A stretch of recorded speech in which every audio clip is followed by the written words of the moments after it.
1, live.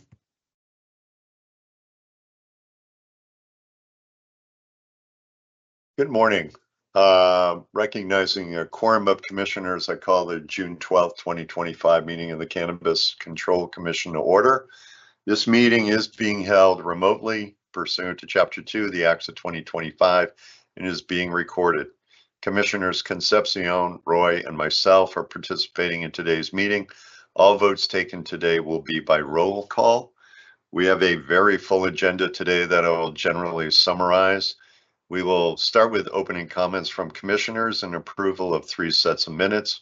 Then the executive director will present the executive director and commission staff report before we proceed to staff license recommendations. There are 2 changes of ownership recommendations, 17 license renewal recommendations, 4 provisional license recommendations, 4 final license recommendations, 2 responsible vendor training renewal licenses, and 1 request for equitable relief. There are 4 items in the commission discussion and vote section today: guidance on positive impact plans, open meeting law complaint determinations and next steps, Massachusetts Department of Industrial Accidents Workplace Safety Program grant, and executive session minutes. The commission may transition to executive session if needed to review executive session meeting minutes. I will ask that commissioners wishing to comment or ask questions during any part of the meeting raise their hand to be recognized. With those initial comments, I will turn things over to commissioners for any comments or updates. Commissioners will go in alphabetical order. I will give my comments last. So I will begin with you, Commissioner Concepcion. Thank you, Chair, and good morning, everyone. This is my inaugural meeting, being the first one on the alphabetical order.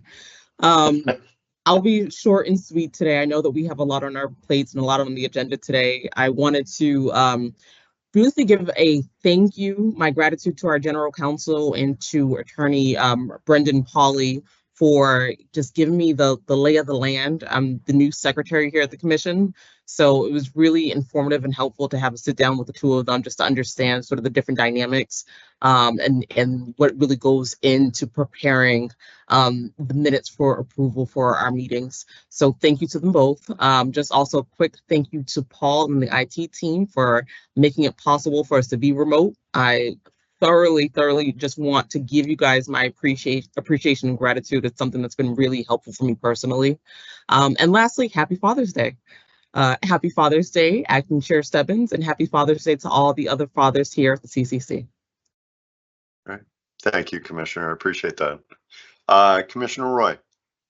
Good morning. I'll be really brief as well. I had the opportunity recently to travel up to Haverhill, to STEM Haverhill for their 5-year anniversary celebration, and spend some time with the staff and owner Caroline Pino, who is a woman-owned EA and economic empowerment. So really glad to spend time up there and looking at her plans moving forward, in regards to social consumption and her build out. So enjoyed my visit there. Also yesterday, Acting Chair Stebbins and myself and folks from our team, Akila and Johannes, spent some time with Mike Baker, our DGC, with municipal officials in Somerville.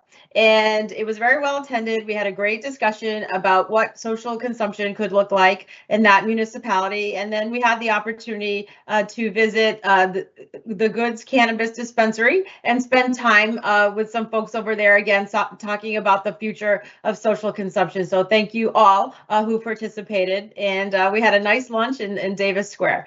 And I want to also thank Kevin Kuros, who came to headquarters to meet with myself, Acting Chair, and our Executive Director. Kevin is the Regional Director of the Massachusetts Office of Business Development, and we spent the majority of time talking about ESOPs, employee stock ownership plans, which we now find a few dispensaries and licensees have converted to this business model.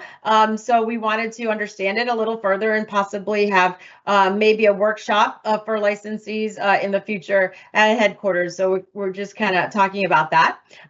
Yesterday, we received an email from Anne-Marie Bird, our Director of Digital and Creative Services, with an updated license tracker.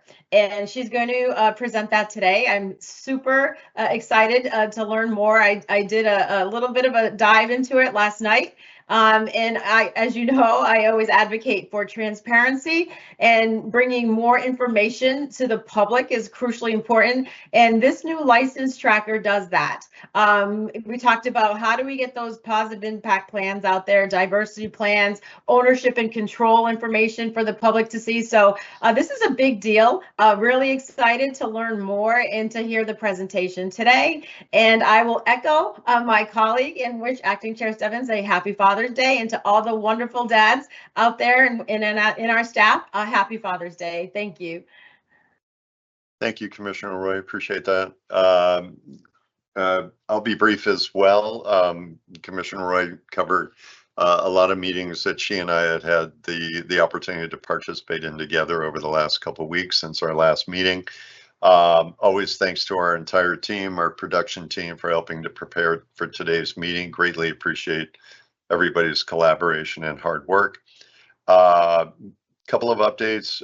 May 28th, the team from the CCC had a introductory phone call with the new head of the state's Supplier Diversity Office to discuss our current collaboration and answer questions from the new executive director. We also shared our guidance on diversity plans with the new ED. So excited to have that connection and outreach opportunity with the new head of the Supplier Diversity Office.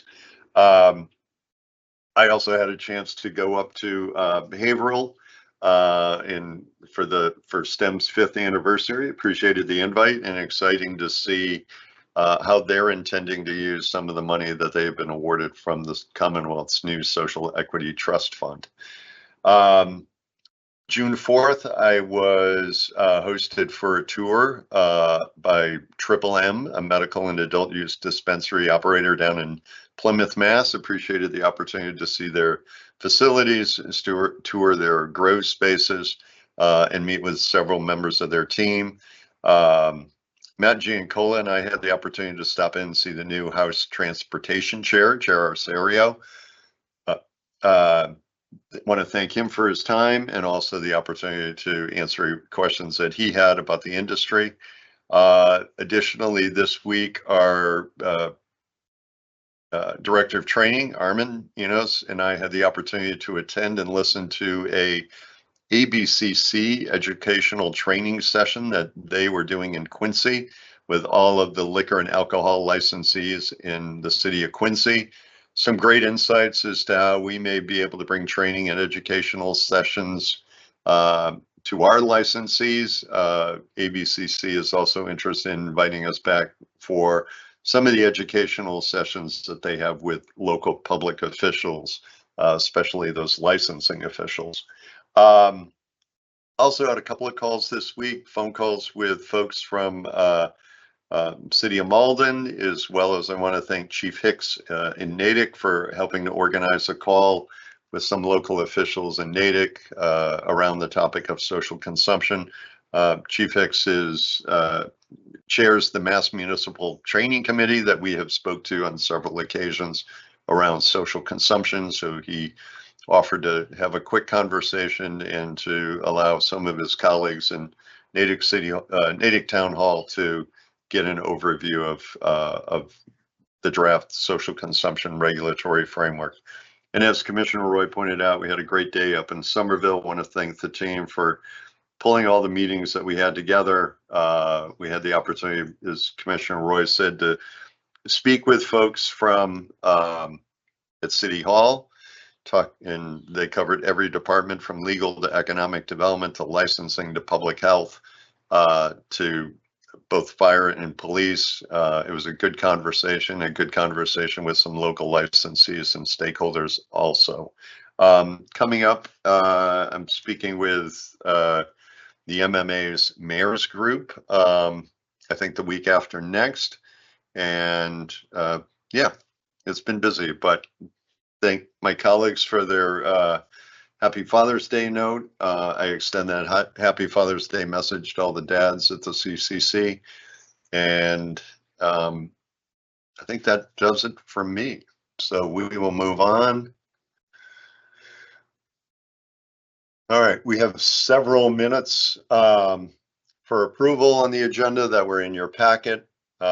Meeting minutes from March 31st, 2025, April 10th, 2025, April 16th, 2025. Those were all provided to you in the board meeting packet. I would seek a motion to approve the March 31st, 2025 meeting minutes. Do I have such a motion, Commissioner Concepcion? So moved. Do I have a second, Commissioner Roy? Second. Motion been made and seconded. Any further comments or questions on those minutes? Seeing none, I'll do a roll call vote. Commissioner Concepcion? Aye. Commissioner Roy? Aye. And Commissioner Stebbins votes aye. 3 in favor, none opposed. The next set of meeting minutes is from April 10th, 2025. I would seek a motion to approve that set of meeting minutes. Do I have such a motion, Commissioner Roy?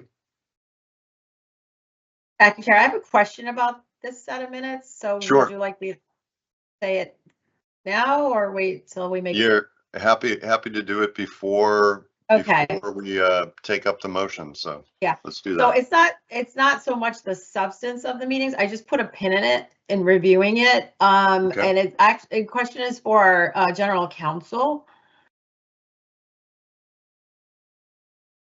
I think our GC is on with us. Yes, I'm here. Okay, so just reviewing, I just put a pin in it, and I don't know if this is the appropriate place for the discussion, but it is in the minutes. So on this set in section 7, in number 1, overview of a hearing officer, and in the minutes it reads that Commissioner Roy requested the process be outlined in a memorandum and asked if there was a backlog of hearings. GC Pahe stated that there were 10 to 15. Commissioner Camargo suggested including the whole hearing process in the memorandum that Commissioner Roy requested. So I just put a pin in it, and if there's a status update on that request with a memorandum for all of us.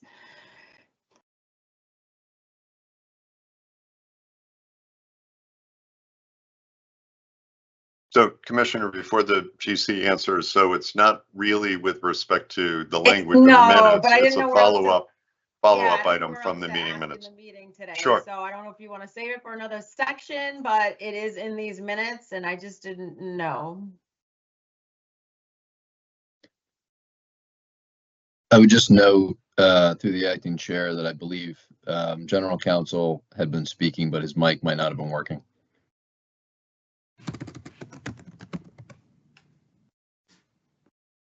Oh, Okay, might be having an audio problem. Can you hear me now? Yes, we can. Okay, well, I'll speak quickly before I get muted again. Yes, we are working on the memo and we'll have that turned around shortly. I think that can be a separate topic of discussion from the approval of the minutes themselves. yep. Okay. Okay. Okay. Thank you for flagging that, Commissioner. Appreciate it. Any other questions or comments on the minutes? If not, would you make a motion to approve the April 10th, 2025 meeting minutes? So moved. Okay, Commissioner Concepcion, would you second that? Second. Okay, motion been made and seconded. Any further comments or questions or discussion? Seeing none, I'll do a roll call vote. Commissioner Concepcion? Aye. Commissioner Roy? Aye. And Commissioner Stebbins votes aye. 3 in favor, none opposed. Okay, the next set of minutes is from the April 16th, 2025 commission meeting. Any comments or questions on this set of meeting minutes? Seeing none, Commissioner Concepcion, would you make a motion to approve the April 16th, 2025 meeting minutes? So moved. Commissioner Roy, would you second that? Second. Motion been made and seconded. Any further comments or questions? Seeing none, I'll do a roll call vote. Commissioner Concepcion. Aye. Commissioner Roy. Aye. And Commissioner Stebbins votes aye. 3 in favor, none opposed. All right. Just before we move on to the Executive Director and Commission staff report, we do, as I mentioned at the outset, we do have some outside guests from our sister agency or fellow state agency, the Department of Industrial Accidents. I've asked them, and hopefully this would be okay with my colleagues, that we could take them out of order at about noontime for a presentation, just so we can let the director of that office continue with her day. And the other thing is, I would just want to highlight for everybody that I plan to call for a lunch break at 12:30. So we'll invite Marianne to join us at 12 and walk through her presentation, and then take a quick lunch break at 12:30 from 12:30 to 1. Okay. All right. With that, I will turn it over to the Executive Director for the Executive Director and Commission staff report. Thank you very much, Mr. Chairman. If we could go to the next slide. Today we've broken this up on the agenda in a number of sections. So I will cover an update on the goals, which is the slide on the screen. Following that update, the chair will bring in the Chief Financial and Accounting Officer to go through an FY25 year-end update. We also, as referenced earlier, will get an update on the automated license tracker from Director Burt, and then have an update on the Equity Works Career Hub platform from Director Williams. So I will start off with sort of a high-level overview here. I will probably be speaking relatively quickly, happy to stop for any questions, but ultimately this is really an update with our sort of last regularly scheduled meeting of the fiscal year to review where we are on the goals that were established, voted by the commissioners, and some relatively significant updates that we've received since these were approved. So as I put here on the screen, what I'm trying to do, especially as we now have what looks like a finalized starting point for our FY26 budget, is look at current staff resources for these allocated for these goals, including working groups, but also a lot of other designated staff time and other resources to these goals to start the conversation of where we may need to be setting prioritization if our resources are not increased as we move forward here. I've also started to sort of track within all of this a number of different milestones and the next milestones that are upcoming, and then obviously the impacts of House 4206, which is the new number of the bill. It was not the number of the bill as it came out of House Ways Means. It's since been updated as well. So this is, I'm going to hit really just the high level notes here. I'll note that the 12 goals that were voted by the commissioners have been covered. They are publicly available. We'll look to kind of push this again so that people understand where those goals are. And get this information out, and more broadly available. But right now, I just want to kind of give an update in open meeting for the commissioners, answer any questions if there are any. Obviously, a ton going on, which we're all aware of. So I'm going to go through the goals themselves. I'll remind everybody that goals 1 through 5 were considered short term, meaning really they were probably on the fiscal year timeframe being through June 30th. And then goals 6 through 12 were more contemplated for the entirety of the year and the calendar year 2025 going through December 31st, 2025. And so goal 1, and I'll just, again, hit them high level. If anybody needs to flag me down, please go through the acting chair, and I'm happy to stop. Goal 1 was the governance charter that was voted and approved. And so obviously, the biggest thing I would flag right now, the change from that point, is that the governance structure is contemplated in House Bill 4206. And that particular model is proposed by the House at the moment. I think right now we're probably in a wait and see on where the Senate might be on that as they begin to take their steps forward. It does appear as we look at the legislative process, the Senate may take a little bit more time before we probably get to a conference scenario on where the overall package looks. But it's a omnibus bill that basically touches every single one of these goals, which I'll go through high level as we move forward here. So that was goal number 1, was the governance charter. Obviously, we got that to the finish line, but we'll now need to monitor how that looks as we move forward. And there's a lot of rollout and implementation of that, which we'll continue to work on as it relates to the policy side. Goal number 2 was progressing our FY26 budget needs. Obviously, the budget as it came through the governor's office, the House Ways Means, Senate Ways Means was not what we were looking for. I think obviously where this bill is right now presents us new opportunities for supplemental budget funding. Although I would, highlight again that the number we were looking for 26 prior to the new work created through this bill was not where we felt it needed to be.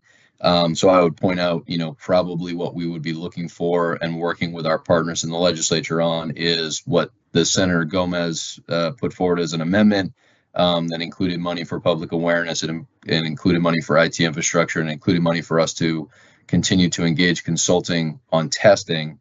That was a budget amendment of about over $3 million, right? So that would get us to a little bit more of a normal state prior to new work created through this bill. And then obviously we'll be working with the legislature to calculate the cost of implementing some of the changes contemplated in this bill as it moves forward with the Senate. Goal number 3 was related to the Cannabis Advisory Board. That goal has been met by initiating the first meeting and setting up a cadence. I would point out that the bill does codify a quarterly meeting cadence of the CAB, moves the appointments of the CAB members under the governor's office. Got to meet a CAB member for the first time at CANRA, which I'll touch on in a second as I get into hemp. But we did have that first full meeting, and that does get contemplated in this bill as well. Goal 4 was to conclude implementation of Chapter 180. Obviously, one of the major components as we look at the impacts of this bill is the significance of what Chapter 180 did for the workload of the organization. This is, similar, if not greater. And so I think it does, certainly double down as well on the need for IT infrastructure, which is basically where we are for the majority of outstanding items under the implementation of Chapter 180 are mainly related to whether or not we're going to be going through a major procurement and able to either enhance or replace the mass CIP system. Goal number 5 was to establish a medical use program working group. That group has been established. They have begun to meet, and obviously with this bill, the initial meeting of that working group was a significant amount of discussion about the impacts of the bill, which certainly touches on vertical integration. So I think between the medical program access working group and the legislative review working group, we're going to have a lot of back and forth and hopefully a lot of collaboration with the legislature on getting the vertical integration impacts of the bill moving in the right direction. The bill creates, it touches on vertical integration essentially through the creation of additional marijuana establishment license types. And so I think, getting through all of that is still underway between those two working groups. There is a lot in there.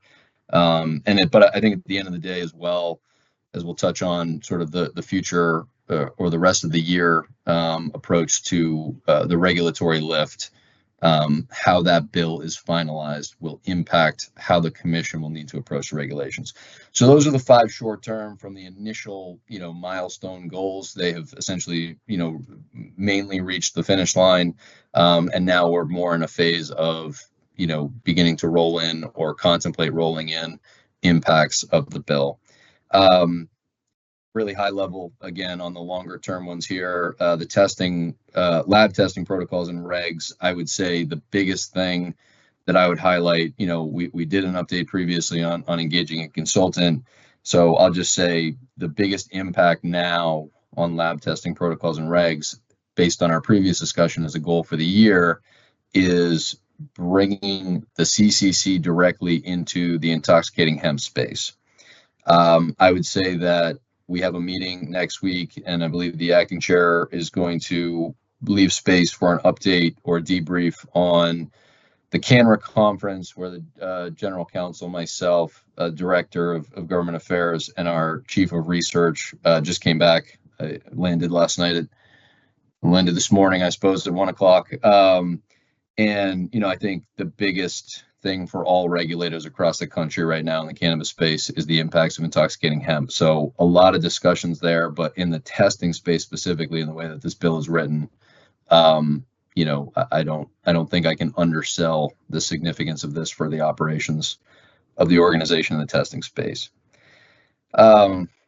So then goal 7 is related to organizational culture. I would just highlight an event that unfortunately I had to miss for a procedure, but our culture and community day that happened last week. A lot of great work going on in the organization. So nothing within this bill necessarily, other than some concerns about bandwidth for our staff that comes out of this, which we'll continue to work through. Goal 8 is related to research, and the main thing I would say is that this bill enhances, our research mandate for the organization, certainly doubles down on it. And, as well, within our research goal, we have expanding the open data platform and some other things that all, again, reiterate our need for investing in IT infrastructure, which is not in our current FY26 budget. Goal 9 is for the 5-year strategic plan on equity programming. We'll hear a few of the milestones going on within that, within the SCP program, within EPCO, including the Equity Works Career Hub, which we'll hear about shortly. But really, as it relates to the bill as well, on the impact of this particular goal, which we're hoping to have a 5-year strategic plan, update scheduled in the coming months. The bill has social equity now going into the medical program. Social equity is contemplated within the changes that they have put forward for license caps. So, some implications in the future, and ones that we'll continue to have to work through and potentially incorporate into that 5-year strategic plan. Goal 10 and 11 are both related to regulations. So goal 10 was just general regulatory modernization. I think, there's a lot of things that the commissioners, since I've been here, have been looking to see streamlined within our regulations. I know, our legal department, our I&E staff, there's a lot of things that I think we all feel, can improve our regulatory framework. I think right now, probably the impact from when this goal was approved by the commissioners to now is that this bill will most likely dictate, once we go beyond social consumption, what that regulatory work might look like. That would be probably my biggest thing to add. As it relates to goal 11, which was specific to social consumption regulations, I'd note that the intent right now is to meet next Tuesday, June 17th.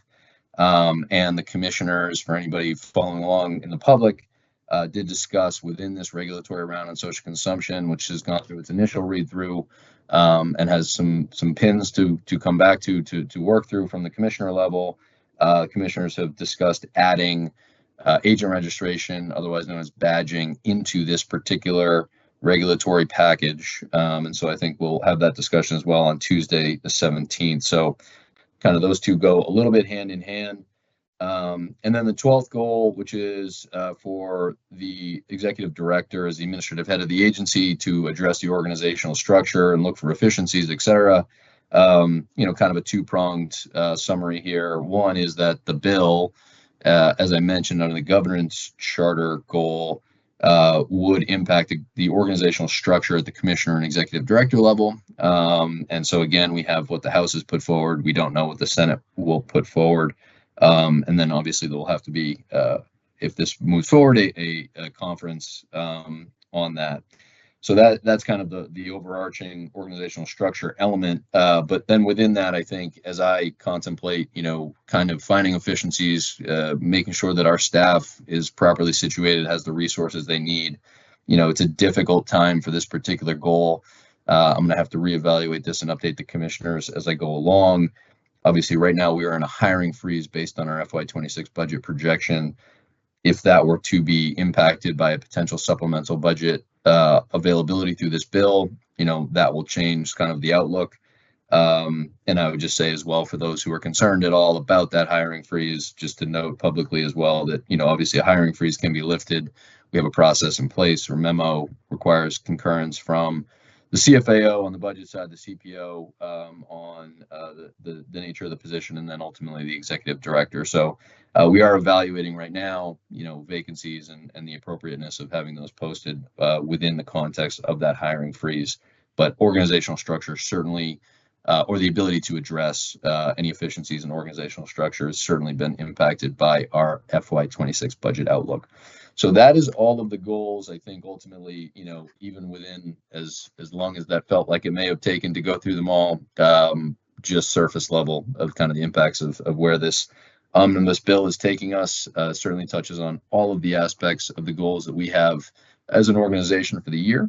And I think it presents a lot of opportunities, but also, there's a lot of work going on right now to ensure that we have a full command of what this looks like. And I think more to come on that. So I would say, again, on the hemp, I'll put, just a note that in the debrief on CANRA, which the acting chair is adding to next week, that will mainly be related to intoxicating hemp and sort of what we know is going on nationally. A lot of activity in legislatures in other states happening, as we speak, basically. So a lot of activity there. And so I look forward to updating on that and happy to answer any questions or bring this back as we progress and learn more. Any questions from my colleagues? Commissioner Concepcion, go ahead. Thank you. And thank you, Executive Director. This is really, it's helpful to sort of understand your thinking and the fact that you are preparing for any changes that may occur in the very near future. I was wondering if you've done sort of like a dual analysis, one based off of what you've sort of just referenced in terms of if what we've seen happening on Beacon Hill does go into effect, and the other if it does not. Have you done sort of that side by side to figure out sort of what would remain, what we need to reconfigure, and what shouldn't be touched at all? Right. So in a status quo scenario, if this bill were to stall or the process were to take a significant amount of time, I'm looking at, and I think that, we've sort of discussed as well, the impacts of the resources we have going to FY26 in a status quo scenario. The $19.88 million as it has gone through the governor, House Ways Means, Senate Ways Means, what that means for us, right? The initial impact was the hiring freeze. A number of items that we want to accomplish within these goals probably get impacted should we have to ultimately live within that.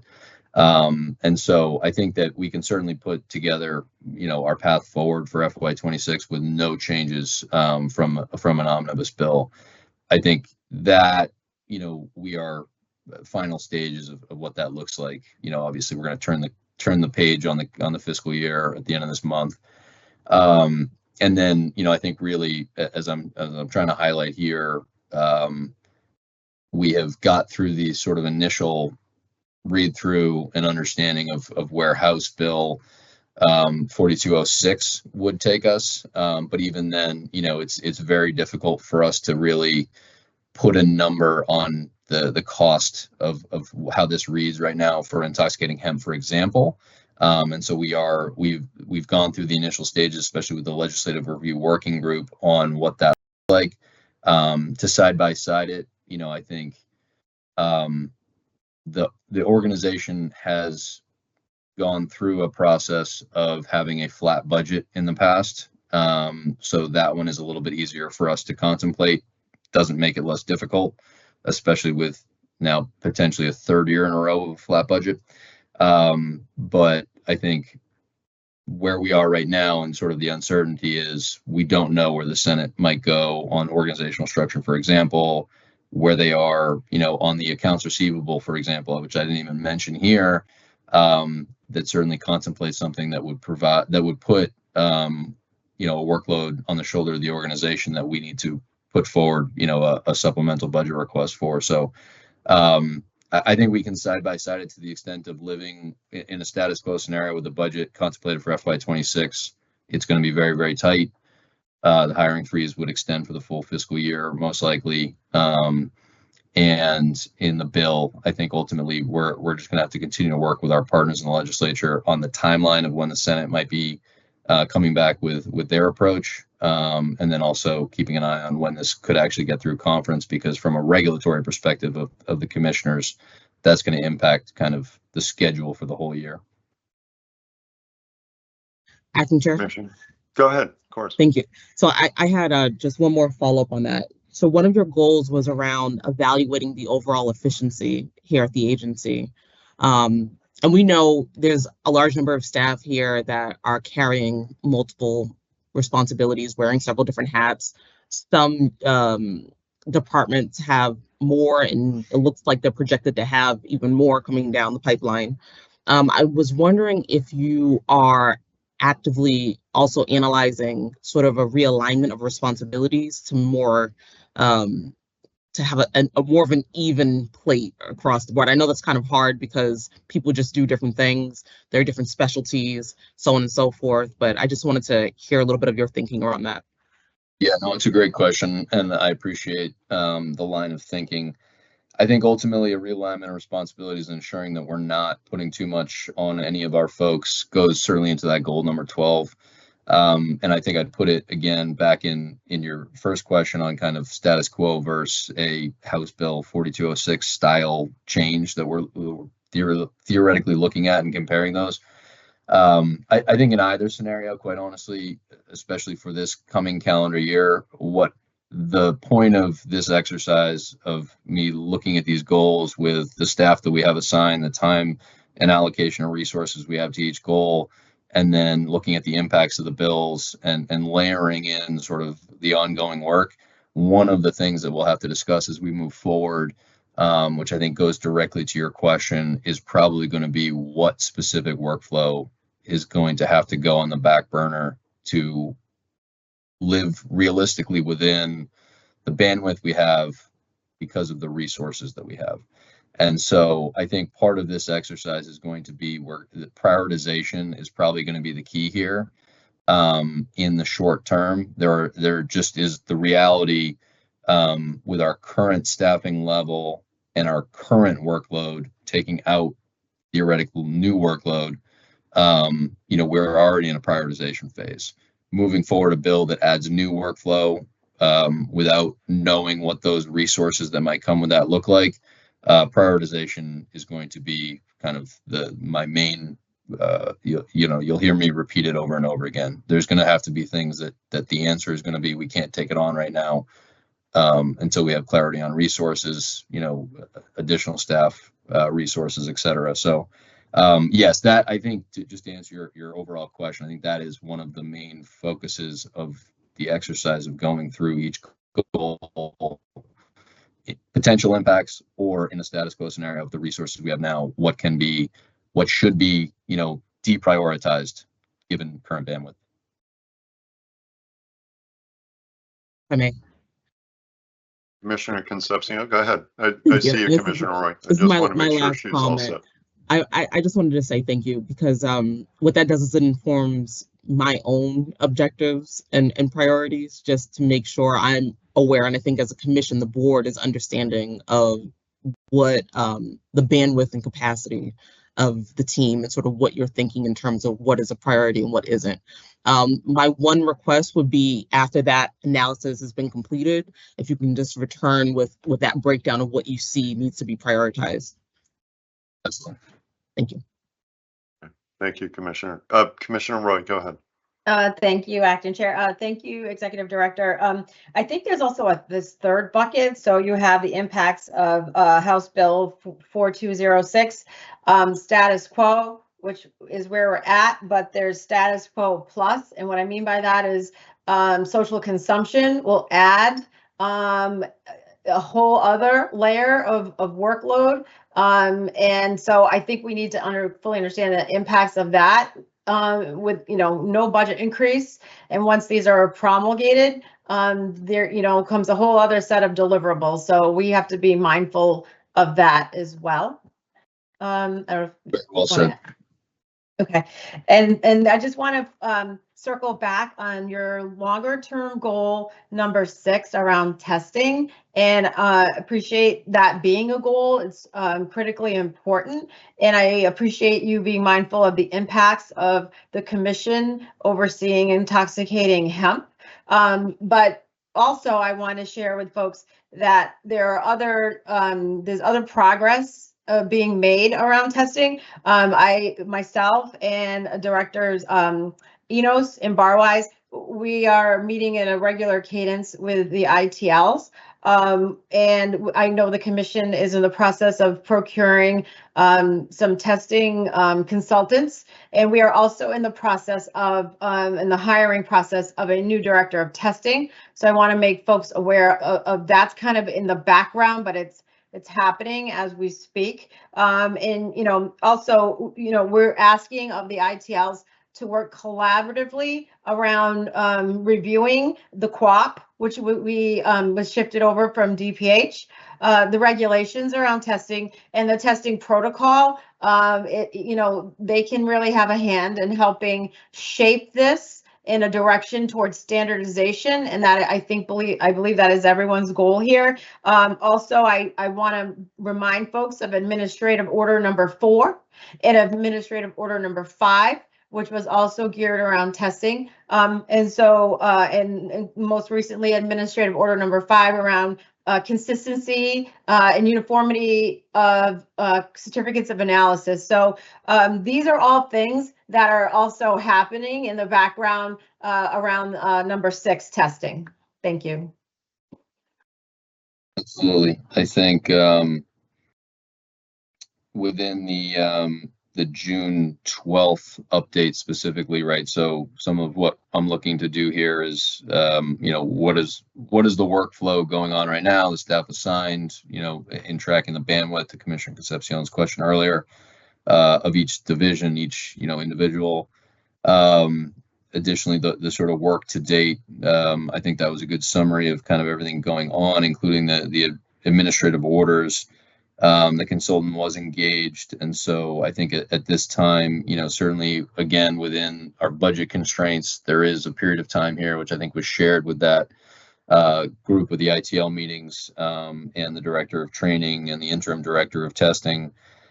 That particular group directly with the ITLs was, there is workflow that is being requested from that consultant engagement by June 30th, given our resources at the end of this fiscal year compared to next fiscal year. And so, it's a very impactful time right now in the testing space. And so significant progress, I think, to, sort of summarize Commissioner Roy's comments there. But I think also, one of the things as we look ahead for what that looks like, I don't think we could understate how significant it would be to add additional, in terms of intoxicating hemp into that right now. And so I think it's one of the things, within that working group and with the ITLs and the resources we have there would be to share with the legislature, where we think that should go, can go, and the resources required for that. So again, a lot going on there. And I think also the bill does present an opportunity to look at that from a long-term perspective of how we're handling testing. Do you have anything else, Commissioner Roy, or are you all set? Well said. Thank you, Acting Chair. Okay, thank you. All right. Yeah, Edie, thank you for the update on the goals. Obviously, a lot of the work as you pointed out, impacted by what we saw in the proposed House bill. But appreciate, as Commissioner Concepcion also pointed out, kind of as we move further along, begin to get that side-by-side analysis, and we'll have. I fully see us at some point having to come back and have a conversation about prioritization with you, and obviously the good work that our staff does now. Bandwidth is stretched pretty thin in addition to the resources. So, all right. You want to continue? Yeah, so I think from there, I kind of alluded to it a little bit, especially in response to Commissioner Roy's comments on testing. There's quite a few things that we have lined up between now and June 30th. So, everybody in the organization is very busy, but I think if we're going to hear from the CFAO on everything going on at the end of the fiscal year as we're closing out FY25, if we could progress to the next slide. Thank you. Welcome, CFAO. Good morning. Good morning. Thank you, Mr. Chairman. Thank you all for the invitation to give you a budget status update on our FY25 budget. As you can see from the slide, we had an FY25 appropriation of just over $20 million. Our committed spending, we were looking at the May numbers. We actually updated them through last week. Our spending was $19.8 million, leaving us an uncommitted balance of just under $175,000. Now, at this point, we do have a number of rate contracts that are based on hours or units. The costs fluctuate. We have some smaller contracts in process that will be completed by June 30th. So at this point, our projection is that we will fully expend our appropriation by June 30th. As you can see from the slide, we did have some savings in our employee costs this year. As everyone's aware, we did have some delays in hiring of key positions, some attrition, just the scheduling and interviewing process of those positions allowed us to have some savings in that line. And what we did is, because it was a tight budget year, we were able to reallocate some of those funds to other key initiatives that we had hoped to accomplish this year, but didn't have the funding initially to do so. And some of those have already been alluded to. The testing consultant, we do have a contract. These are all in place right now with completion dates by June 30th. So we have the testing consultant that is reviewing our testing protocols and the regulations, as the ED had mentioned previously. We've contracted with the ITLs and do some product and lab testing. That is all underway and should be completed by June 30th.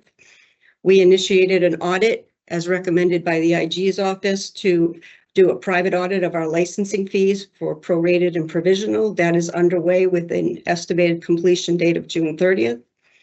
We contracted with that same audit firm, which is Clifton Larson Allen, to do a prep review for a SOC audit with our IT department. So they're going through to review our systems and procedures and protocols to see how aligned we are to begin the process of a SOC audit in the next fiscal year, pending funding on that.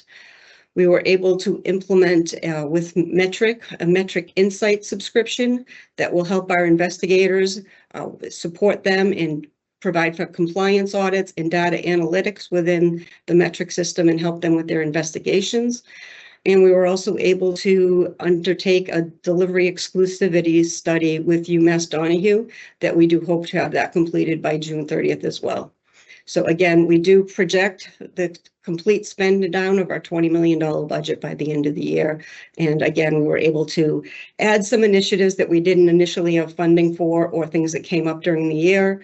And like I said, we do have a few smaller contracts that we do expect completion of by June 30th, including a career hub with the EPCO. We were able to give some funding over to that area to get that underway, and some smaller IT infrastructure costs are also in process right now to get those completed, just smaller ones, but get some headway on that as well. Okay. Thank you, CFAO. Treasurer Roy, do you have a couple of questions? I saw your hand. Yes, thank you, Acting Chair. And as Treasurer, I want to take a moment to thank our CFAO and her team and it's a joy to work with them. And we meet regularly to go over the budget and all these line items. And they have done a remarkable job helping to tighten and upgrade our internal controls. If you look at these initiatives, what's clear is that they are around public health. If you look at a testing consultant, lab testing, confirmatory testing, they are also around transparency with audits on our licensing fees, prep for a SOC audit, and data analytics, and around having tangible metrics for delivery. So really excited about where the resources were reallocated to, again, highlighting public health, highlighting transparency, and having tangible metrics. So again, thank you all to the finance team, and thank you to the ED for his support. Thank you, Commissioner. CFAO, anything else you want to add? Or ED, do you wish to offer any comments on the budget update? No, I would echo Commissioner Roy. The CFAO and budget staff have been very supportive of all departments in the organization to make sure that we're getting a lot of work completed, knowing that next year is challenging. So just the amount of effort from the CFAO and that department to support other departments to get what they need. This is not how we would do it in blue sky scenario. So it's taken an incredible amount of work to get a lot of important work accomplished in a short time frame. So I would just reiterate that and thank the CFAO. Thank you. Okay. All right, we'll move on to the next item under your ED and staff report. I believe that is handing over to Director Burt. Welcome, Director Burt. Nice to see you. Nice to see you too. Thank you for having me. And I'm very excited to present the new functionality on our website. As Commissioner Roy had mentioned earlier, it's been a long time coming, and I think that this provides a lot of transparency, an improved user experience, and staff bandwidth improvements as well. So I'm really excited to get this underway. Next slide, Betsy. Thank you. So apologies for the overlap of the title. We have a bit of a formatting issue, but as you can see, masscannabiscontrol.com automated licensing tracker, you can see a screenshot of it on the right. That launched yesterday morning, Wednesday, June 11th. It is at the same URL as before, so masscannabiscontrol.com/licensing tracker. We are now going to be having weekly automated data updates that are pulled directly from Mass CIP and MMJOS. And we also now have a combined list of marijuana establishments and medical marijuana treatment centers who have been approved to commence operations. We previously had those lists divided, so marijuana establishments were separated from the medical marijuana treatment centers, but we have now combined that into one master list. We've also added new advanced filtering options, which I'll go through in the next slide to give you a bit of a tutorial. And there is also a search field as well. One of the improvements that we've added is a one-click related documents search query at the end of each row of that table that runs a search query based on the license number of each entity.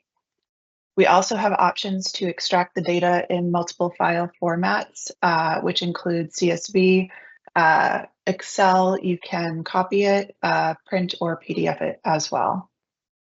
And to give you a little bit of a background of how this process has changed, the previous licensing tracker, the licensing department would supply the data whenever an entity had commenced operations to digital via email.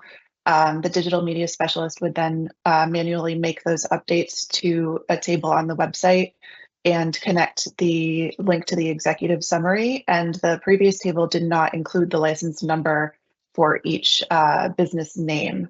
So we've now added that data as well. And as far as the way that the process is now currently running with this new improvement, as I'd mentioned, the data is extracted from Mass CIP and MMJOS weekly.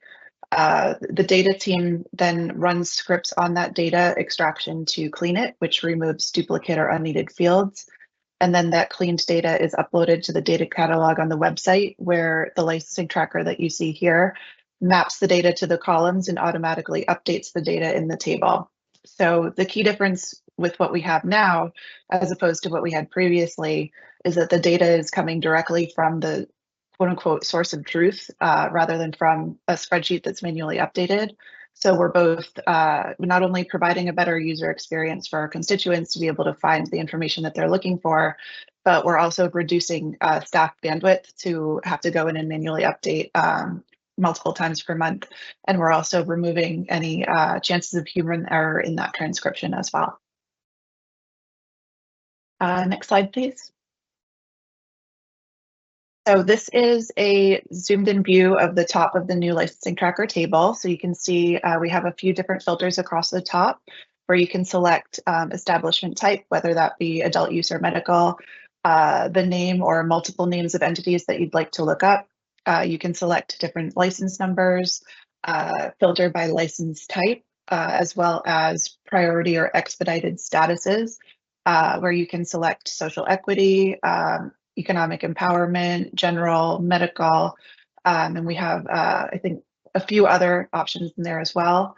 There's also a location dropdown. And for the search, you can type in any sort of search term you want there, and it will immediately automatically filter the table based on your search query. So if you were to put in Worcester, it would give you, all of the entities that were within Worcester. And then we have, as I'd mentioned, the ability to extract that in a few different file formats. And as far as the related documents icon at the on the right of each row, if you click on that document icon, it runs a search query of that specific license number across the entire website. So you will see search results with documents, web pages, public meeting agendas, and any mention in the data catalog. And those documents would include public meeting executive summaries, enforcement actions, and license application materials that contain ownership entities, diversity plans, positive impact plans, and any changes of ownership and control forms that have been approved by the board. Next slide, please.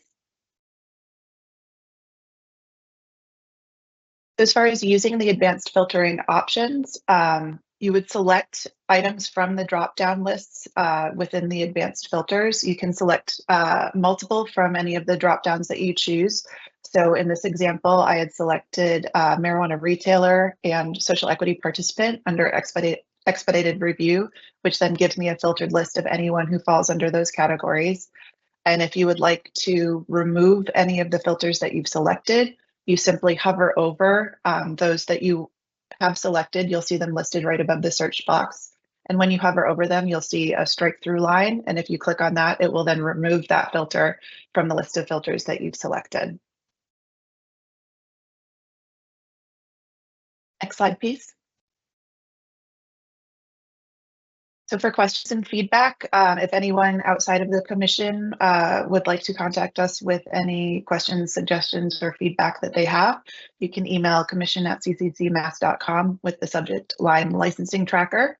And internally, for any staff, they can feel free to contact me at any time. And I also wanted to give an extra special shout out and thank you to Dr. Sarkis, who has did pretty much most of the heavy lifting for this project, and she was really instrumental in getting it off the ground. I was more of a facilitator and just kind of keeping the train moving. But it was a multi-month process to get to this point. So we're really excited to finally have this off of the ground. So as I had said, a huge shout out to Dr. Sarkis and a thank you to her and the IT team who was meeting with me weekly to keep this moving, as well as our licensing department for many months of helping us figure out how we could get the data mapped correctly from multiple platforms onto the website. Great. Director Burt, thank you so much. And yes, extend our thanks to the rest of the IT team and to Dr. Sarkis. Commissioner Concepcion, I saw your hand go up. Go ahead. Thank you. First off, Director Burt, Dr. Sarkis, phenomenal job. phenomenal job. I cannot say, thank you enough for the work that you've put into this, into the IT team as well. I access the tracker by going through the website, and I will say it's really easy to find. So I love that, and I know that a lot of constituents throughout the Commonwealth will be happy to learn that it's really easy to get a hold of this and look through the information. The question I had was, as I was going through it, I noticed that prior to actually accessing the information itself, you need to input some information for those who are going through the licensing process. So what I wanted to know is if this information can be retrieved by people who are not prospective licensees, or they are prospective licensees and have not yet gone through the process yet. Is there a way for them to also access the information, or is it only for those who are coming down the queue? It is only containing information for those that have received their commence operations approval. So we don't include information for provisional licensees within the licensing tracker. We actually never have, but we do post their provisional executive summaries, but I don't believe that we receive their final license application materials until after they've been approved in public meeting. And if someone wanted that information, I'm sorry, Acting Chair, do you mind if I have one? Go ahead, more? keep going. Sure. And if someone wanted that information but had not commenced operations, could they reach out, or is that restricted for a reason? I would advise that they reach out to our licensing department. I don't want to speak on their behalf on what kind of information they provide to people who are going through the process. So I would certainly defer to them for that. But I would advise to reach out to, I believe it's licensing@cccmass.com. Thank you, Director Barrett. The reason why I asked that is because I can see the utility of this information. It's really, really helpful. And if anyone is operating in this space or wanted to operate in this space, I can see that being helpful. But I appreciate those responses, and I'll mute myself now because my coworker is talking. Oh, no problem. And to add on to that, before we move on to Commissioner Roy, we can certainly add that to our documentation going forward to see if there's a possibility of adding a different view for people who are within the provisional time period. So I will add that to potentially our phase 2 discovery. Thank you, Director Commissioner. Commissioner Roy, go ahead. Thank you, Acting Chair. And and thank you, Director Burr. As I said in my opening comments, this is a really big deal. And I know this was a lot of work and a lot of coordination amongst all the departments. And I believe you named them, our data team led by Dr. Sarkis, our IT team led by our Chief of Technology Innovation, Paul Clark, our licensing team led by Director Koval. And I want to thank our Chief of Investigations and Enforcement, Noam Jones, because we had many meetings around this licensing tracker and what the potential it could have. And I said, if I had a magic wand, all of this information I'd love to see in there is now in there. And this is a really big deal. And when I, travel and do roundtables, folks are asking for this information. Again, this is more sunshine, more transparency, so folks can see even positive impact plans. It's nice for the public to be able to access it, diversity plans, and ownership and control. I know a lot of folks have high interest in looking at those documents as well. So this is an extraordinary day. I think it's a big deal. I'm hoping we do a separate press release on this so the public is aware that they have access to this. And again, it's a great day for sunshine and transparency. And just quickly, Director Burt, the accessible the documents portion at the end, can we just kind of high level, I know you touched on it, but what could be found in there is diversity plans, positive impact plans, change of ownership, enforcement action, ownership and control. All their licensing documents are found in that, correct? Yes, so we post their license application materials after approval, usually during the first week of every month following the public meeting where they were approved. So this is essentially, with this related document search, it's scouring our entire web server for anything related to that specific license number. So using the Google programmable search actually that we implemented last year. I think I did a presentation in the September public meeting. So that improvement is actually enabling us to be able to include this. So, so the Google programmable search runs the query based on license number and just pulls all of that together into one search results for you. Whereas before it was really hard to kind of find things. Not everything was like accessible.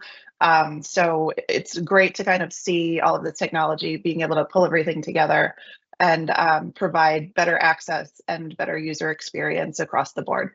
And that's incredible. And just for edification for those listening, so I am looking at it now. So you really only need to log in if you're registering to become a licensee. The rest underneath is accessible to the public, right? You don't have to log in to get. So if I can look up Kim Roy's Cannabis on here, anybody can do that, right? And look up all of these documents. You don't need a special PIN or code to log in. It's available for the world to see, correct?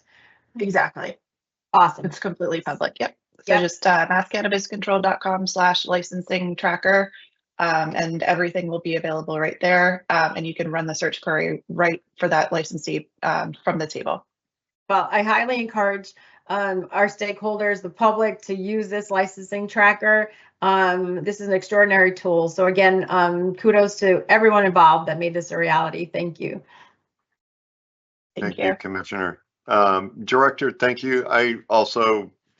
You sent over the links yesterday so we could spend some time kind of going through and looking at the functionality of this. And I'm glad to see, and I know Commissioner Roy has brought this up previously, of allowing the community to see what's in a diversity plan or those unique positive impact plans of our licensees. When I hit on that document icon, is it pulling things up kind of in chronological order, so somebody who clicks on that would see the most recent material first? Is that how it's set up? Good question. Let me look at that right now. It looks like it is sorting by relevance first, but if you click on the sort by dropdown, and you can select if you want the date to be the newest first or the oldest first, and then you can update the search results from there. Okay, fantastic. Appreciate that. And like I echo all the congrats and thank yous for getting this project done. And I think it's a useful tool, as Commissioner Roy pointed out, not just to residents across the Commonwealth, but I'm sure in some respects to local government officials and city councilors, town council members. I think that the extent of the use is it's large. So that's great. Greatly appreciate the work. Okay. Anything else you want to add before we move on the agenda? Give you one last shout out, but anything else you want to say before we move to the next item? I think I'm good. Thank you, sir. Okay. I'm going to do, if you don't mind, Acting Chair, just one. I would have liked to end on the sunshine quote from Commissioner Roy, but just wanted to tie two things together. I have my notes. One was the question on potentially rolling in Provisional into phase 2. I think Director Burke correctly referred to the fact that we'll work with licensing on that as well. If there for some reason is not a possibility of that in phase 2, then we'll follow up with the board at that point. But I just wanted to tie those two things together for future reference. Okay. Commissioner Concepcion, go ahead. Thank you, and thank you, Executive Director, for that comment. My request is just, once you find out that information, can you just keep the board abreast of if that's a possibility or not? Absolutely. All right, thank you. Okay. Thank you. All right. Thank you, Director Burt. Again, appreciate all the good work. I'll turn it back to the ED. We'll keep moving with the ED and staff report.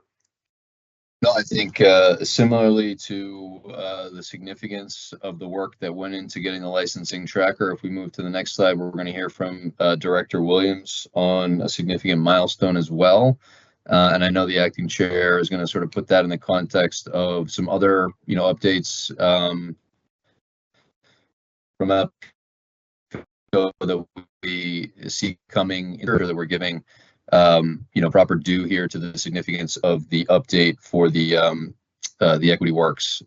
So if we can move now to slides for Director Williams. And I don't know, Acting Chair, if you want to add any other additional context before Director Williams gets. I thank you, Edie. I would like to, you've heard me talk about as we've gone through a number of positive impact plans and diversity plans. And, we always touch on the fact that a lot of our licensees thought that some resources available to them through the state would be resources that they could tap into for both their, primarily for their hiring needs. Some of those resources, unfortunately, are not available because for some, their source is federal funding. But a few years back, I was happy to join with Director Williams when we got introduced to this platform, Premier Virtual, and the opportunity for, I think it's a better opportunity, and I'll obviously let Director Williams go into a lot more detail, but a great opportunity to connect licensees with folks that they want to hire, virtual interview space, virtual job hiring space, and especially as we look to a lot of our licensees who fold in to their positive impact plans, the folks that their goal is to hire folks that were most disproportionately harmed by the prohibition of cannabis over the last several decades. So with that, I want to invite Director Williams in, give her the opportunity to share with us more about the Equity Works Career Hub. But Edie, I don't know if there's anything you want to add before she starts her presentation. Just again, I think the significance of the amount of work that Director Williams will cover, the intent today was to focus specifically on Equity Works. And I think working with the Acting Chair, I believe we'll have Director Williams back in July to talk sort of next steps within the program, especially as it relates to future application periods for SEP. And that today would be focused on Equity Works, and that we would bring Director Williams back in July just for the agenda. Right. Thank you for that. Thank you for that. Director Williams, I saw you pop up. Good morning. Good morning. Good morning, Acting Chair, Executive Director Ahern, Commissioners, and the constituents of the Commonwealth and beyond. I'm excited really to have this opportunity. So thank you very much for making space in a very jam-packed public meeting agenda that we have today. Today I am talking about Equity Works Career Hub. As alluded, this is powered by Premier Virtual, who is our third-party platform administrator. I was introduced to this platform through Mass Hire and the leadership over there at that agency. So I want to say thank you very much for introducing me to the platform and also providing an opportunity to be able to provide this resource to everyone. So without further ado, let's jump into it. My next slide is always highlighting my team. I can't do the work that I do, the vision that I have, the evolution of our equity programming and community outreach without the people that support me within our agency, our leadership, and definitely the staff that reports to me. So I want to say thank you to Dara Sands, Stephen Caracello, Akila Armstrong, and Frank Espinal for always supporting me, no matter how much I put on the plate, and no matter how much work goes into it and how big the vision is.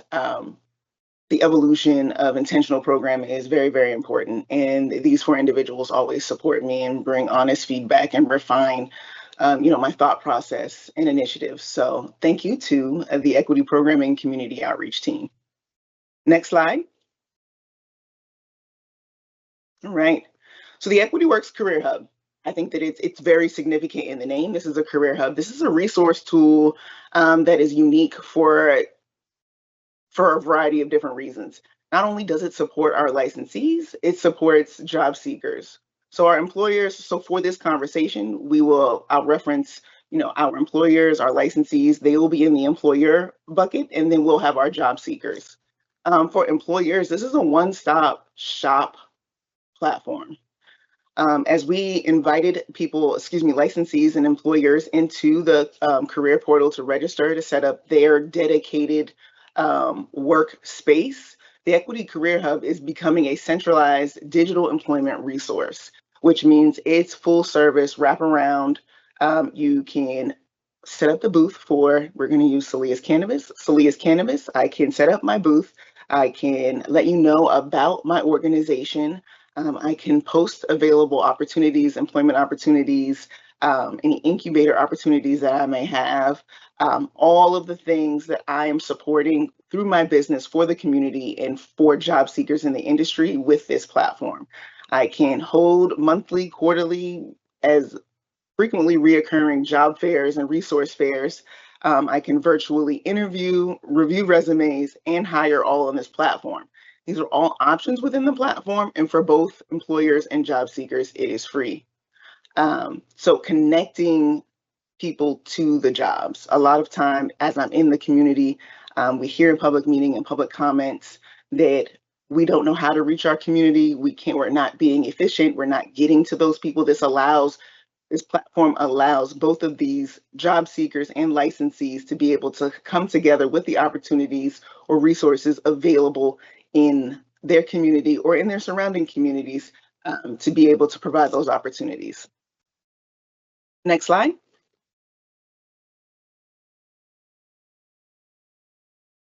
The Equity Works Career Hub, we have specific key features. I love this platform because it's versatile in a lot of different ways. It's an industry-specific job board. And so for those that may not know, there are job boards out there that you could utilize. This one is free, again, for both the job seekers and job seekers and the employers. So that's a great attribute because as you're using other platforms, those come with posting fees or access fees or features that are within those platforms that if you wanted to do the full wraparound services, it's either a subscription or a fee. We don't have those incorporated. It is specific for our industry as well. So it is for the regulated cannabis industry for employment opportunities and resource opportunities within the Commonwealth. If you go to other job boards, you may see cannabis jobs there. They're posting them there, but a lot of these platforms, because of what was mentioned before, federal funding or funding nuances, those platforms sometimes have sweeps where they will remove the cannabis related jobs. And so you'll go there and you'll look for that job or want to go and apply for that job, and that job may not be on that board any longer. So a lot of that functionality is in various job boards. Again, we have virtual job fairs. It's a dedicated employer portal. We had in one of the slides coming up, this portal it's an all-inclusive portal for everyone. Because it's equity driven, but inclusivity means everyone for me. And so we had the outreach that was for our employers to make sure that they could set up their booths, set up their employment opportunities, get familiar with the platform. But we are currently in the second phase of building out the platform, which is exclusive access to setting up your job profiles, putting your resumes online, building out what that space looks like for you, no matter what your expertise may be. If you're re-entering the cannabis industry, if you are an executive, professional, C-suite opportunities, this job board is for you. It's for employers throughout the journey. Whether you have reached final or commence, but you are still looking for professionals to infuse into your business before you open your doors, this platform is also for you. And so we have SEP and EEA applicants that have been registered, and we're continually doing the outreach right now, that have set up their profiles, getting familiar with the platform, updating their resume, and all of those specific functionalities for job seekers. We will have a dedicated social equity programming booth where we, the equity programming and community outreach team alongside the Cannabis Control Commission, will host our own events, our own networking events, getting employers and job seekers together.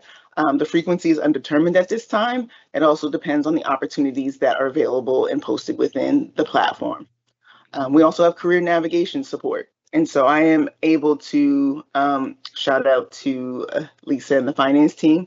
I am able to provide a service dedicated for equity participants in the equity community regarding career navigation. So if you have a resume that needs to be updated, what is that template? Guidance on how to interview, how to be presentable, just preparation in general for career readiness for our job seekers in the equity community.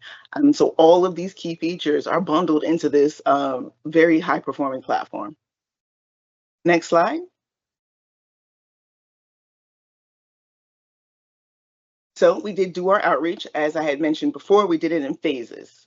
The platform only works if both of the communities, one being employers and job seekers, come together to make those connections, provide the jobs, provide the opportunities for the job seekers to keep coming to the platform and see different opportunities that may be in or around their community.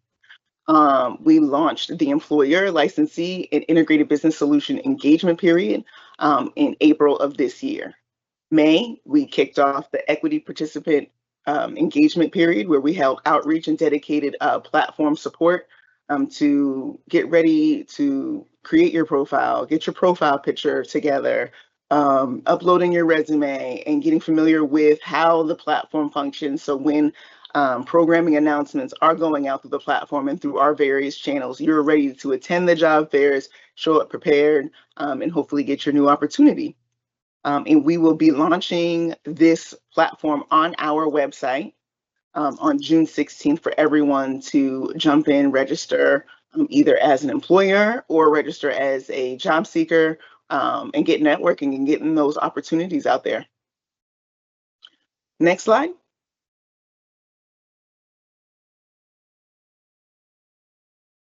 So this is what we need to get started.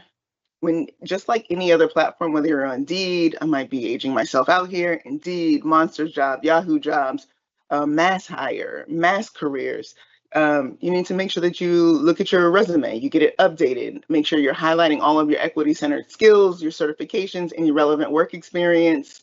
Always, I love a good cover letter, so making sure that you also update your cover letter and get all the materials that would make you stand out as a candidate for an employer within your profile. Always recommending a professional photo so you can add it to your profile. It's just another highlight. I like the feature. This is an optional feature. If you prefer not to have a profile, a professional or a profile photo, that is not something that is required. Completing your profile, including all of your skills, all of your attributes, your job preferences, your times, all of that information is allowed for you to be able to put in your profile. This allows the employers to also filter down. If I am looking for someone who is in the Fitchburg area, that's where I want to start first and make sure that I'm infusing the opportunities that I do have available within that community. I can do that search by zip code or by area.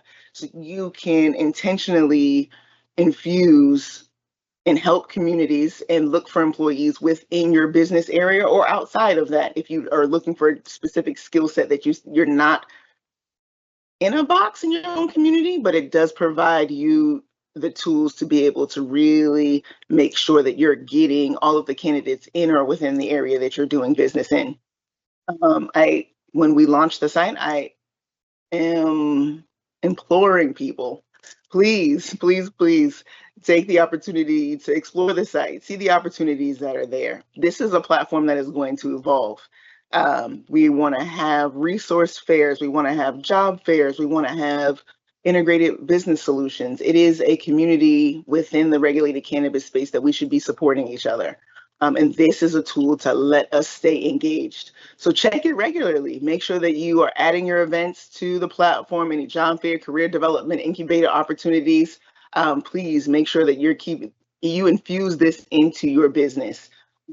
The website can be redirected to your, you can add a link so you can redirect to your dedicated website if there's more resources there. If you want to check out, your establishment, those capabilities are here. I think that what I really want to drive home is that this platform, I'm providing an opportunity to meet everyone where they're at.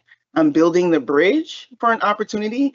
I need everyone to cross the bridge so it can be successful, both job seekers and employers. Next slide. So we've had in-person events. The most recent one was in Lawrence yesterday on June 11th, where and all of these events are designed to support job seekers. Anyone is welcome to come. I can help an employer register onto the platform, get more hands-on information about how to navigate the platform. All of myself and my staff are well versed in the platform and are here to provide assistance in person as needed. So Lawrence was yesterday on June 11th. We have an upcoming engagement happening on June 25th in Brockton. Currently, I have 50 individuals reserved to attend that event. And again, we'll be doing the same thing. We'll have live platform demonstrations, walkthroughs, helping people set up their profiles, upload your resume, whatever assistance you need during that time, we'll be able to provide. So our next event, again, is June 25th in Brockton. We have sent out notifications. It's on all of our socials. If you need any information about how to attend or register, please reach out to the Equity Department at equitycareers@cccmass.com. Next slide.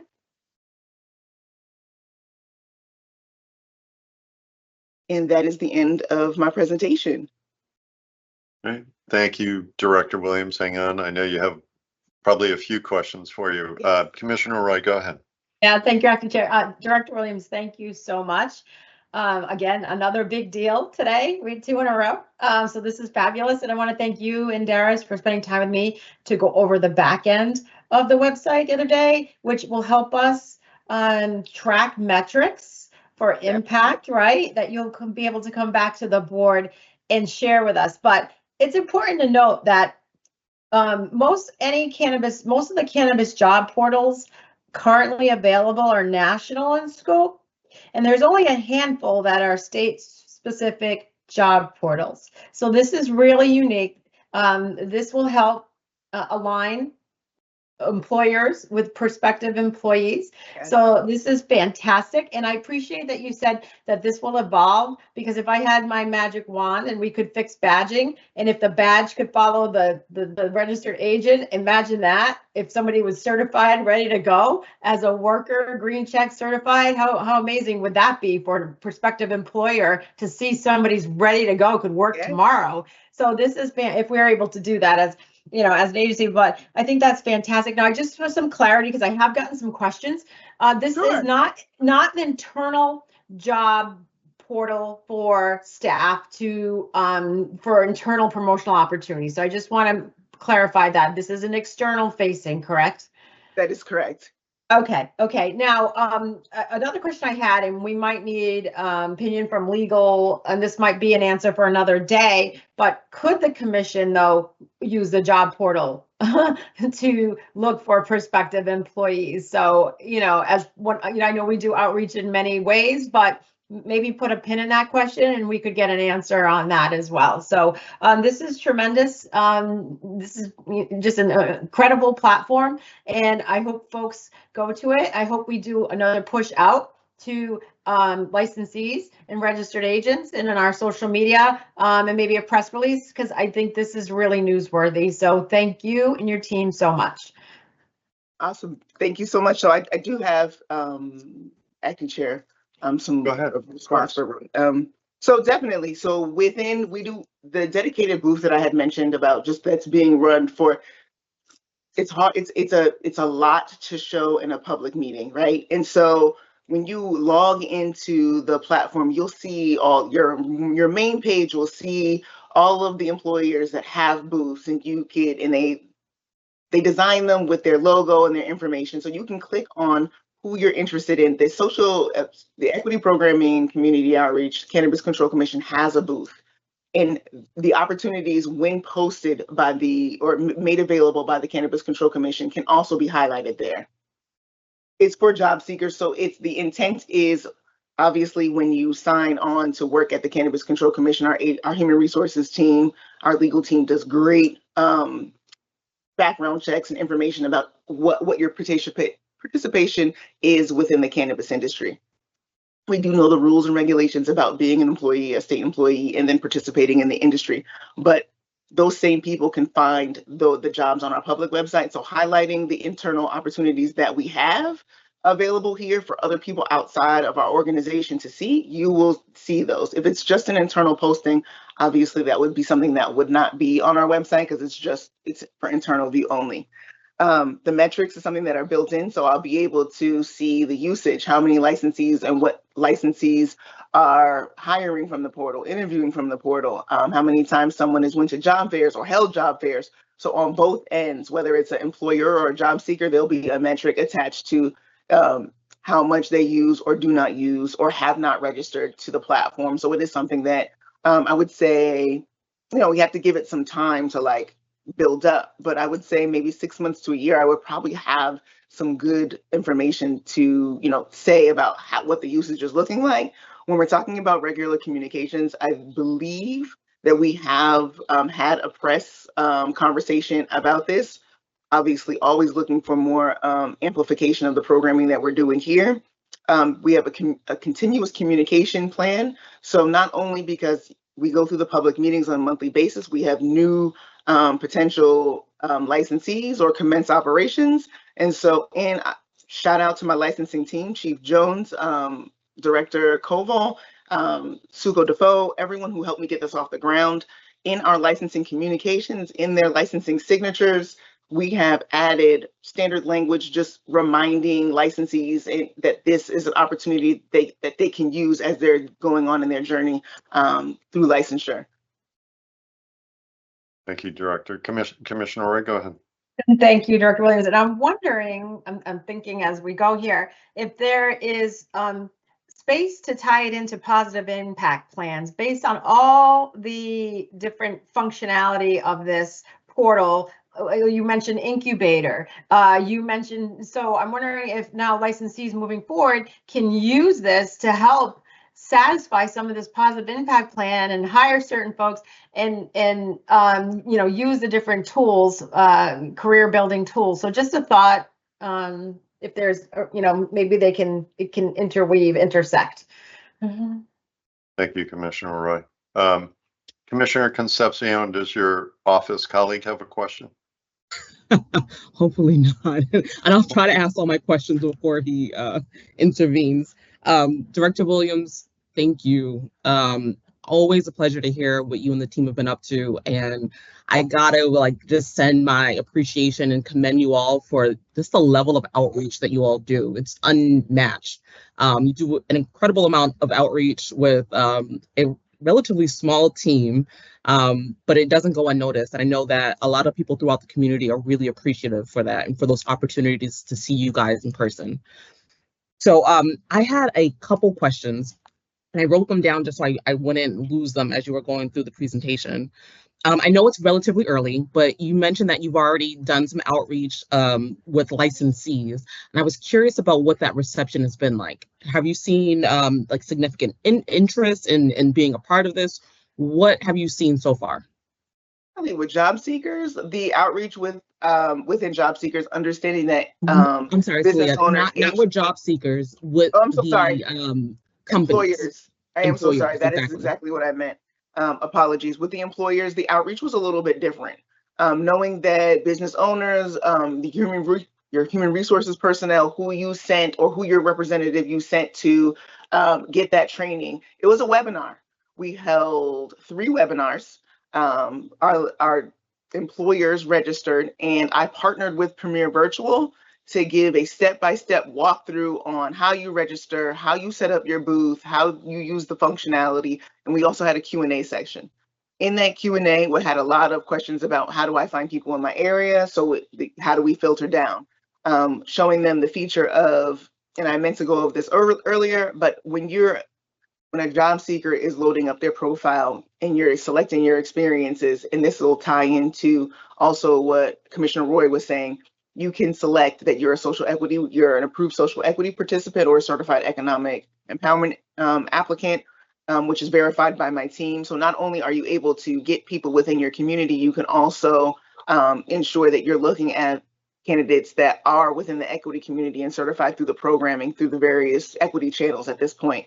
And then, tying back to Commissioner Roy, maybe we did a certified registered agent category. So when the badge conversation, if or when the badge conversation evolves, that'll also be something that I would be able to incorporate in the experience. The feedback that I've gotten is they like that. They also like the fact that it's free. I think that the feedback that I've also gotten is that it is wraparound services. So they like that they can pick and choose different features or use all of the features within their hiring practices, which makes it easier. Sometimes it's not easy to get into a in-person interview. 2025, we've evolved a lot of our practices just professionally across the industry. And so being able to use this portal, interview and do all of the HR work up until probably paperwork virtually has been something that feature that everyone likes. And so we're excited. And I just can't wait to see everyone come together and really utilize the tool. And Director Williams, do you have an idea, and it's okay if you don't have this on hand now. I know I missed the opportunity to meet with you and the team on Monday, so this might be a follow-up conversation for you, myself, and Darius to have. But I wanted to also know if there's a numerical value. Do you know the percentage of licensees that have been contacted, the percentage that are interested? Do we have any numbers around that? So I don't have any numbers around that, but the outreach was when we started it, I worked with our licensing team to grab everyone in any stage of an active licensing application, and that outreach went to them on a monthly basis as we pick up new provisional, new just active licensing applications all the way to final or commence operations. Those will be in the communications and invited to the portal as well on a monthly basis. Okay, and then Acting Chair, if I may, I have like three more, and then I'll give the floor back. My other question, and this is something that sort of dovetails into something that Commissioner Roy mentioned, and it was around how are we incentivizing participation with licensees. You know, clearly, if you're going through this, there's a way to fold this into those positive impact plans. Is that being communicated when there's the outreach to prospective participants who are employers, would-be employers? Yes, Okay. definitely. Yes, definitely. A lot of the work came from basically that conversation, right? I had two sides of a conversation where I have job seekers saying that, like, I don't know where these opportunities are. I don't know who is hiring. I don't know the websites. I don't know if I don't know, right? If you're not familiar with going to Pure Oasis or Netta or like in your neighborhood, like how do you find it? How do you know that Fleet Bank? I don't even know why I said that. Or John Cank, Manual Life, these other people, how are you knowing that they're hiring if you're not familiar with their organization?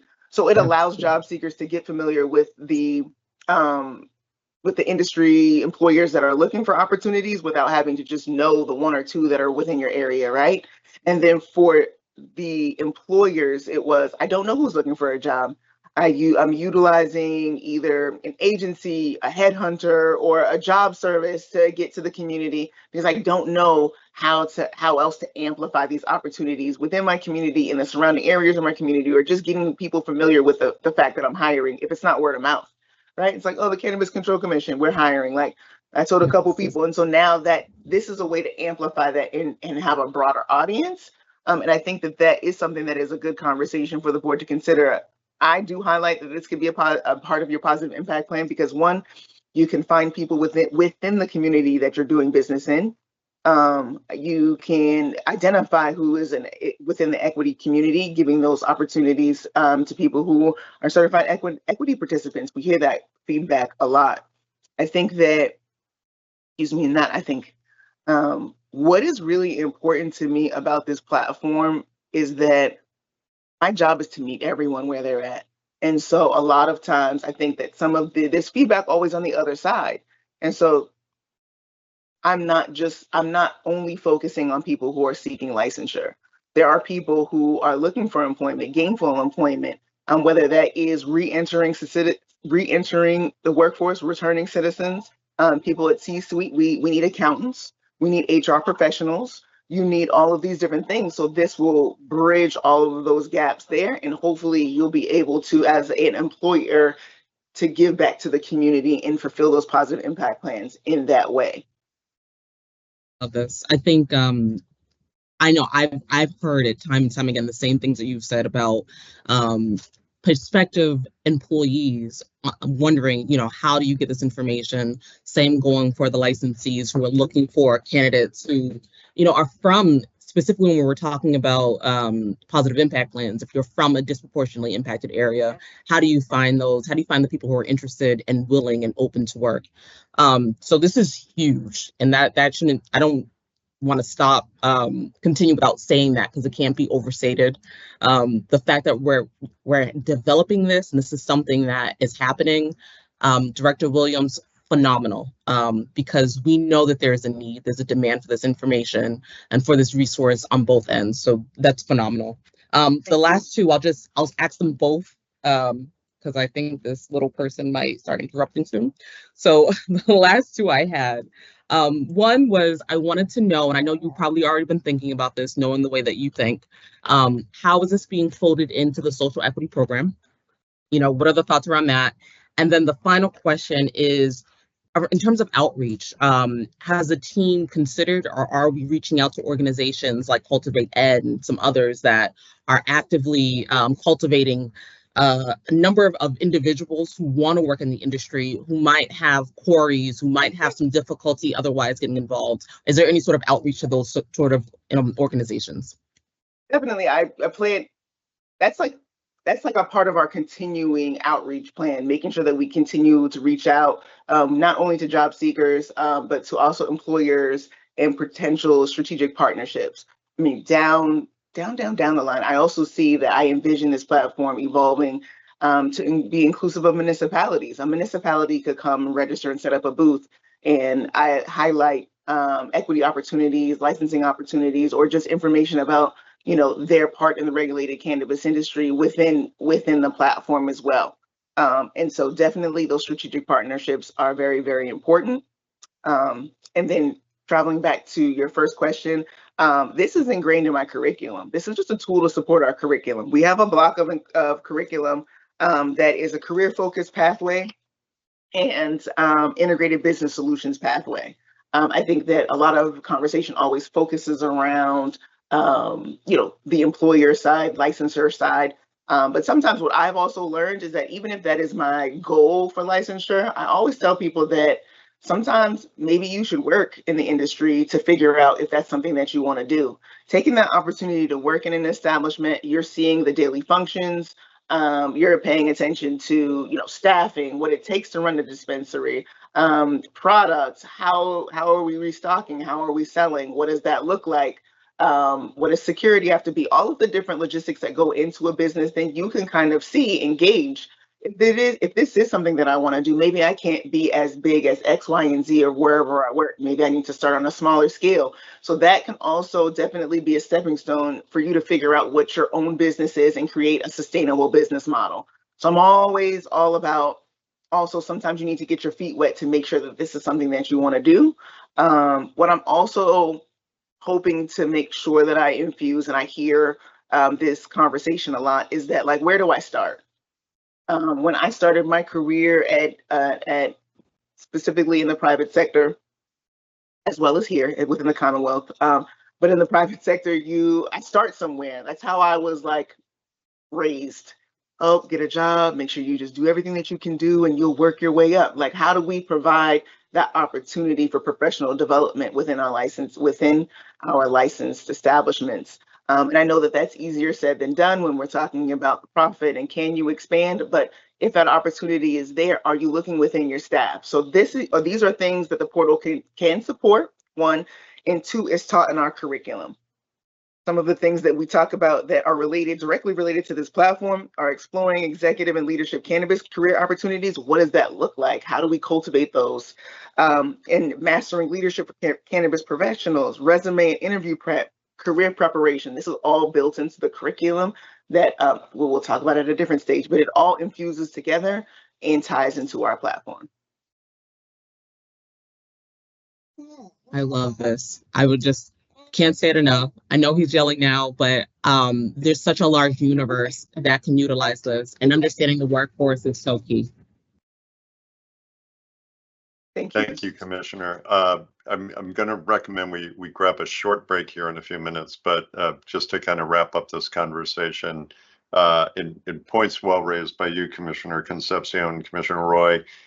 I'm hoping as we roll this platform out that in future positive impact plans, we'll see a reference to provisional licensees planning to use this to help meet their positive impact goals. I had another thought though, because we do see licensees as they go through their positive impact. Many of them try to hold local community and educational events. Many try to hold clinics on expungement, which I know Commissioner Concepcion focuses on. It didn't really, until you went through the presentation, I didn't focused obviously on the jobs, but it sounds like if I'm a licensee, I set up my booth, I can also promote those community events out through the Premier platform as well, which we see those positive impact plans and the progress, and sometimes people are like, I just can't get into, we didn't hold a meeting, didn't get a good turnout, tried to hold this session, limited turnout. So hopefully this will be another resource for people to use to, again, promote those events that are in their positive impact plan. The other thing I would add, obviously, great job to you, Director Williams, and the rest of your team. The other thing I would add, and I know we're talking about the positive impact plan guidance a little bit later under commission discussion and votes.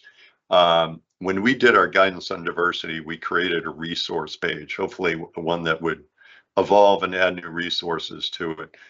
I would like to, as we think about that positive impact plan, I'm going to talk about adding a resource page to that positive impact plan guidance. And I think that this resource should be right at the top of the page. I think that was, the interest of Commissioner Roy and her comments as well. But again, want to thank you so much, Director Williams, your team, incredible work. So glad to see this up and off the ground. I think it's going to provide some real results for both folks looking to enter into the industry and for our licensees to help meet all of their goals. So I'll give you the last word, and then we'll take a 5-minute break, and then we should be able to come back in if you'll allow me to take our friends from the Department of Industrial Accidents out of order.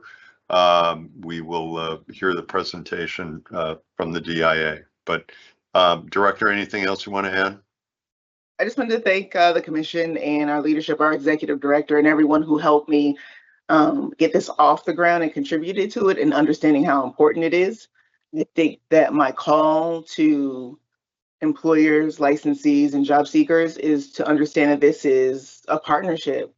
The Cannabis Control Commission has put a lot of financial backing, a lot of time, a lot of bandwidth to make sure that we have provided an important resource for the industry in meeting everyone where they're at. And so please utilize the tools that we are providing, because they're only as good as the participation.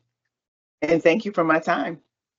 Thank you. Thanks for the good work. Again, a great asset in addition to our first in the nation social equity program. Let's take a 5-minute break. We'll reconvene at 11:55. Thanks, everyone.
Okay, it's 11:57. Just gonna check and make sure my colleagues, Commissioner Concepcion and Commissioner Roy, you're back. I'm here. Thank you. Commissioner Roy, thank you. I'm here. Yep. All right. All right. Seeing that, we will pick this up. This is, if again, it's okay, and I'll seek consensus from my colleagues, like to take item number 3 under commission discussion and votes out of order and invite some of our government counterparts over at the Department of Industrial Accidents, Marianne Falvey and Bill Topier, who I know has joined us. This is, and just to give a little bit of background, late last week, heard about this workplace safety grant program. Thought it would be of certain, value to our licensees, who obviously do a great amount of training with their employees throughout the year. Needed to add it to today's agenda, again, kind of last minute, but only because the window for applying for these grants is the end of this month. So had a great conversation with the folks over at the Department of Industrial Accidents on Monday. Decided to add this to our agenda before it was posted on Tuesday, and just thought it'd be a great opportunity for our licensees who might be listening in to learn about the program, see how they may benefit from it.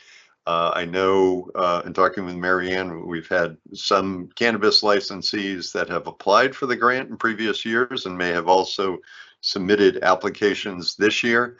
But again, wanted to invite our counterparts in the DIA to talk about the program, see how it might be of value to our licensees, and then open it up for any questions from commissioners or even the ED if you'd like, welcome the opportunity. But with that, I will turn it over to Marianne Falvey. Marianne, thanks for being with us for part of this morning's.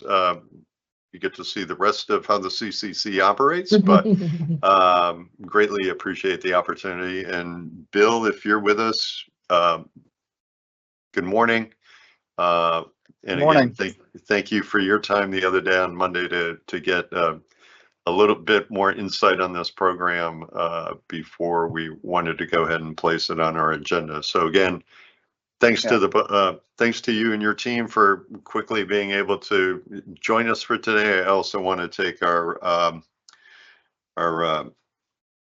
program team for helping to square away all the details to get folks onto this call and get the PowerPoint presentation from DIA up and available to us. So with that, I'll turn it over to you, Marianne, and hopefully we can pull up the DIA presentation so we can walk through their slide deck. All right. Well, thank you. Thank you for the invitation and the opportunity to tell our grant story, and believe we can be of service to some of your agents and licensees. We were actually of service last year, and as you correctly mentioned, we have a few applications that are actually in process right now. Timing is of the essence with us. We are halfway through the application process.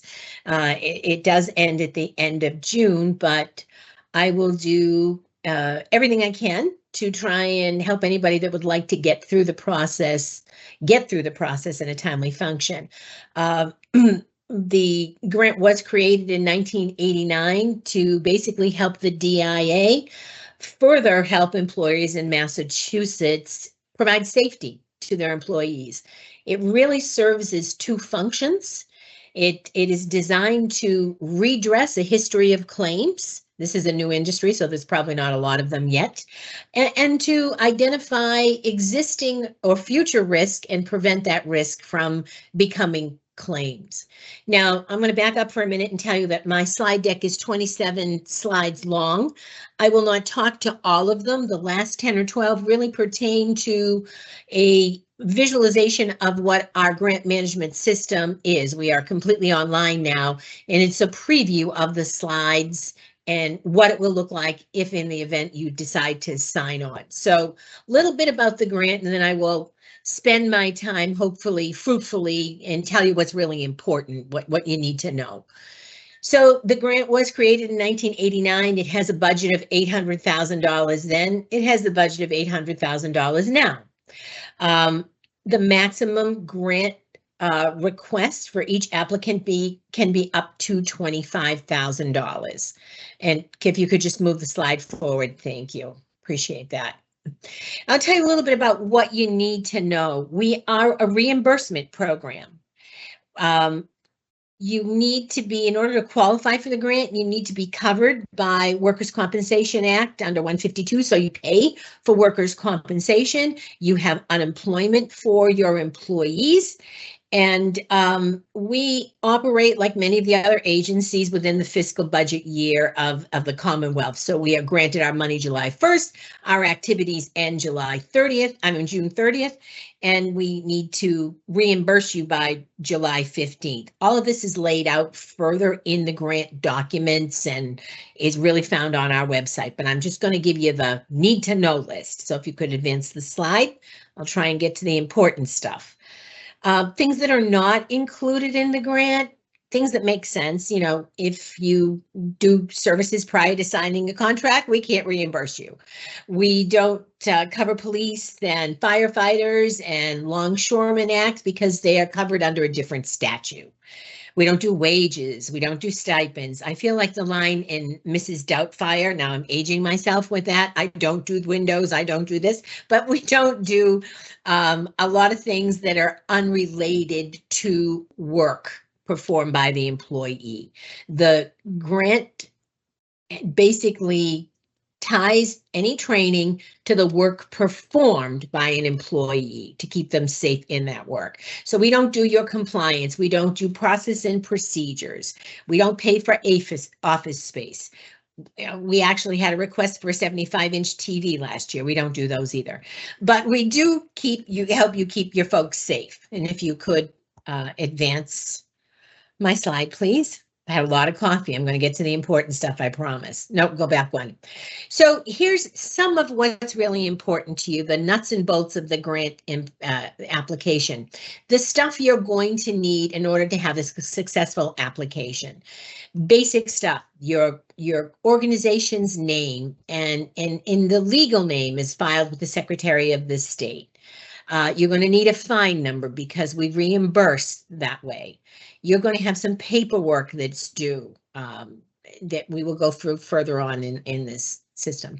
You need to be in good standing. In Massachusetts, that means you need to be insured and you need to not have the Department of Revenue chasing you for any dollars. You will need to find your way to Combines and file there and get a vendor number. You only have to do this once. There's no cost. We have links to everything in our system. You can hit a link, get your DOR, get your DUA, and link to the sign-in page on Combines. We've tried to make it as easy as possible to do the gathering so that you are prepared to attack our application. And the application is 8 pages. Page 8 is an upload page. And the most important page for any organization is going to be the page 7, which is really where you need to talk about the numbers and your story. So if you could advance me a little bit further to the next slide, please. Here's a high level view. You know, we have a link that becomes available, much like the Wizard of Oz. It shows up on the 2nd or the 3rd of the month, whatever the day is, and it goes away on the 30th. And if you apply during that time frame, you will go through the necessary steps of signing up your company. When you get to page 2, you get your first identification number that's related to your company. You are company XYZ. You will be forever company XYZ in our grant process from year to year. You can begin the application. You get that ID when you save on page 2. Then you will go through the process during the weeks that we have available to complete the next pages. Follow the instructions. upload these documents. This is what is required by the finance department in order to get a contract. It really is not that complicated. And when you get to the final page and you actually submit your application, then you're given your place in line. Once you submit an application to us, it goes dark. And we have roughly 8 weeks in which we review all the applications. We use a compellingness scale, and that is, how good are you at telling your story and telling us what you need and falling within the requirements of the grant, which are basically pretty simple: to keep your employees safe in the job they do. Now we have ways to make that easy for you. Could you advance my slide, please? This is compliance and procurement. We can go forward again. This is just for reference. Hazards. Okay, I'll keep going. Training topics. So let me just speak to some of these things. On our website, to make it easier, we have, for instance, a listing of 124 different topics. Now, these topics could be anything from, slip, trip, and fall, inhalation of bad substances, operating machinery. Anything that could provide a hazard in your industry is probably listed there. But the other thing that we're pretty good at is listing, there's about, I believe, 40 or 50 trainers on there now that will allow you to say, hey, Marianne, we're new to the industry, or we're new to this process. We've got 4 or 5 different things that we need help with. My recommendation to anybody new in the process is to find yourself a trainer. We're happy to guide you to some people that have got broad-based experience or very finite experience, and they will customize for you. They will say, listen, we're familiar with the industry, or we're not familiar with the industry, but we can put something together that will be a program specific for you. We did such a thing last year. We worked with Green Gold Group. That was our first foray into the cannabis industry. And we currently have about 4 or 5, I believe, of your agents in process right now in various stages of application process. So could you move forward? My slide, I'm sorry, could you advance the slide? Last year, we, with our $800,000, trained over 7,000 employees in Massachusetts with 125 grants and 12 of the 14 counties in the Commonwealth. So we're small but mighty. There are 3 of us really that run this program, and we both accept new applications and close out the current year in the month of July. As I affectionately call it, it's the month of purgatory. But we really try and help. We've made a commitment. I've made a commitment to try and give everybody something. Could you advance the slide, and I'll just speak to some of it. The grant application allows you to request up to $25,000. I will tell you, it's rare that we give any one entity $25,000. On a regular year, we will have between $2.5 and $3 million in applications against a budget of $800,000. Anybody that qualifies, that meets the standards, that's in good standing, that has filled out their application, will get money from us. Might not be a lot, but there are also ways to circumvent that, and that is this. You are an industry unto yourself, and what we have seen in the past is that an employer can apply on their own and put their place in line to try and get funds, or can develop a coalition. We call them consortium grants. So that if you are a cannabis organization and you're in a town and there's 2 or 3 in towns next to you, may want to group together with a trainer and become a consortium grant. So instead of me giving you each $3,000 or $4,000, I'm supposing, I can give you $12,000 or $14,000 perhaps, and you get more training and more people done. So there's many ways to do it. The trainers are key, especially this late in the game. If you're new to the process, and it's sort of late in our process as well, there are trainers out there that are excellent at hand holding. One of them is safety trainers. They have walked more people through the grant process than I can say. Tiger Training trains people all around the world. We are seeing needs for public facing training, such as, workplace de-escalation, violence de-escalation, knowing who's coming to work, ingestion, respiratory, a little bit of anything. We will work with anybody to curtail and critique a program that works for you with whatever we can give you for money. So when you file the grant application to us and you get to the point where you've submitted and you get your number in line, the screen will go dark and you will be in the system. And during the 8 weeks, everybody gets a phone call from us. And you may say, Marianne, okay, we've requested $10,000. And I might have to call you and say, Bill, I know that you requested $10,000. I have $3 million in applications. I can give you 5. How would you like to spend it? But we speak to everybody. I think our customer service is excellent. We hold a lot of hands and we try and help as many people as we can. And I think the trainers that are reflected in our system do the same. And we just would like to try and help keep people safe at work. That's our function in life. My prior background is claims. I've seen the other side of the world. I much prefer this side, where we can give away money and try and keep people safe. And you could move my slide forward. I've had a lot of coffee and I'm trying to get through my 15 minutes of fame. This is the stuff that you need to know before you begin, okay? This is the stuff that you're going to need. The most important thing, if you could move it forward, I'm looking for my slide that will show you, this is the information page on our website that's linked here. Keep going, please. Okay, here's the slide, the pace in the application where everybody gets stuck. 80% of what we have in there right now are stuck on page 7. And this is because you need to think about what you need. And a trainer can help you here. Okay, we're a new organization. We're really not sure what we're up against. Will you probably have slips, trips, and falls? Yep.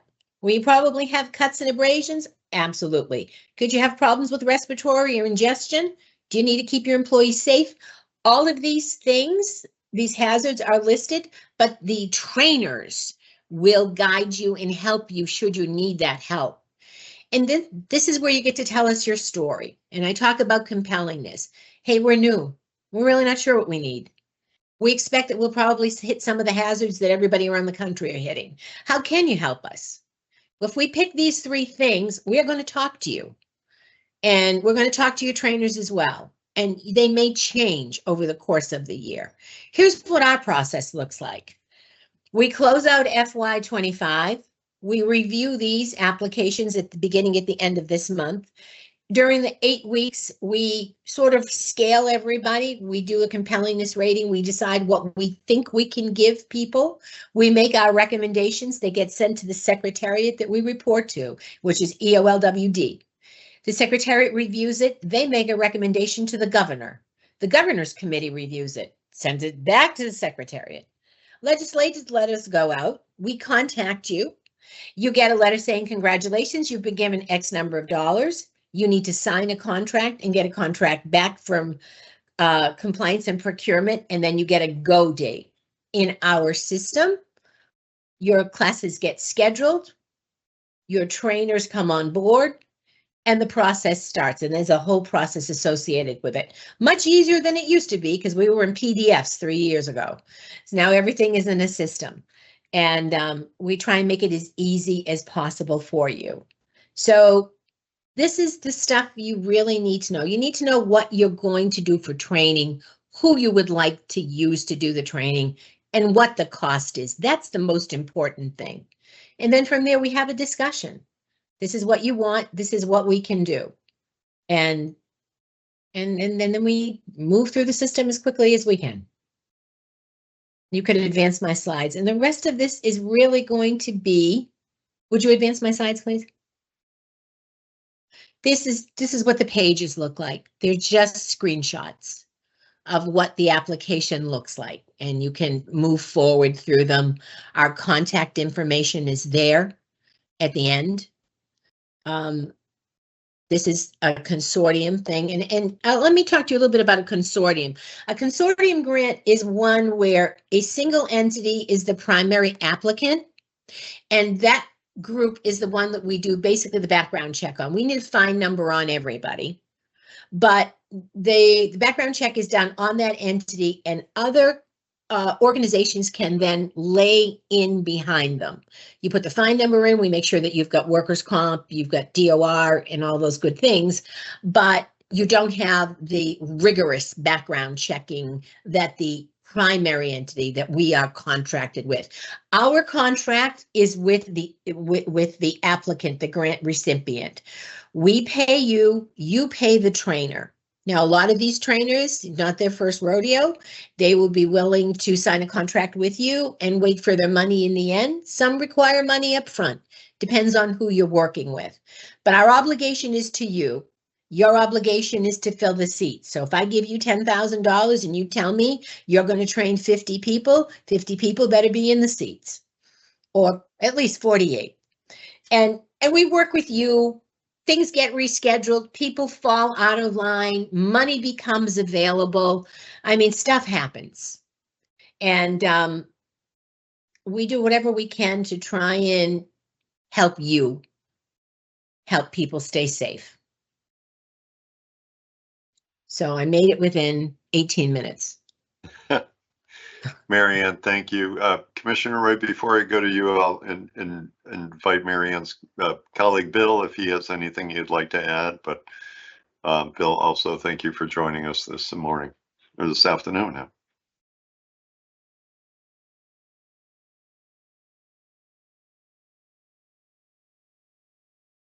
Is Bill muted maybe? Oh, he might have dropped off. Okay. I know he had a meeting coming up. I don't know, it may be a conflict in terms of timing. Fair enough. Fair enough. Commissioner Roy, go ahead. You had your hand up. Yeah, thank you, Acting Chair. Marion, thank you so much. This was highly informative presentation. This is all new information to me, and I know it'll be quite useful in the cannabis space. So I'm glad to hear one of our licensees has already taken advantage of this and other ones are looking into it. So that's great news. Just in the cannabis industry, being a newer industry, one of the major challenges is the lack of air quality monitoring. Yes. And there's been numerous concerns around cannabis, inhalation of cannabis dust during the workday. So my question to you is twofold. I know you talked about the training and the classes, but does this grant reimburse for anything like air quality monitors? And my other question is, we're in the process of working to promulgate social consumption regulations, which would be on-site consumption. And part of the regulation will require the employer to provide adequate PPE to keep employees safe from secondhand smoke. Could someone apply for this grant for PPE or air quality monitors? Okay, no to the air quality monitors because that becomes machinery and process for certain, but we do PPE all the time and respiratory, absolutely. Okay. And you know, when I look at something like that too, I mean, I've worked in my past life with silica and you know, coal mine and all the other dusts that come with it and the things that we see as time goes forward. But you also have public facing. And, you know, you don't know who's coming into your store or the status of who's coming to work. Things that have been interesting to us because the request, I've just started year 4 here, and I came from AIG and I ran the US, Asia, and Europe. And of course, claims are different, but in a lot of ways the same, right? People get injured the same way, and regardless of the injury. But what we're seeing now is 20% of our 20% of our requests are for workplace safety, not so much in terms of, you know, machinery and slip and falls. Yes, that's still static, but we are seeing violence, anti-violence, de-escalation, anger management. Who's coming to work? Do you know if your employees are impaired? And they may not be impaired due to pharmaceuticals or alcohol or even cannabis. It could be emotional stuff happening at home. So we're seeing active shooter. We're seeing that type of safety too.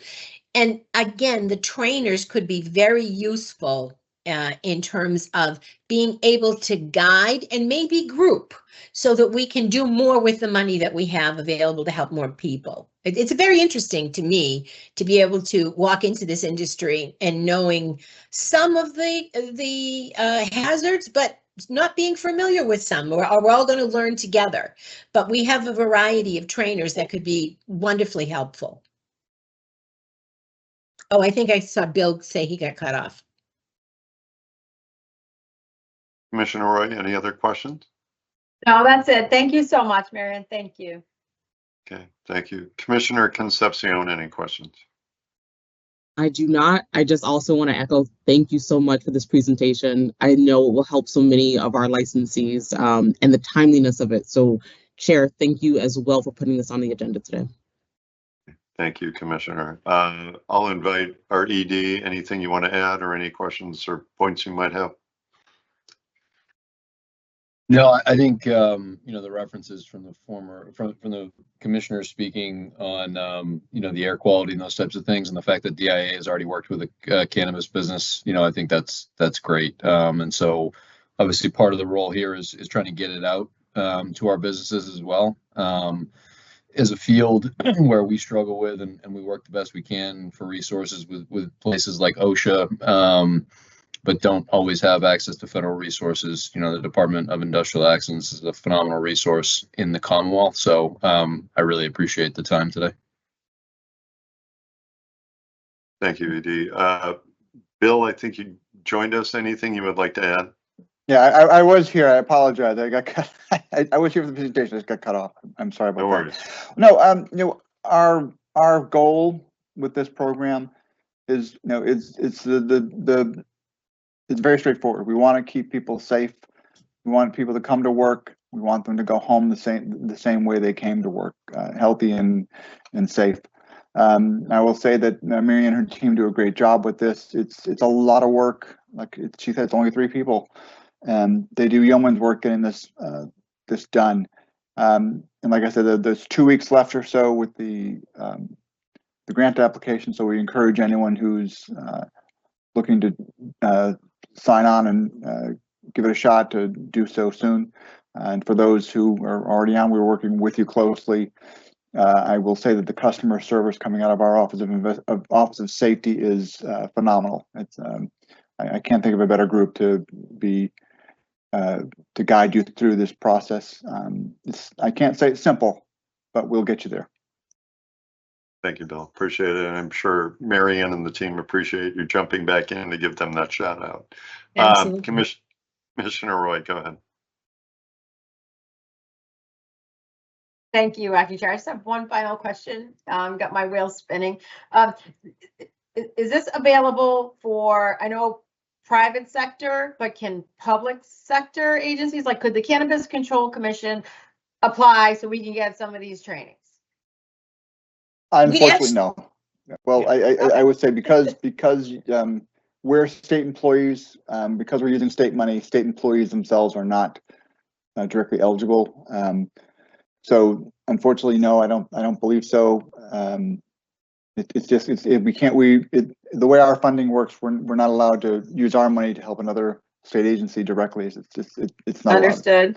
Understood. Thank you. Fair enough question. Don't leave any stone unturned, right? I like it. Okay. Mary Ann, Commissioner, go ahead. Commissioner Concepcion, excuse me. My apologies. And I know we wanted to stop soon, but Marion, you mentioned the number of current cannabis companies who are going through the process now. Do you mind repeating that number again? I have to, it's changing daily. There's the other 4 or 5. There's one that's completed, and there are 4 or 5 that are in process. But I am told by one of the groups that we work with right now is Safety Trainers, and I believe they have another 4 or 5 on their own. So I expect to have, 10 or 12 that we, again, getting them to finish the application. On Monday, we begin calling everybody saying, hi, you're on page 7 and you've been there for 2 weeks. How can we help you? Because you only have 2 weeks left. But getting them to complete and submit, we don't count them. There are currently right now 75 grants that are in process.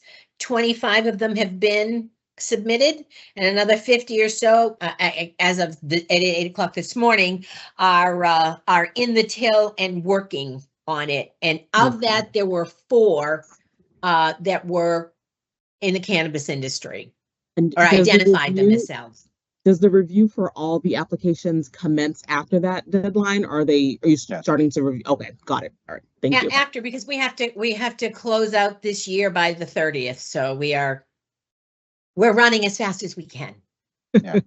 I did have a Thank you. thought unrelated to any of this, and I'll throw this out to you, maybe not for this year or next, but because you have such a diverse group and it's so new, something that might be of interest or value is maybe doing a statewide seminar where we could bring a variety of trainers in. After you've had a year or so of claims and people coming through, it might be of interest to be able to get as many people. Maybe they could contribute a few dollars, whatever. I don't know how it would work, but maybe we could do a statewide training at a particular location that was offered by the state, or a couple of locations, train a lot of different people in lecture and practicum on a few things. I'm just throwing it out there.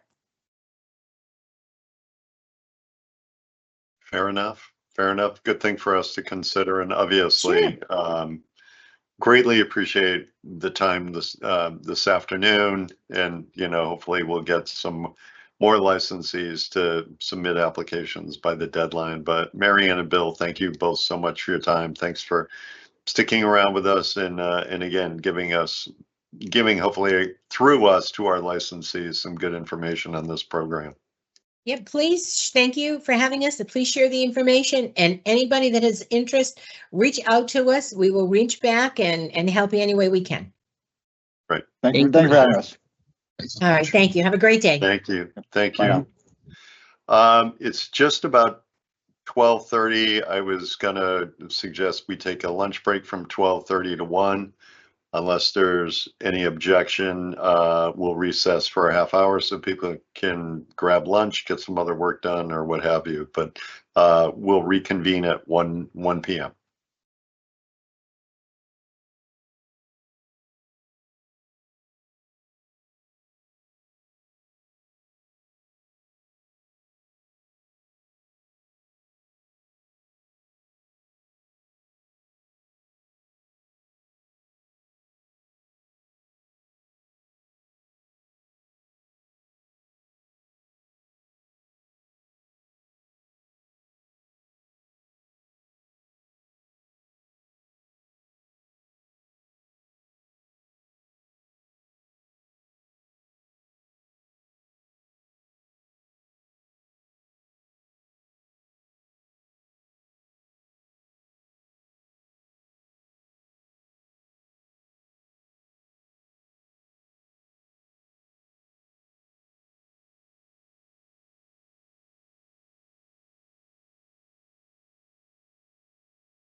Director Koval, are you with us? I sure am. There you are. Good afternoon. Thanks for your Good patience afternoon. sticking with us Good through this afternoon. No, it was entirety great of to this watch meeting so far. everyone. It was very entertaining. Wow. All right, so are we ready to go? I just got to make sure my Okay. colleagues are back. I see Commissioner All Roy. right. Commissioner Concepcion, are you with us? I am here. Awesome. All right. I think we left off under the ED and commission staff report. We were up to licensing data updates. So with that, Director Koval, I will turn it over to you. Thank you. All right, so in this slide, we can see we have 1 application awaiting first review. 18 applications are awaiting supplemental review. 4 applications are for provisional license consideration today. 4 licensees are for final license consideration. And next you can see our number of certified active patients. Next slide. Here we can see that the commenced operations are still up compared to the same time last year to about 12%. Next slide. This is, as I like to refer to it, the pizza tracker, just reviews, our life cycle of the licenses through the process with all the stage processes.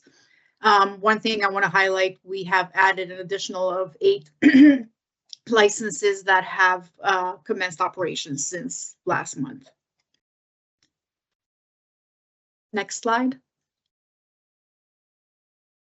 So these were the ones that Commissioner Roy had asked for a couple of public meetings ago. Nothing really has changed since the last public meeting in the data in both active cultivators slides that we have. There's been 1 tier relegation, I believe. So there's a minor change in the overall total canopy between this month and last month. But other than that, the numbers have stayed stationary. Apologies. Next Commissioner, slide. wait, hold on just a second, Director, because Commissioner Roy, you were looking for some of this information. I didn't want to move past it if you had any questions. Yeah, no, I just want to thank Director Koval for turning this slide around, and I'm just trying to absorb it really quick. And I always look at where we are in canopy that has commenced operations, and at 3.5 million. Now, again, as we said before, we kind of round up because the tiers are within a range. So, we don't have it, exact, but that's, a ballpark, if you will. And then the other thing I always kind of look at is what's around the corner. And so, in the final license, we have 205,000 square feet of canopy around the corner. And then, in 1.1 million in provisional phase. So I always kind of keep a watchful eye on that. I think it's important as regulators, we look at this and assess as need be. But you said, Director Koval, there's been 1. It was a self-relegation, right? They self-relegated? Yes. Correct. Yes. Yes. As I said, from time to time, licensees, assess, I guess, their needs and can self-relegate. Okay, wonderful. Thank you so much. I appreciate this. You're very welcome. Next slide.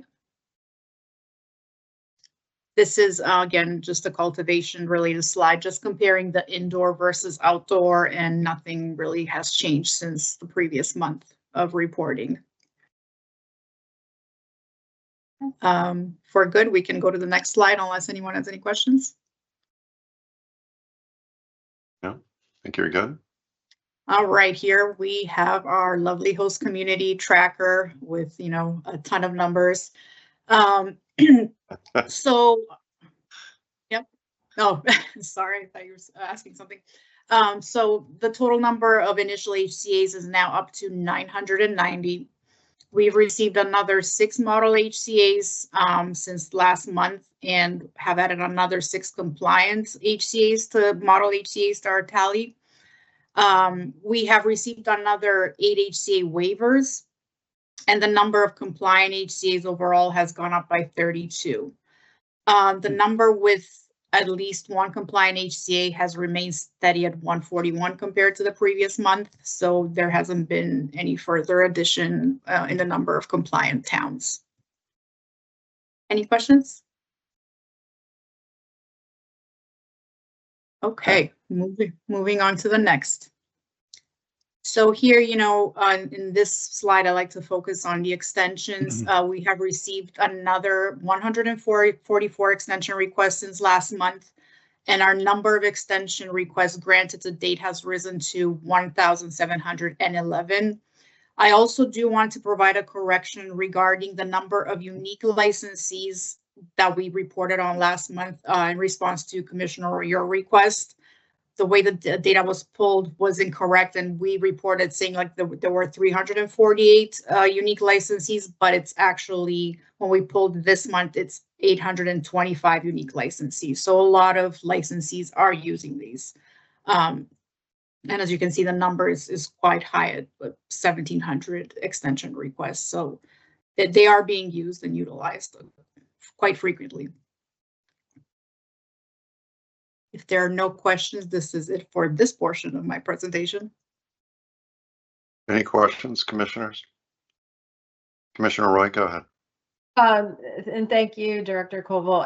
And I'm wondering if another slide will eventually need of this universe, how many are applying for equitable relief? We might at one point need to get that metric as well. Yeah. I could see that would be useful in the future for sure. Okay, thank you so much. No, you're welcome. Thank you. Commissioner Concepcion, any questions? I do not. Thank you. Okay. All right. I will shut down for now and be back later for the guidance, unless that's next on the agenda. All right. Thank you. Thank you, Director. Appreciate it. All right. Jamie, you're up. Hi, thank you for having me once again. Thank you for being with us. I guess we'll start with the changes of ownerships. There are 2 change of ownership and control requests for consideration today. The first licensee is Jolly Green Inc. They are seeking a change of ownership and control over one adult use license and are requesting to add 1 individual and 1 entity. Additional information is contained within the executive summary for the Commission's review and consideration. Commission staff have reviewed the application for compliance with applicable laws and regulations and are presenting it for the Commission's review and vote. Okay. We'll take these. First one up is Jolly Green Inc. Information was in the board packet. Any questions from my colleagues on this change of ownership request? If not, I would seek a motion to approve the change of ownership for Jolly Green Inc. Do I have such a motion, Commissioner Concepcion? So moved. Do I have a second, Commissioner Roy? Second. Motion been made and seconded. Any further comments, questions, or discussion? Seeing none, I'll do a roll call vote. Commissioner Concepcion. Aye. Commissioner Roy. Aye. And Commissioner Stebbins votes aye. 3 in favor, none opposed. All right, Jamie, the next change of ownership. The licensee here is the Fresh Connection Boston LLC. They're seeking a change of ownership and control over 1 adult use license and are requesting to add 2 individuals and 1 entity. Additional information is contained within the executive summary for the Commission's review and consideration. Commission staff have reviewed the application for compliance with applicable laws and regulations and are presenting it for the Commission's review and vote. Thank you, Jamie. Appreciate that. Commissioners, any questions on this change of ownership?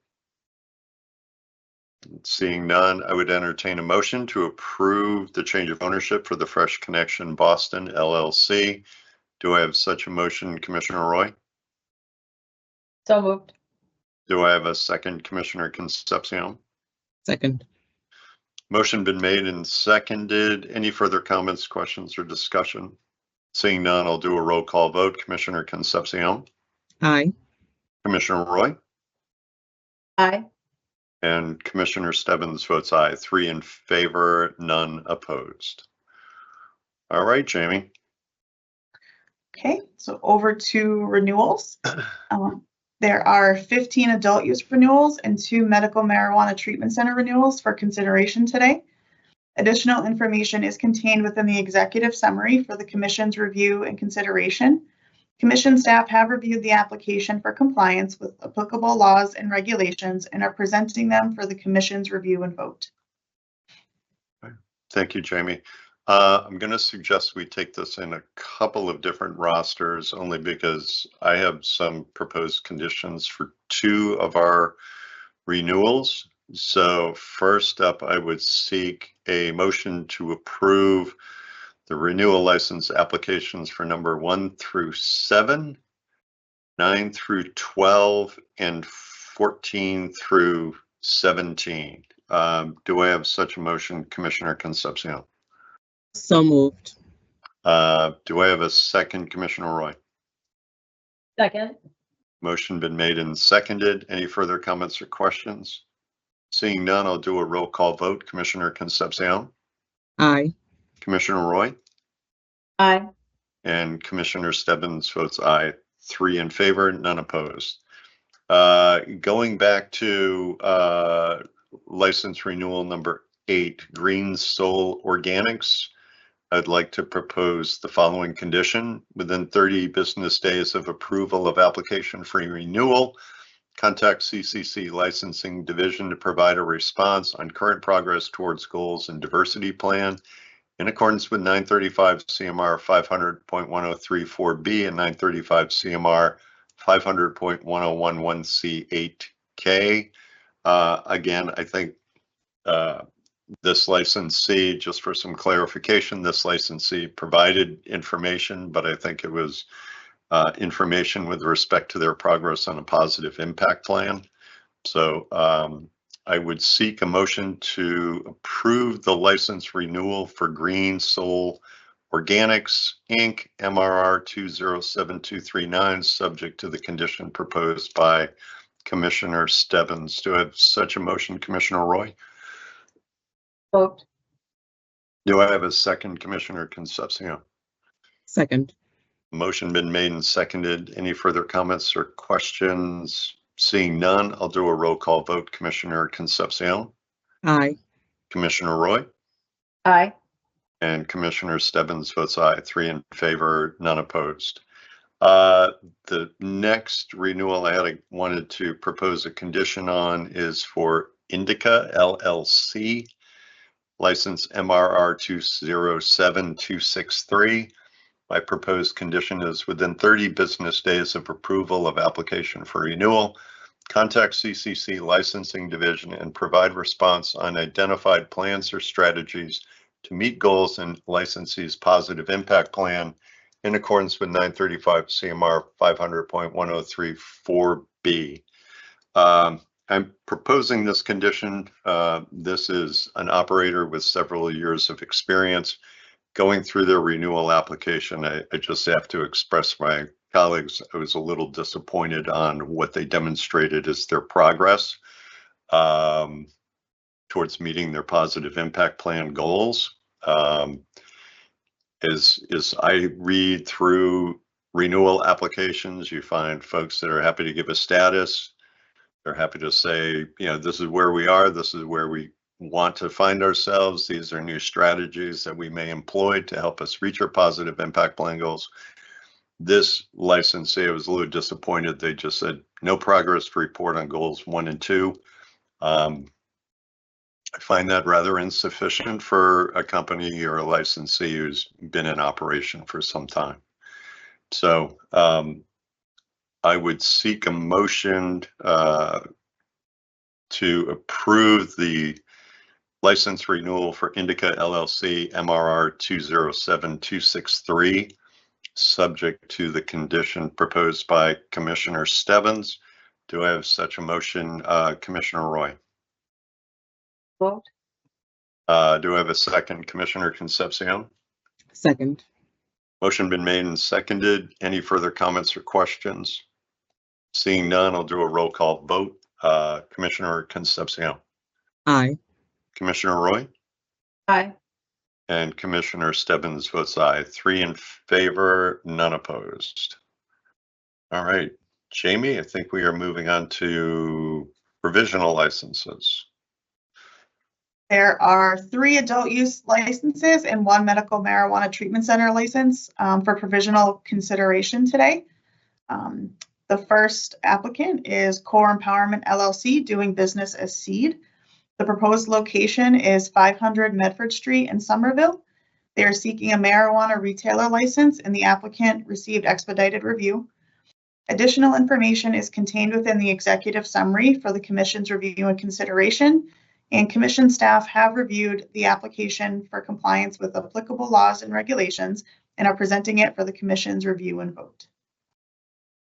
Okay, thank you. I believe with this licensee, Commissioner Roy, you have a proposed condition.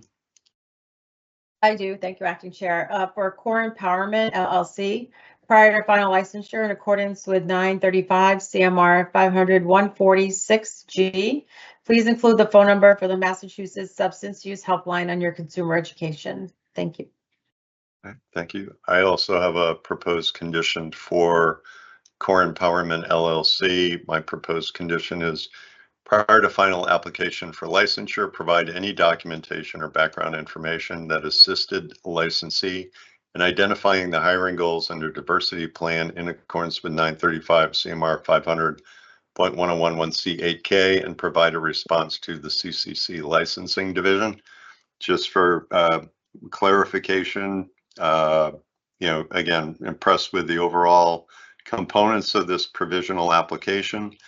What kind of jumped out to me were their goals for diverse hirings under their diversity plan, and I just welcome a little bit more information. Obviously, as we all look through diversity plans, positive impact plans, we don't want to see any licensee kind of set them up for failure or even an inability to maybe reach their goals. Not that we don't encourage or expect licensees to come back to us and tweak their goals after they've been in operation for a period of time, but I'd like just to know a little bit more about how this licensee came up with the goals that they've included under their diversity plan. Any other questions or comments? If not, I will seek a motion to approve the provisional license for Core Empowerment LLC, number MRN 285081, subject to the conditions proposed by Commissioner Roy and Commissioner Stebbins. Do I have such a motion, Commissioner Concepcion? So moved. Do I have a second, Commissioner Roy? Second. Motion been made and seconded. Any further comments or questions, discussion? Seeing none, I'll do a roll call vote. Commissioner Concepcion. Aye. Commissioner Roy. Aye. And Commissioner Stebbins votes aye. 3 in favor, none opposed. All right, Jamie, you take us to the next one. Yes, the applicant here is Massachusetts Caregivers LLC. The proposed location is 405 Deerfield Street in Greenfield. They are seeking a marijuana delivery operator license, and the applicant received expedited review. Additional information is contained within the executive summary for the Commission's review and consideration. Commission staff have reviewed the application for compliance with applicable laws and regulations and are presenting it for the Commission's review and vote. Okay. Commissioner Roy, you have a proposed condition for this provisional licensee. No, I don't. Oh, you Thank don't? Okay, No. all right. I do have one. It is similar to the proposed condition I asked to be attached to the provisional license for Core Empowerment, but it reads for Mass Caregivers. Prior to final application for licensure, provide any documentation or background information that assisted licensee in identifying hiring goals under their diversity plan in accordance with 935 CMR 500.101 1C8K and provide a response to the CCC licensing division. Again, as I read through this provisional licensee's application, again, appreciate what they're hoping to do under their positive impact plan, their diversity plan. It just struck me that under their diversity plan, they had a goal of 30% for each of the hiring categories for their diversity plan. So just looking at, again, to get a little bit more information. Again, we're not trying to set any of our licensees up for failure, but would welcome some information as to how they propose that under their diversity plan. Go ahead, Commissioner. Question? Yeah, I just want to compliment Massachusetts caregivers because for the delivery operators, sometimes I don't see in the dispensing plan consumer education, and they had a very robust one. So I just want to say good job to Massachusetts Caregivers LLC. I was happy to see that. Very good. Thank you. Commissioner Concepcion, go ahead. Thank you. I also had a comment. I just wanted to highlight Massachusetts Caregivers LLC. One, because this is a social equity participant that is going through the provisional license process, so congratulations. But also, I wanted to highlight that positive impact plan.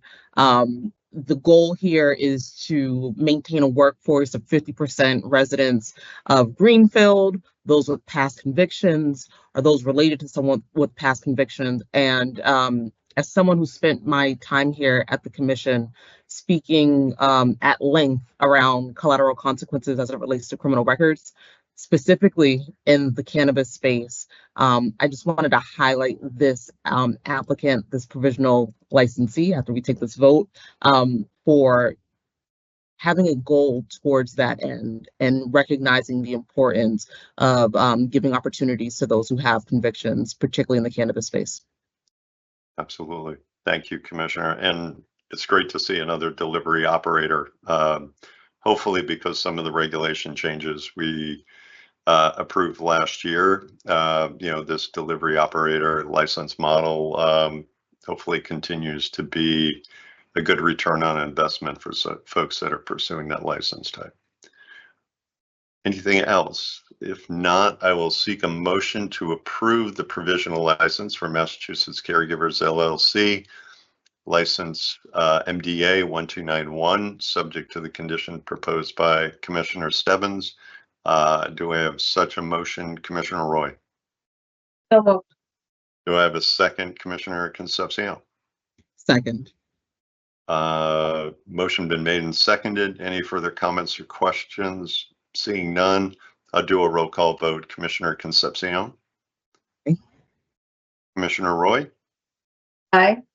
And Commissioner Stebbins votes aye. 3 in favor, none opposed. All right, Jamie, Peak Collective. The applicant here is Peak Collective LLC. The proposed location is 325 Stockbridge Road in Great Barrington. They're seeking a marijuana retailer license, and the applicant received general review. Additional information is contained within the executive summary for the commission's review and consideration. Commission staff have reviewed the application for compliance with applicable laws and regulations and are presenting it for the commission's review and vote. Okay. I did not receive any conditions for Peak Collective. Seeing none, I will entertain a motion to approve the provisional license for Peak Collective LLC, MRN 285297. Do I have such a motion, Commissioner Concepcion? So moved. Do I have a second, Commissioner Roy? Second. Motion been made and seconded. Any further comments or questions? Seeing none, I'll do a roll call vote. Commissioner Concepcion? Aye. Commissioner Roy? Aye. And Commissioner Stebbins votes aye. 3 in favor, none opposed. All right, Jamie, the last one, Resonate Inc. The applicant here is Resonate Inc. With a proposed dispensary location of 110 Pleasant Street in Northampton. They're seeking a medical marijuana treatment center license and receive general review. I have a recusal here. I don't know if I did not get that. Okay. All right. Jamie, go ahead and finish what you were saying. Sorry to interrupt you, Jamie. That's okay, no worries. understand. This is a co-located establishment with license number MR 282398. Additional information is contained within the executive summary for the Commission's review and consideration. Commission staff have reviewed the application for compliance with applicable laws and regulations and are presenting it for the Commission's review and vote.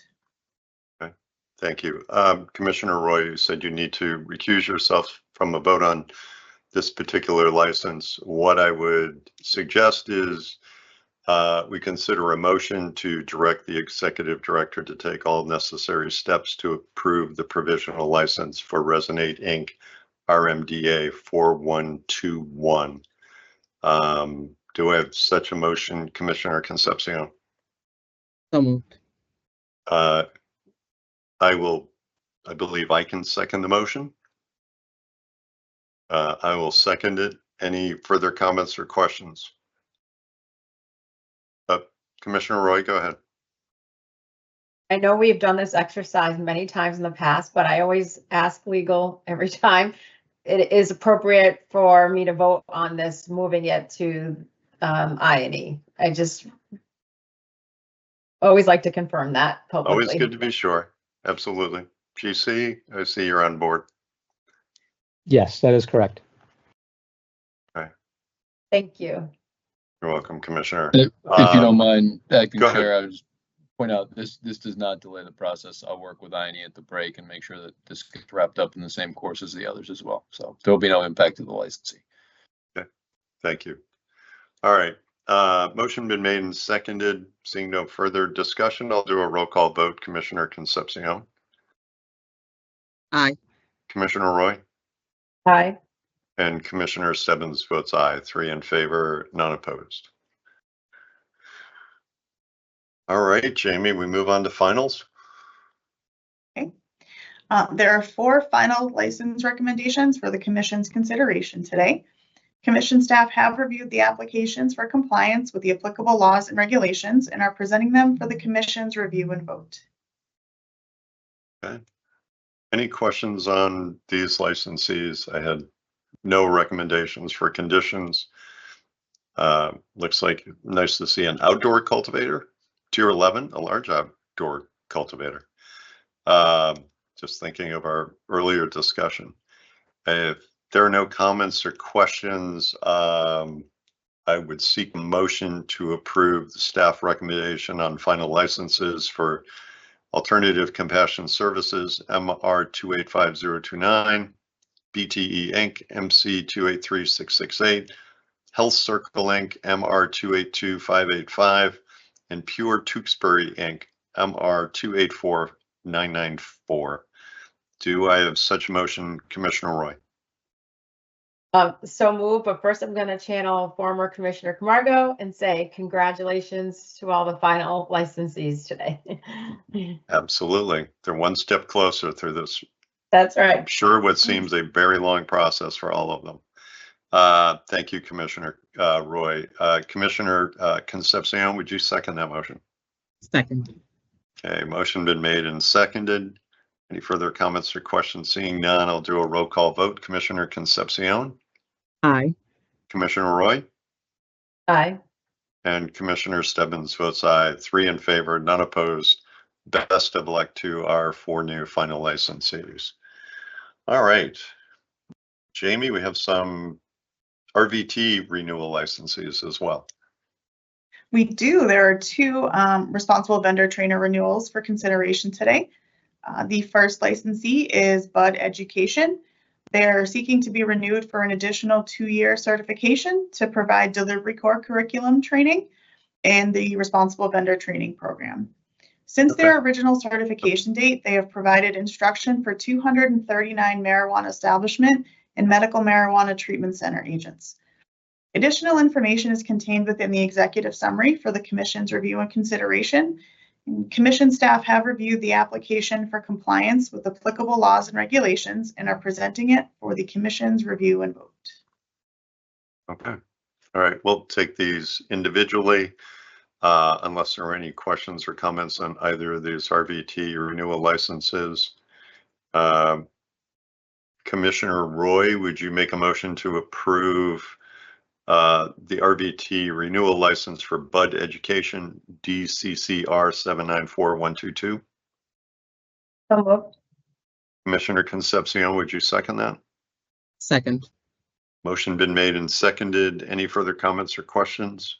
Seeing none, I'll do a roll call vote. Commissioner Concepcion, Aye.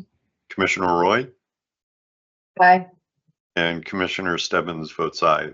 3 in favor, none opposed. I would seek a motion now to approve the RVT renewal license for Green Culture Ed, DCCR 749120. Do I have such a motion, Commissioner Roy? So moved. Do I have a second, Commissioner Concepcion? Second. Motion been made and seconded. Any further comments or questions? Seeing none, I'll do a roll call vote. Commissioner Concepcion, Aye. Commissioner Roy, Aye. and Commissioner Stebbins votes aye. 3 in favor, none opposed. Thank you to our RVT licensees in your renewal. All right, Jamie, I think that's everything you have for us.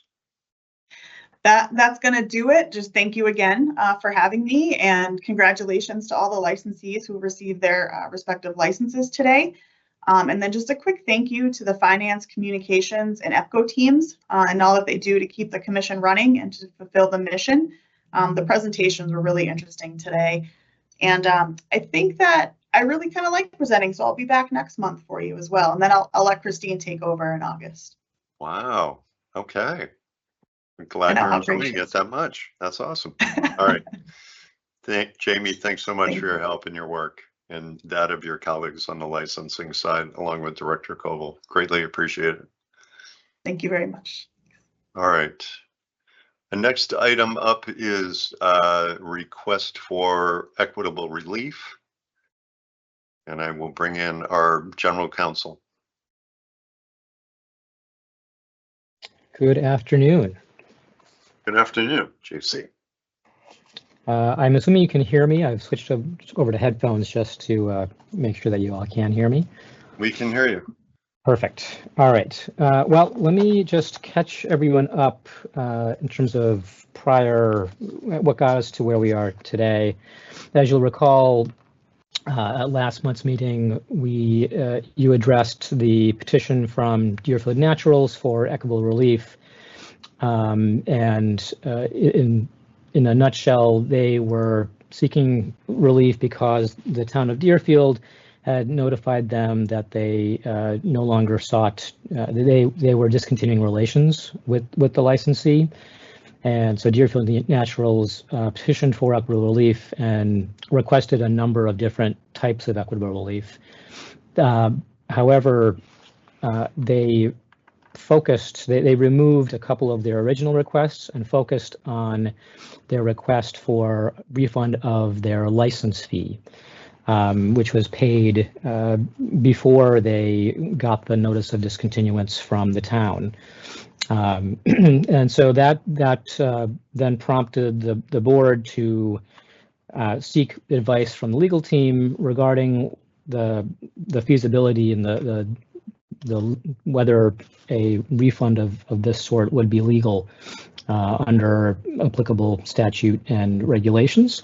So since this brought forth a case of first impression involving equitable relief, legal was asked to take a look and opine on the situation. So I will start just by saying that historically it's been the Commission's position that license fees are not refundable. And so this scenario that we're talking about is a unique one. We haven't confronted a request like this in the past. And what I'm going to do is I'm going to try to walk you through the various steps of the analysis and the statute and regs that are at issue here. I apologize, I don't have slides like my colleagues before me, but I think I can walk you through this hopefully in a way that makes sense. Let me start off by just saying that the overriding principle here the first step in statutory and regulatory construction is where you have different provisions that seem to be in conflict, you try to read them in a way where you can harmonize them. And so that's the approach that the legal team has taken here. There are 3 different provisions at issue. And I'll start off with the first one, which is our Reg 935 CMR 500 183C6, which provides licensees the option of applying for equitable relief where they have received, among other things, a notice of discontinuance of relations from their host community. In this case, the licensee Deerfield Naturals did receive such notice. They then applied for equitable relief, and legal did a review of their application and found that it did meet the requirements of the application, and then passed that along to Enforcement Counsel and his team to look into the merits of the matter and the facts, and to come back and advise the board. So that is what happened at the last meeting. As I mentioned, Deerfield Naturals had initially requested different types of relief, including a change of location fee, but they subsequently removed that request and focused on their request for refund of the license fee, which under our reg, under that section, falls under the other equitable relief section that's in the reg. And so that question is properly presented, and the application itself is properly before the board for review. So that's where we start.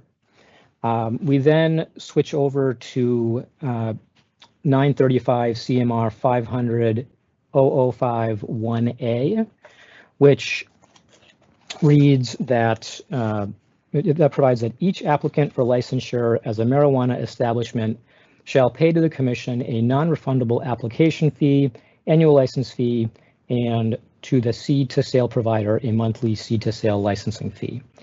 As I mentioned, historically, the commission has taken a reading of that basically makes all of those fees non-refundable.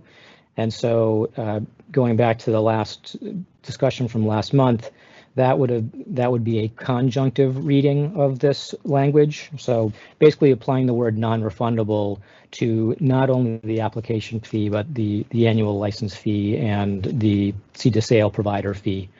And so that has been the traditional approach. There is some leeway here in terms of the reading. There is, since non-refundable only appears one time in this language, there can be an argument that it only applies to the application fee. But as I said, the commission has taken the position that that has applied to all those fees listed.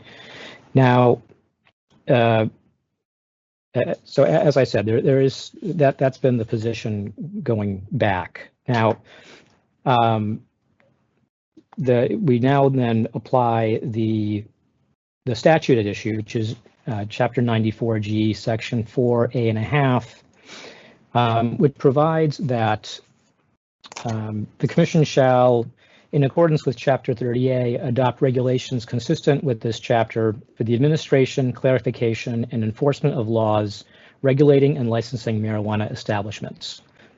And then the regulations shall include, and then there are a whole number of categories that are listed in statute.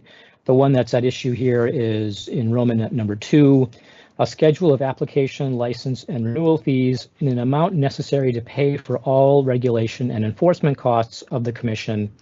And here's the important language here.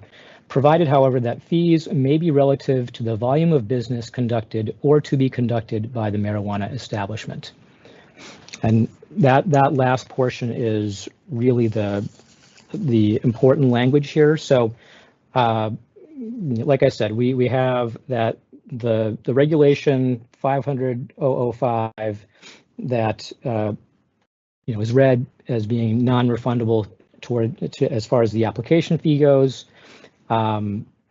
and it is a little bit more ambiguous as to the other fees listed there. We have this language now that we must adopt and follow, which says that the fees should be consistent or should be relative to the volume of business that's being conducted by the establishment. Here in this case, this establishment will not be conducting any business and will not be imposing any burdens on enforcement from the commission. So in this particular situation where we have all those facts, the legal division has determined that since there is no burden on enforcement, and given that language from 94G that I just read, that in the context of this equitable relief petition and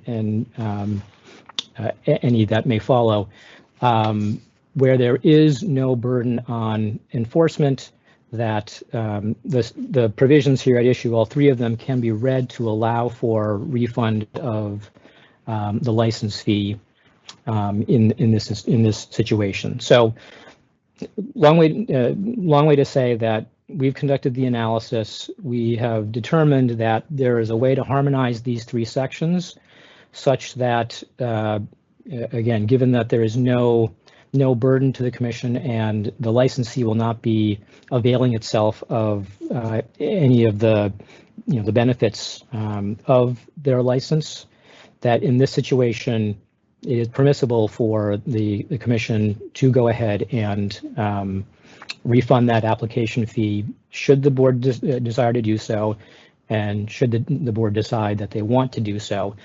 I will add that if the board so decides, there will have to be a few changes that we'll need to make before we can authorize a refund. We do have an SOP, for example, that would have to be amended to allow for this particular situation to be included and to be reflected in the SOP. And there are some public-facing materials on our website that would also have to be updated to reflect this interpretation.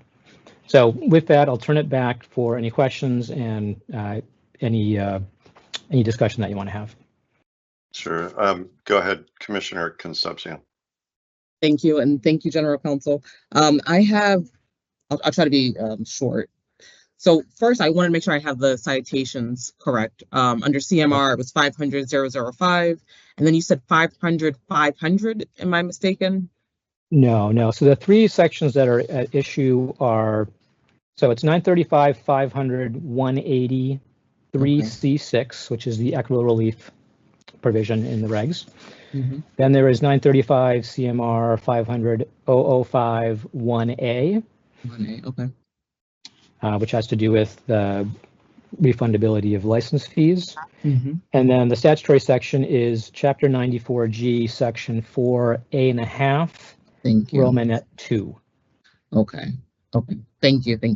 And then my other question,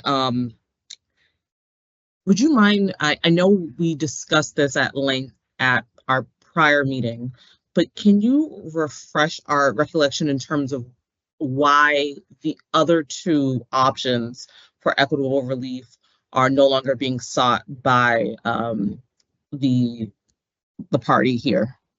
Sure, and I'll answer this initially, and I'm happy to turn it over to EC for any further clarification. But my understanding is that there were additional requests made initially with the form.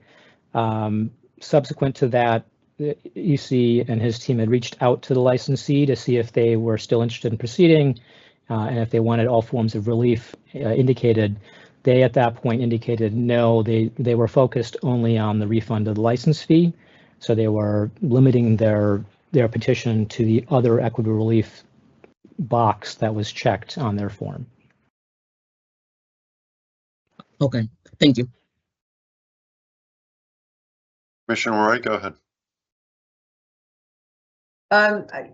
So the last time we discussed this at our last public meeting, there were some deliverables, and one being, you alluded to it, an updated SOP. I believe we were supposed to check with other government agencies involved with distribution of funds out of the marijuana regulation fund. Have we done that? And we were supposed to get a quantified analysis of how many potential other folks would be asking for equitable relief and what are the impacts there, so we could have that quantified for us. So I don't know if those items have been done, but when the CFO, we asked her, she said we have currently, there's no mechanism. It's if you overpay. There were certain scenarios, and this doesn't fall into any one of those buckets. And how does this work with the marijuana regulation fund? And are we on a slippery slope here with a lot of people behind them? And what about the people that didn't get this? Are we giving them standing for something they didn't get this availed to them and they are out those funds?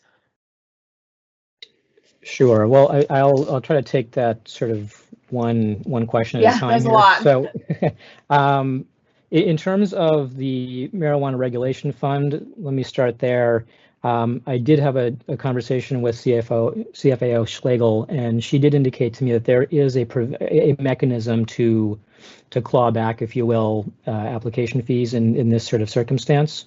So I think that concern, has been addressed. And I'll if she's available, happy to turn it over to her for anything further that she wants to add on that. But that is the conversation that we had about that. In terms of numbers of other requests like this, I would defer to EC on that and any other additional information that he has there, as I don't have that myself.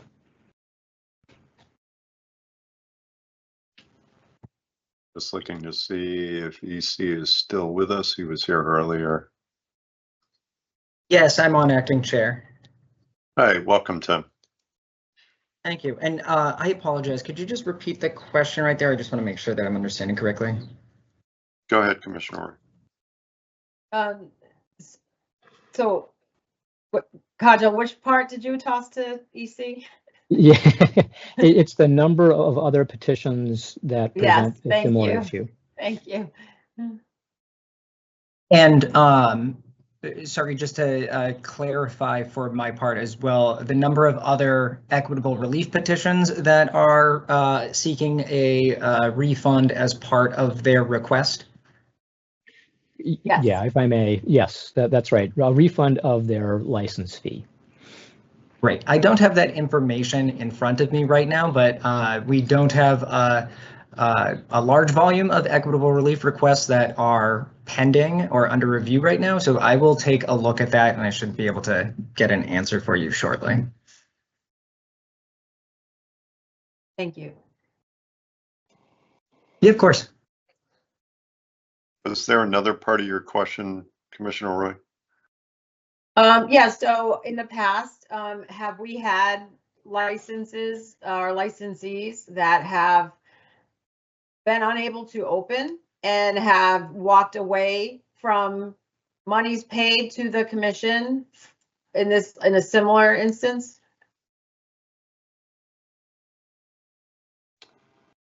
I'm looking at the licensing team to see if they have any information on that. But I'm happy to circle back if we don't have an answer right now. Sorry, could you repeat that question? If we have. Sure. So for instance, this licensee is applying for equitable relief for a refund of their application fee because they're unable to do business in the municipality. Have we had other instances where the commission has received application fees from a licensee who was unable to open their doors for business, unable to work in that municipality, and so the commission did not refund that money? Not to my knowledge. I'll definitely look into it further, but nothing stands out to me that I can think of, but we will do some digging. Okay, thank you. You're welcome.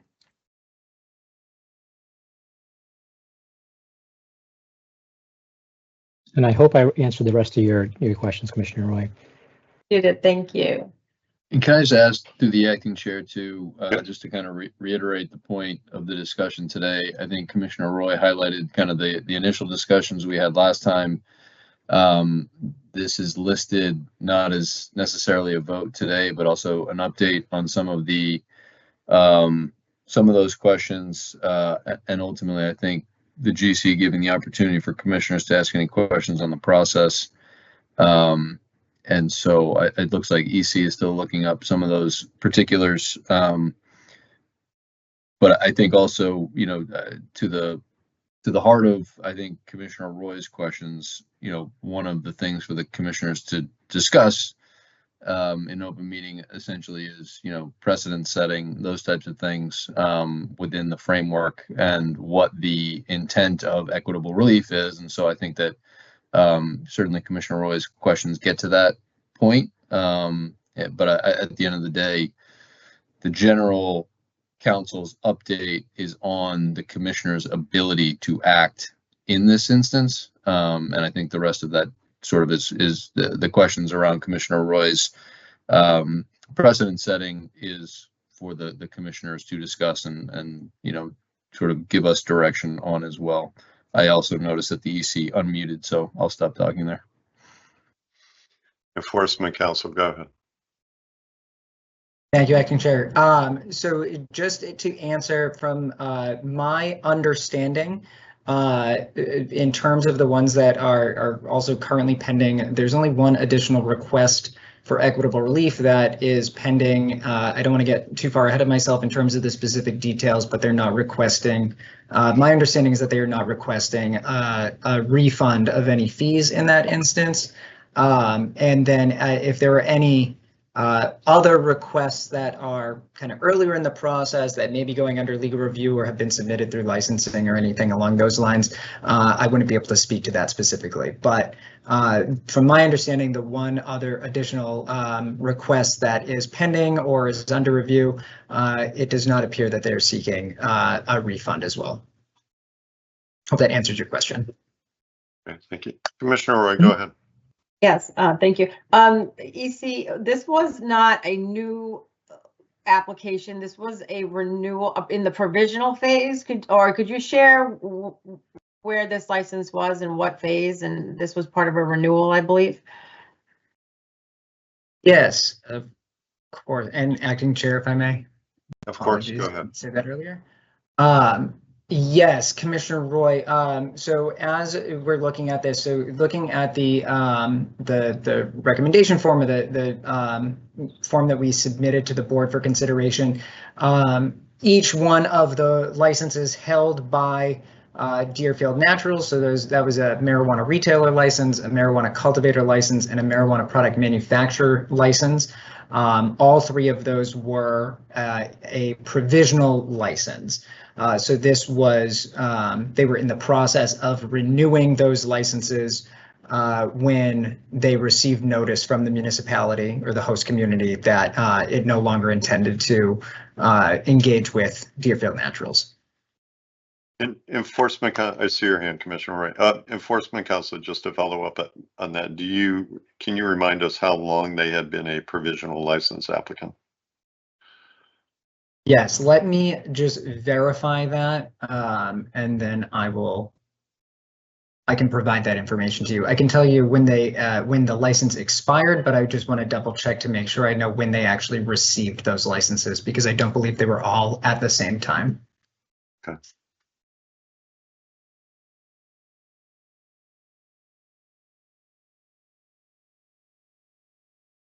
Commissioner Roy, while Enforcement Council is doing that, unless it's a question for him, do you have another question? I just want to not add to his workload right now. Yes, thank you, Acting Chair. I know we're throwing a lot out there. I don't think it's possible to go back to Director Colville's slides, but the one, and I'm going into the board book right now, which stands out was the number of non-compliant HCAs right now. And I don't think we can go back to that slide. So I'm going to just see if I can find it quickly. Oh, there it is. So that's our universe. So we have 182 non-compliant HCAs right now. So of that universe, we don't know how many will be able to come into compliance. So that is a potential equitable relief universe as of today. Not probable, potential. So I guess I need to understand financial impacts and, you know, precedent. And that's I was gonna ask that question, acting chair. How many years have they paid this renewal fee or this annual licensing fee? So, and we use terms interchangeably, right? We call it renewal fee, annual licensing fee. So we have a few terms that we kind of use interchangeably, but my point is you have 182 folks potentially who could be applying for equitable relief in a similar manner. Thank you. That's you. Whoever got that slide so fast. Thank you. Thanks, Commissioner.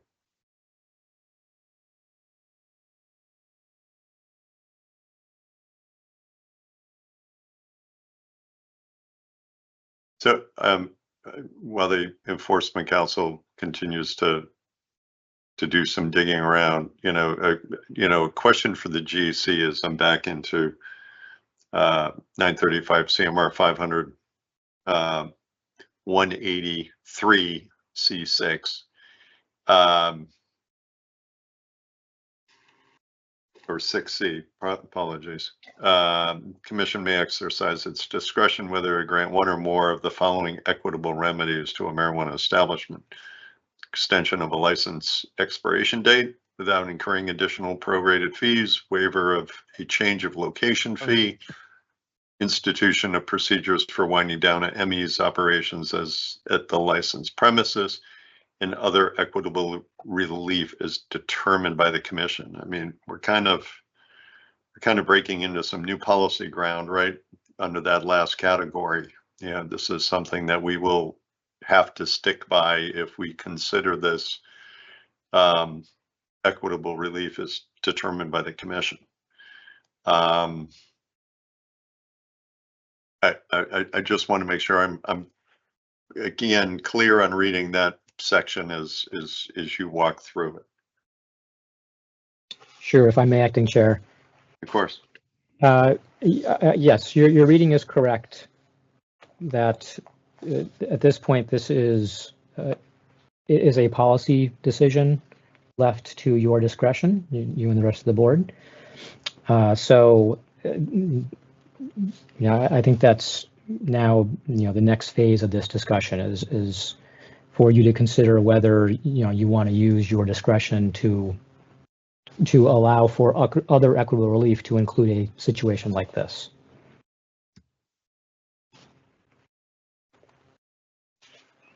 And I hope that is responsive.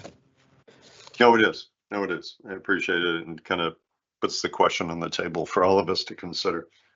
Commissioner, I'm sorry, I'm not sure who I saw first, but I'll go with Commissioner Concepcion first. Thank you. General Counsel, I want to make sure I'm reading something the right way. So I wanted some legal advice here. So I'm reading 94G section 4A.5 subsection 2. This decision, are we essentially responsible and required to make a standardized process for equitable relief with this decision here? So it can't be a one-off. Like, we don't have that ability to do a one-off. We need to have a standard. Yeah, if I may, Acting Chair. Mm-hmm. I think the answer to your question is yes. What we're trying to do here is harmonize to the statute with our regulations. And so to the extent that a decision is made here, that would have to be part of a consistent application going forward. So this would not be a one-off necessarily. There may be other situations down the road where a similar set of facts is presented. And of course, a similar case like this one would have to be decided similarly. Thank you. And I also thank you, Commissioner Roy, for going back to that previous slide to give us a snapshot of what we might be looking at. It's really helpful to understand sort of a larger, focus on what we're considering. So that's just a comment to add in addition to that. Thank you, GC. Thank you, Commissioner. Commissioner Roy, go ahead. Thank you, Commissioner Concepcion. I just have a question on the total amount of requested refund based on the 3 license types. And are they asking for just the 1 year, or they want like retroactive back multiple years depending on how many times they paid?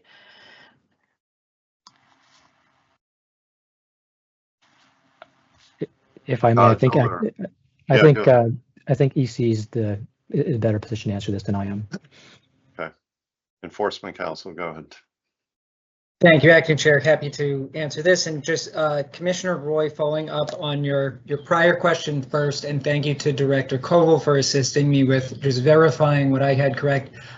So according to Mass CIP and our internal records as well, all 3, I was incorrect, all 3 provisional licenses were received on July 29th of 2020. And then as it relates to the refund that they're looking for, it is my understanding that they are only looking for the one, the single payment or the single year payment that was submitted last year in June. And I believe that the total amount that would be refunded, or they are requesting a refund for, is $25,000, but I'm just pulling up my prior notes to ensure that I have that correct as well.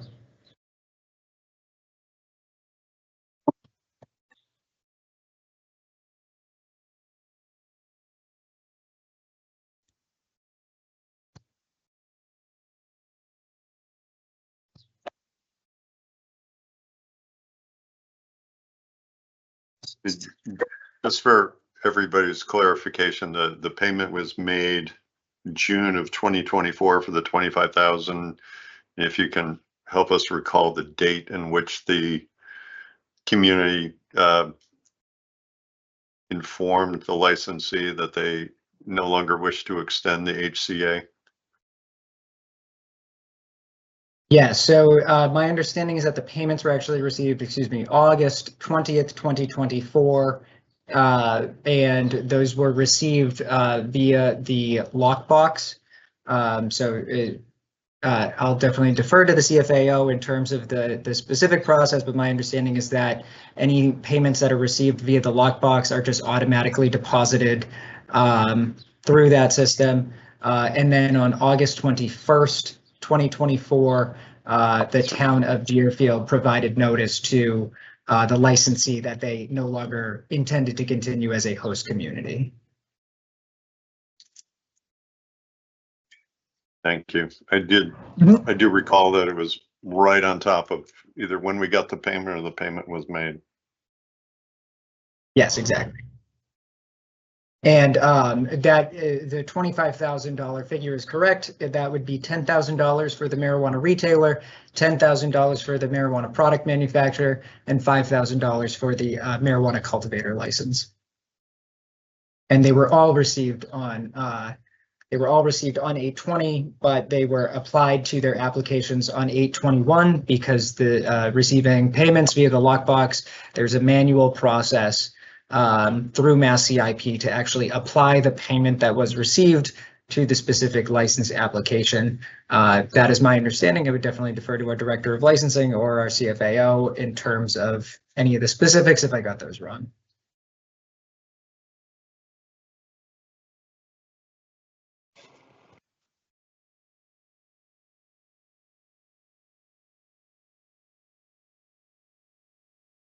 Sorry, I'm just reading, going back and forth between sections.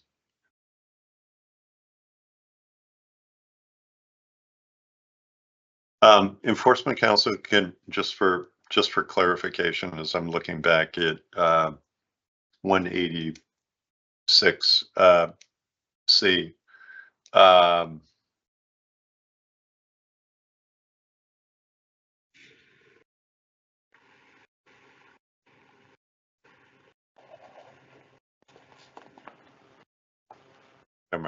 Never mind, I found my answer.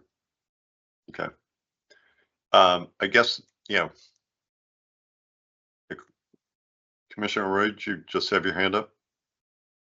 I did. Thank you, Acting Oh, Chair. So go ahead. I just looking at Massachusetts General Law, Part 1, Title 20, Chapter 138, Section 23, about licensing authorities and their ability to permit a refund.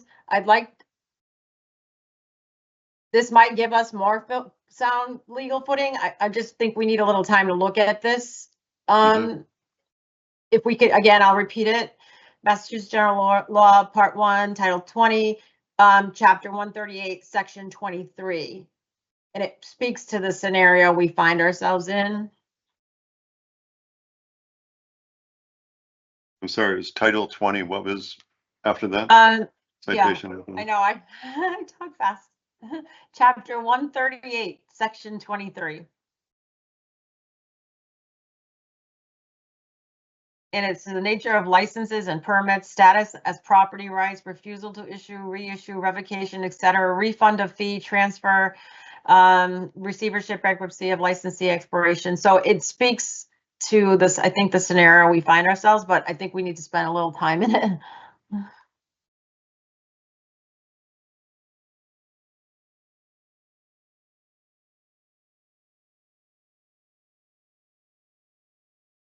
Commissioner, if you have a link to that, can you drop it in the chat?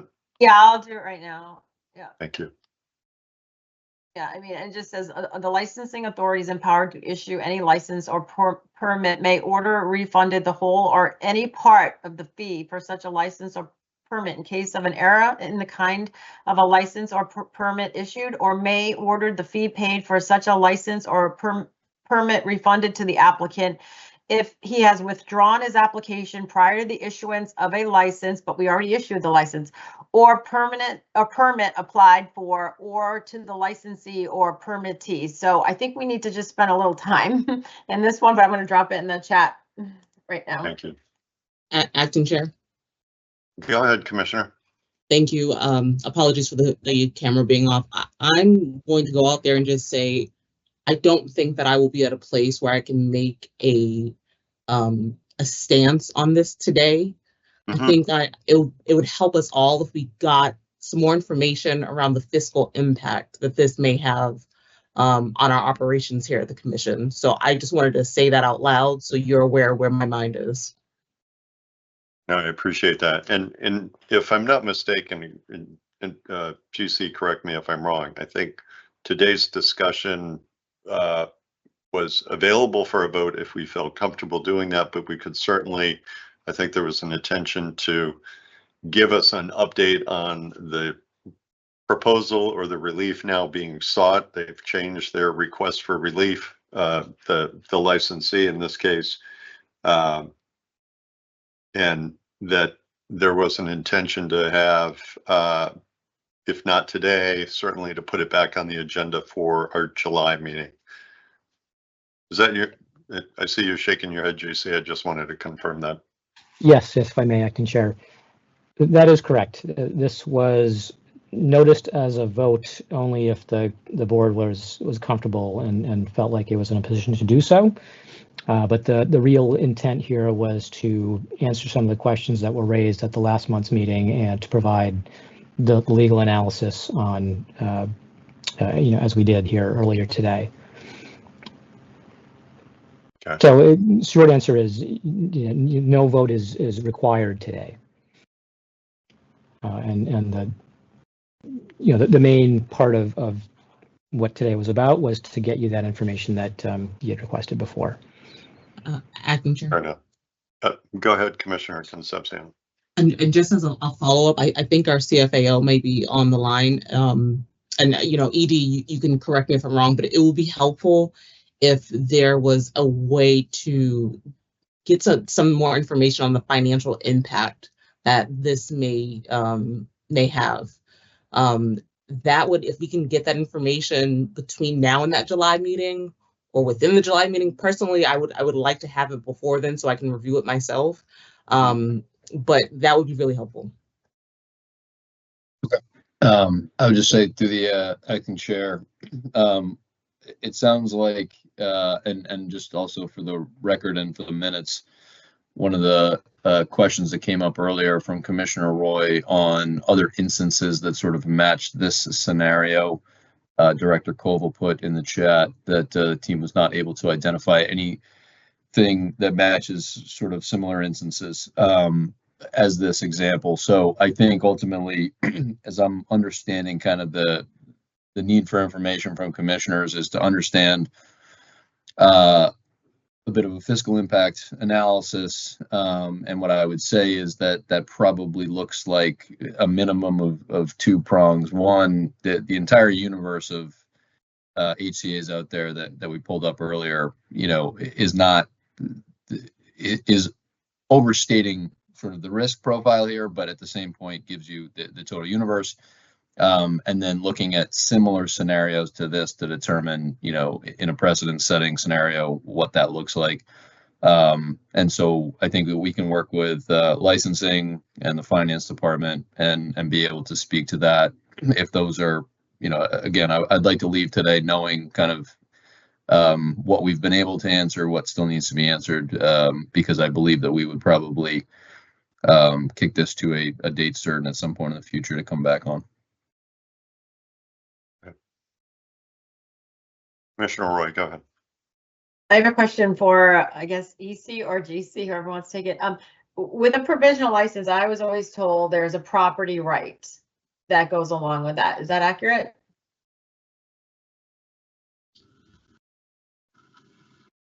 I think, if I may, Acting Chair. Go ahead. I would have to look at that more carefully. I don't know if that's been looked at in the past by my predecessor, General Counsel. So I'd want to take a look and circle back on that. Okay, and as I guess what I'm going with it is, we've had scenarios where, or has there been scenarios where there's been a change of ownership for a provisional license?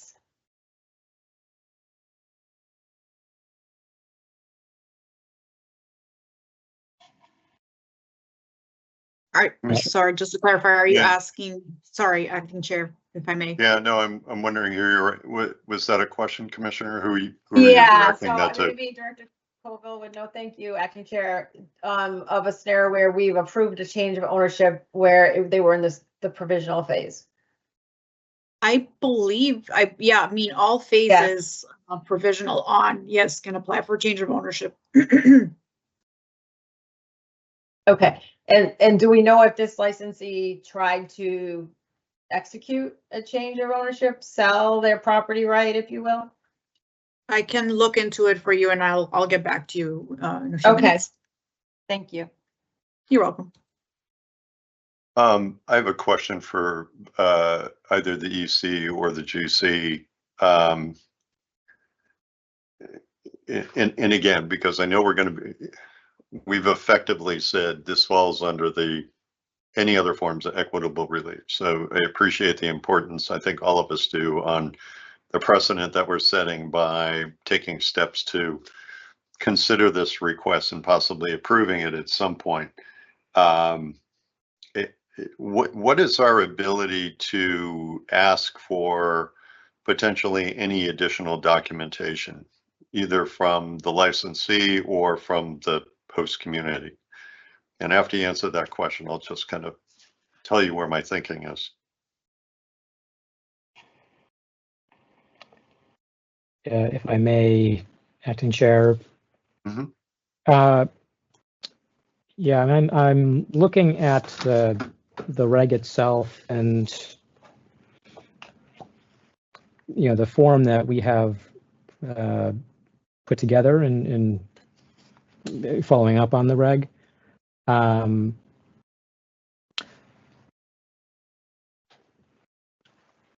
guess I would have to look into this a little further and see what the reg permits. Okay.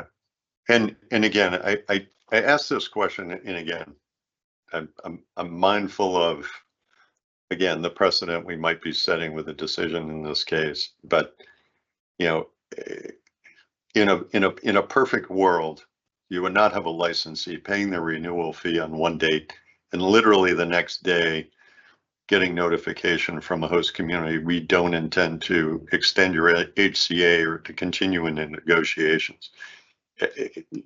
Again, just looking at it is like for me, I'm just curious as to what conversations were happening previous to this. Was there any conversation between, you know, the host community and the licensee prior to the check getting cut and the next day you get a letter? And again, I'm just trying to, for myself, get a full and complete picture, maybe a little bit more than what we have available right in front of us. I can't tell you whether it would change my position one way or the other, but again, if we're taking this step, and again, within our regs, this is equitable relief is determined by the commission. This is going to be precedent setting. Back to Commissioner Roy's point, we don't know how many other folks will be potentially following through this same process. And I know we will never be able to make everybody completely whole from their investment throughout the process. And certainly if it ends up being an operation that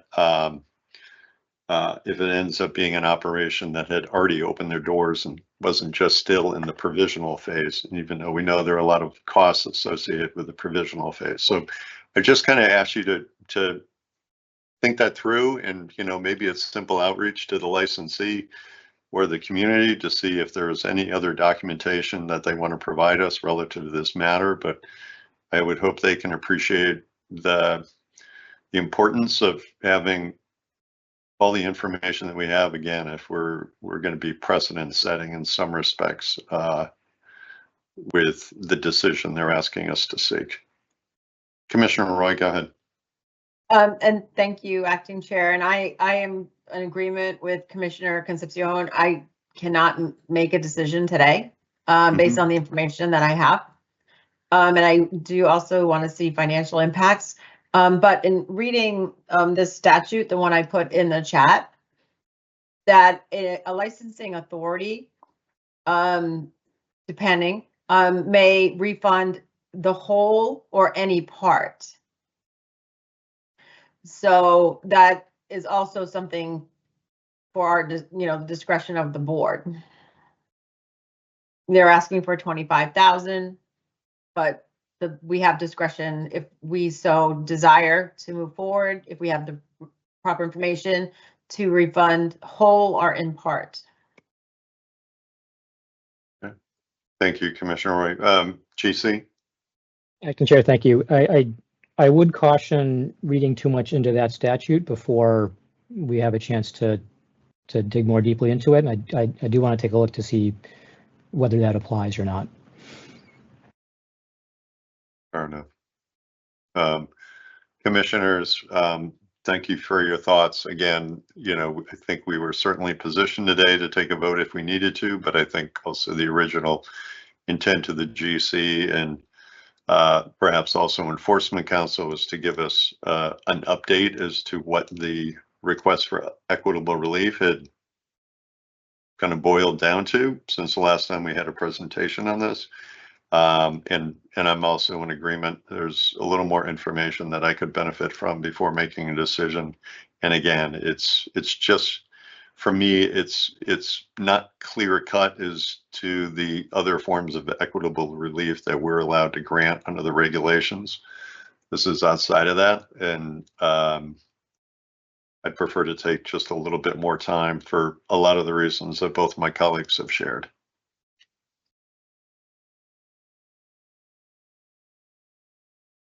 Okay. EC or GC, any questions that you have for us, just for any clarity before we move on to a next topic?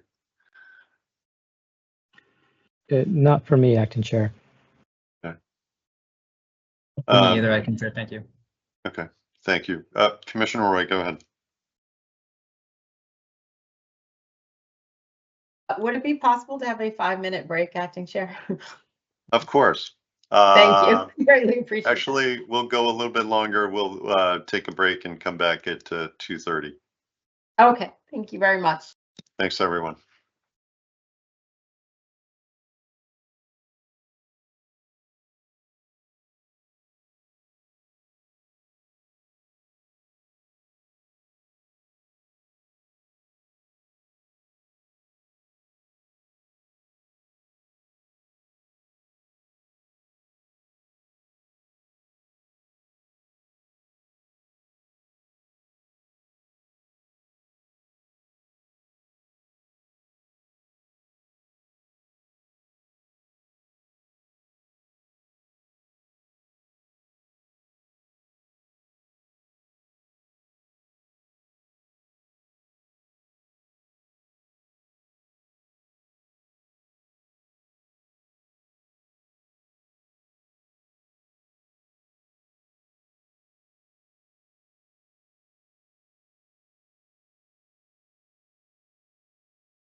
Okay, Commissioner Roy is back. Commissioner Concepcion, are you back with us?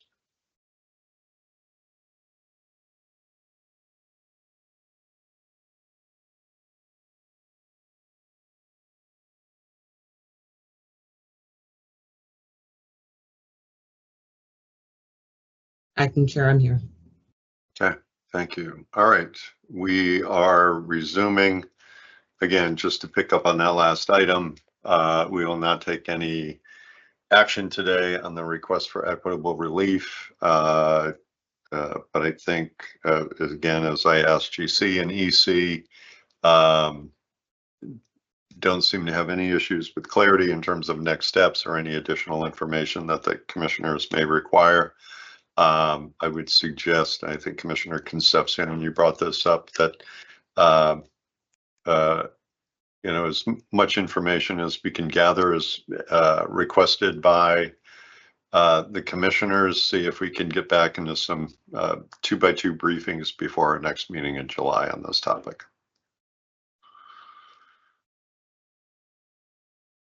GC, EC, you're all right there? ED, just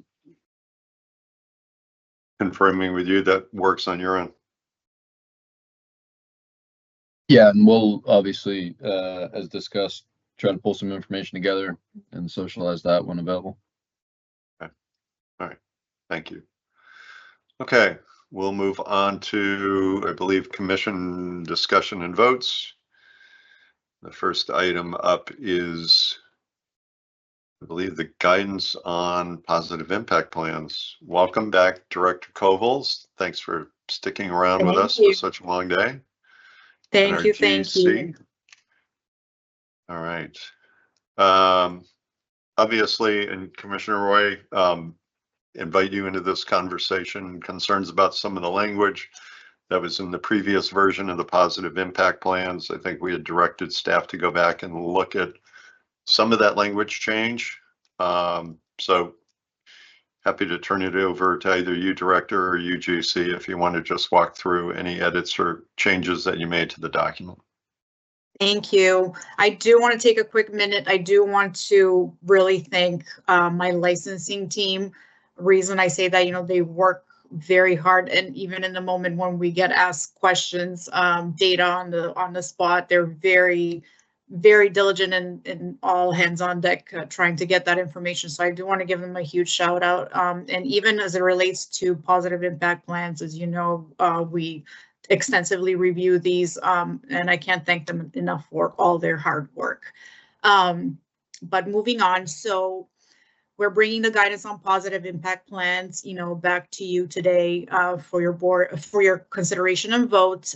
During the last public meeting, Commissioner Roy flagged some additional issues for the legal team's consideration. As a result, amendments were made on page 5 under the creating jobs section, and under page 7 under adding certain goals directly into the application. Specifically, one of the metric criteria was removed that was listed in the guidance on positive impact plans. So it's being brought back for your consideration and vote. If you have any questions regarding these amendments, I defer to GC as he was looped into making these amendments. Okay. GC, and any additional comments you want to offer?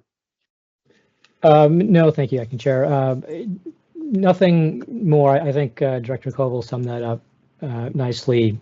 We were asked to look at those sections as outlined and made some recommendations, and so the document's back for your review and approval.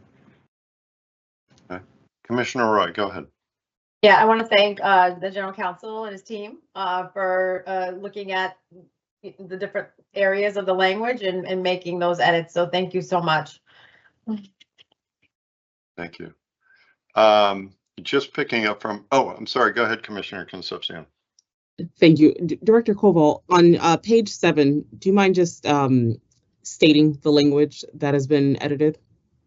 Page 7, so under page 7, it was removed. So the third bullet was removed. So it won't show up on the version you have because there was a third bullet in the metrics that we were gathering that's been removed as part of this amendment. Okay. And do you have the language that was removed? I can get it for you. Yes, I have it in. Oh, that was weird. Did anyone hear that? Sounded like a honk. Sounded like Yes. So the language that was removed was the following. If your proposed plan has a goal of hiring individuals that have been disproportionately impacted as defined by the commission, please enter the percentage goal for hiring. If not, enter 0. Thank you. You're welcome. Director Covaldo, that is still a section that folks, when they're submitting their license renewal, can still fill out in the form? Currently, it is. So I think we need to have some internal discussions. You know, I was planning to follow up with legal to see if this means that we need to remove it from our metrics that we're gathering as well. Okay. All right. Thank you. You're welcome. Commissioner Concepcion, did you have anything else? I didn't mean to cut you off. No, you're not cutting me off. I think the other thing, it's more of a comment overall around positive impact plans. When we were going through the Chapter 180, the implementation, the regulations, there were a lot of conversations around the way that our regs outline positive impact plans. And the only note that I just wanted to say is that I believe it's something that we should revisit at some point, just having a more concise, a more outlined breakdown on what we are expecting and the way that we're analyzing the positive impact plan. So that was just it. I just had a comment. Okay. That being said, any concerns or questions about considering a vote on this approval of this guidance document today? No. Okay. I just have a question. Go ahead, Commissioner Roy. Thank you, Actor. I can't find it now, it escapes me, but was there language discouraging donations as, I remember I had flagged that, which seems contradictory because we're trying to encourage donations to the Social Equity Trust Fund. So I had asked for that language to be reconsidered. I just can't seem to find that. It looks like it's on page 4. I think you're referring to the first sentence under programs, or the last sentence of that first paragraph says applicants and licensees are discouraged from creating plans that consist solely, is the key word there, of donation-based activities. I think it's not allowing for solely based on donations. But I take issue with that because everything they do is a donation, whether it's an incubator, whether it's a mentorship, it's donating a service, a skill, time. I mean, honestly, the whole plan is built around donation. So I just take issue with that. Depends how you define donation. And then also, so I referenced the word solely, and then also obviously discourage, right? It's not saying that it would not be applicable, it's discouraged, but I believe that's your point. I agree with that. Acting Chair, if I may. Sure, go ahead, Director. I think the reason this has been conceived in this way is to prevent, you know, those that have money to throw at a goal, you know, just by saying, okay, here we're just going to donate and here we're done our goal. So I think that was what was preconceived when initially, because that language I believe has been there for a while. So yeah, I think that was the intent. Just a little bit of background on that. If I may, I've read some impact plans that they provided scholarships to at-risk youth. I mean, like, I don't understand why to me, that's a worthy cause.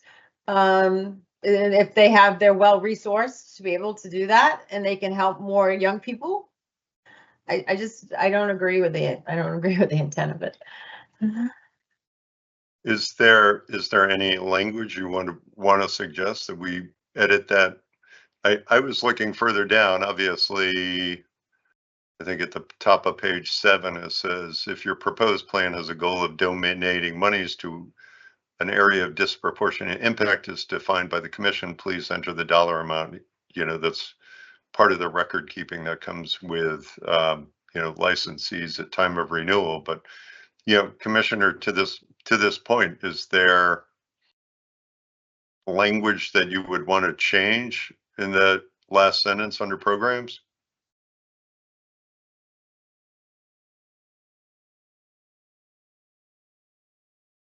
Do you have any suggested edits? I'm trying to find it here in my board book. Can't find the section. It was on page 6, you said? Page 4, the Okay. last sentence under the first paragraph under program. I can't tell what page it is in the book, but Applicants and licensees.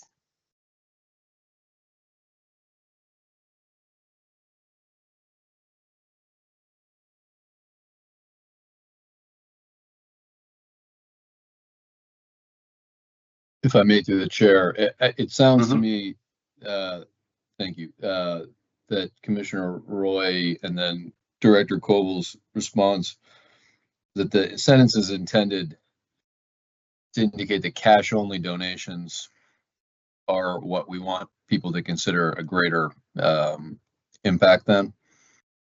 So I believe Commissioner Roy's point was that donations can be time, they can be equipment, etc.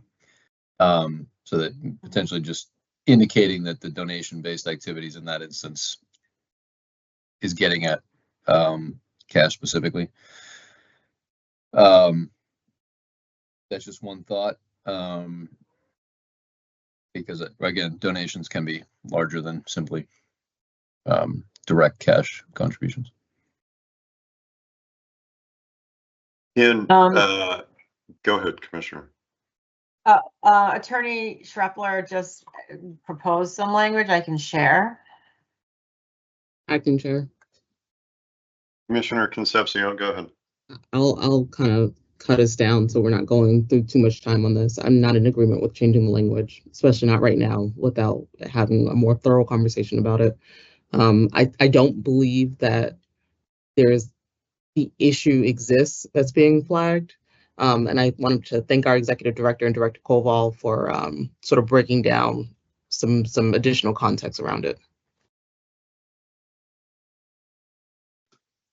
Thank you, Commissioner.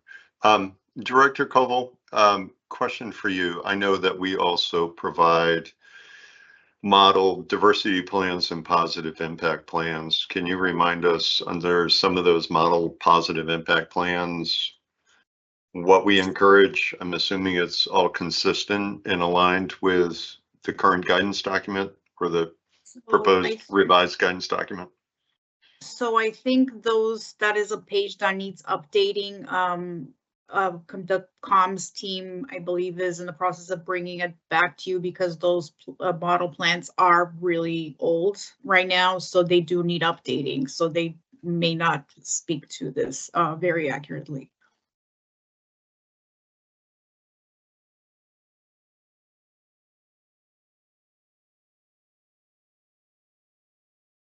Commissioner Roy, go ahead.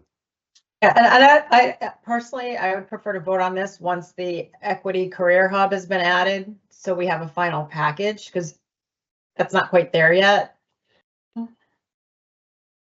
Yeah, it's a great point. I was along those lines, I was gonna add a suggestion, and again, I mentioned it earlier in our meeting, when we did our diversity improvements or refinements to our guidance document on diversity, it had a whole separate page of news articles linked to stories, links to other government agencies that may be able to be helpful. I would love to see us establish, and again, for me, it wouldn't necessarily hold up consideration of this today, but look to the team to start a resource page after positive impact plans. And I think the first resource or asset that you can identify is the Equity Works program with a link. Always my intention, going back to refining that diversity guidance document and establishing that list of resources that would be have some life to it, have some breath to it as new information became available. We identified new resources. things like that, that could go, again, not necessarily always attached to, it is attached to the guidance document in some respect, but being a separate page where, you know, you, Director Koval, the team could decide, hey, here's great information we learned that would, you know, help support a licensee who's either putting a positive impact plan together for the first time or revising their positive impact plan as they kind of mature and continue in operation. So I would like to recommend that if we're okay with this document, I definitely want to suggest and leave it up to discretion of staff to create and add a resource page to this with, again, a description and link to the Equity Works program. But I wouldn't necessarily see that from holding up approval of this today. But again, invite my other colleagues to offer their thoughts on that suggestion. Commissioner Concepcion, go ahead. Thank you. I agree, and I like your suggestion. I think it's also an opportunity for us to utilize a component of our regulations that hasn't been utilized, and that's with highlighting those licensees that have outstanding positive impact plans, making sure we're promoting and showcasing those licensees who've gone above and beyond and are doing exceptional work in terms of positive impact plans. So I think that's an opportunity to also fold in that regulation and highlighting positive impact plans that we consider to be exceptional. Okay, thank you, Commissioner. And Director, if I can turn to you, I think that's part of the work that you mentioned you and the comms team were looking at to replace some of our old outdated models with some new versions, and, you know, again, where we can highlight some successful versions of positive impact plans. I think we want to do it again. It's a different tool or a different requirement than the diversity plan. I think for some communities who may not be in a ADI or may not be close to an ADI, I think they need to think creatively. So providing them some examples, I hope, is the intended goal with that. But Director, anything you want to add?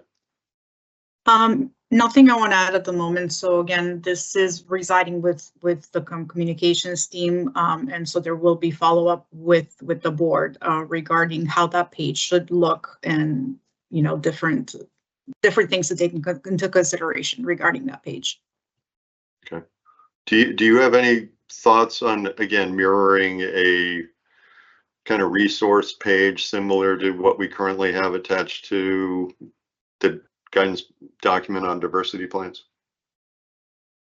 I don't have, you know, I guess where it comes to the model page, I'll say my feedback there, we need to be very careful on that page, because as we know, you know, things do get outdated. Also, people, we don't want them to just come to that page and start using these as a template. Yep. So that is a concern of mine.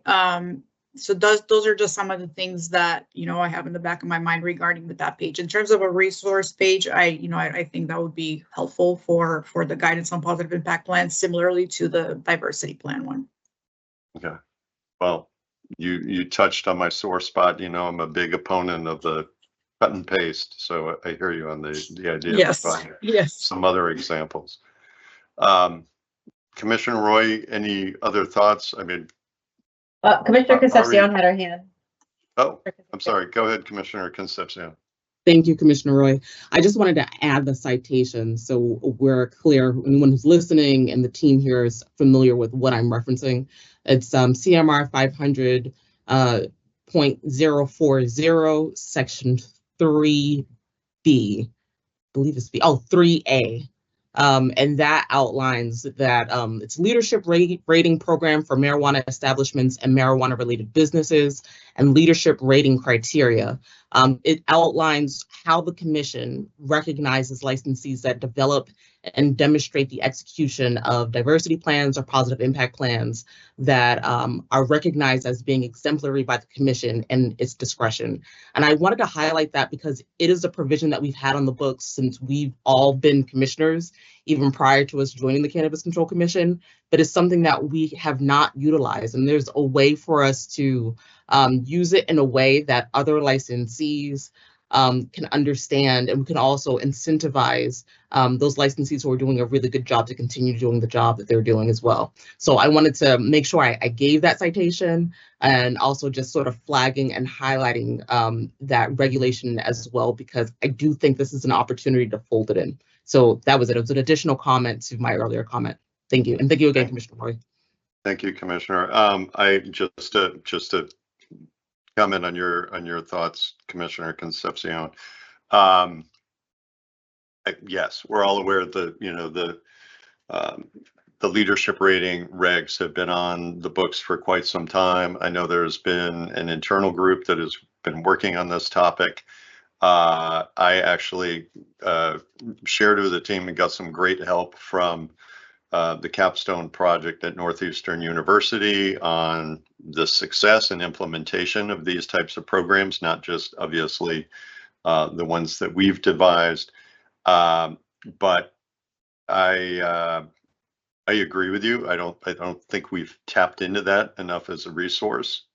I do look at the language of the leadership ratings periodically, and to be honest, think they need to be updated. At some point when we go through the process of updating or modernizing our regs, there's some things in there that I would change, because to me, I think some of them set too low a bar for licensees to meet. But I hear you. I hear you on that. Commissioner Roy, I'm sorry, you had your hand up. Go ahead. Yeah, thank you. I just want to echo Commissioner Concepcion.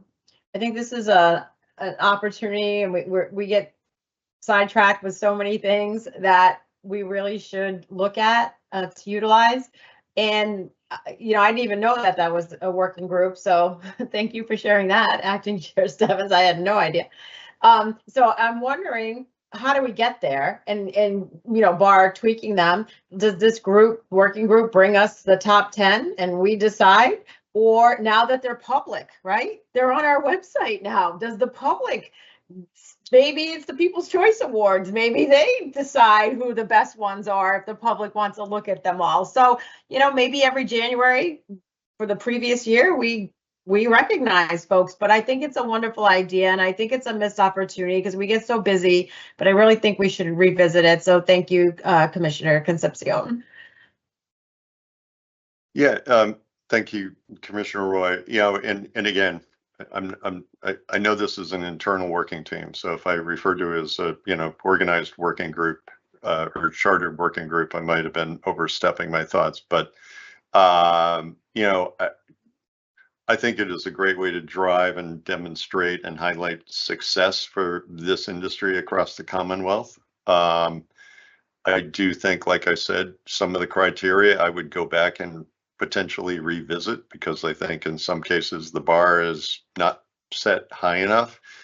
I would caution us, though, against being the people to award that designation. Again, similar to how we view the management of the Social Equity Trust Fund, we never wanted to be in the position of creating winners and losers. If it were up to me, I'd love to find somebody outside of the commission that would be interested in doing that evaluation work for us.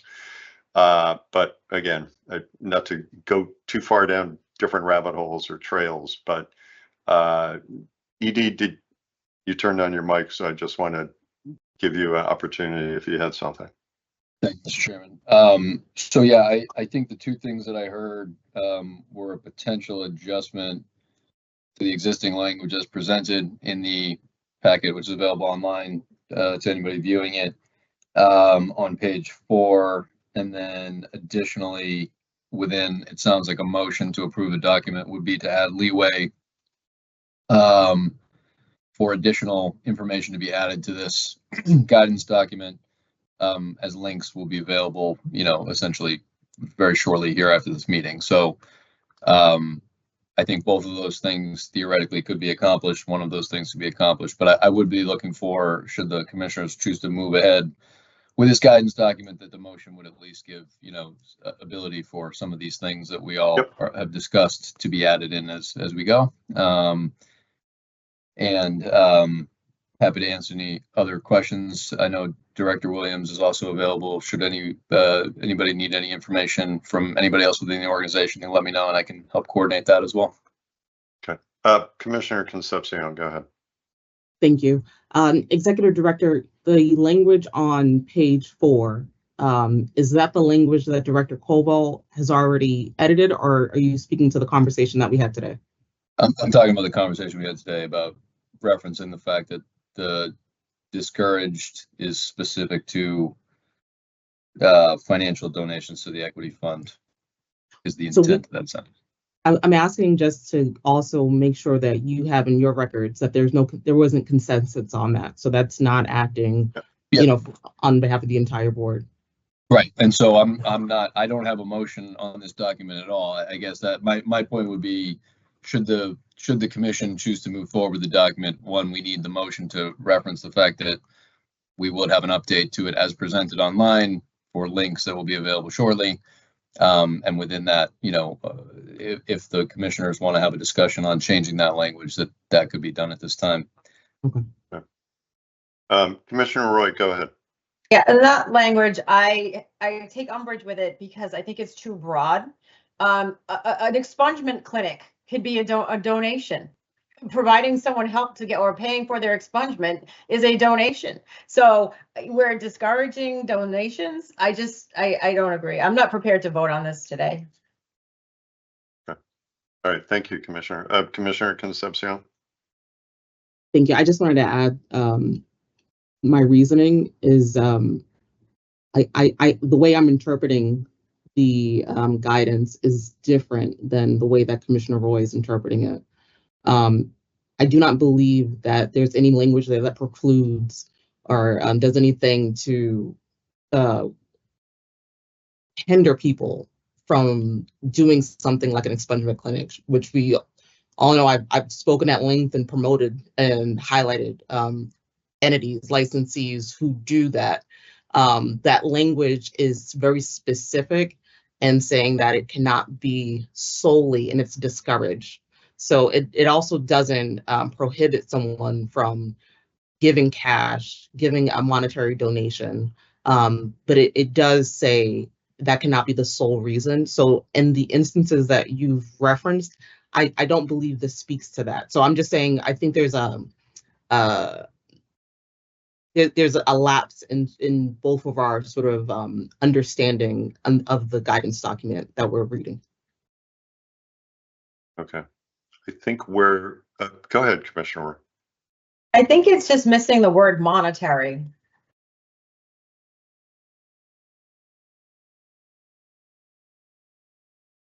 I can see that. Do you want to suggest adding that? I think if we're all in agreement, I think that's what it's missing.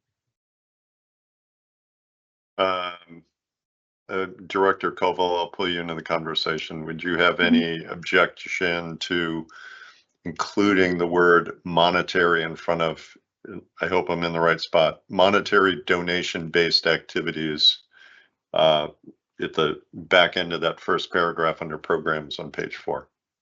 I do not have any objections. I think that clarifies things. Okay. Commissioner Concepcion, did you have your hand up? I'm sorry. Yeah, you got in front of me. I was going to ask Director Koval. I wanted to get her understanding because she's really doing a lot of the job here. So I wanted to hear that. And thank you. And Commissioner Roy, thank you, because I was reading something and in my head I understood that, but I'm in agreement. So I appreciate the conversation. Thank you. All right. All right. Well, I am happy that we don't have to bring poor Director Koval back with the positive impact plan guidance at another meeting. But if we're all good to go, what I would do is seek a motion to approve the draft guidance document on positive impact plans with the addition of the word monetary in front of donation-based activities on page 4 under programs, and direct the Director of Licensing and other CCC staff to create a resources page to include at a minimum, our new Equity Works program information and website link. Commissioner Roy, go ahead. Don't make me repeat that whole motion again. I'm sorry, Acting Chair, but I was under the understanding that that was going to be a section, not just a reference link to the Equity Works Career Hub. My understanding based on our conversation was that would be embedded in the document as a section. And I was going to recommend that that be placed in prior to publication and circulation.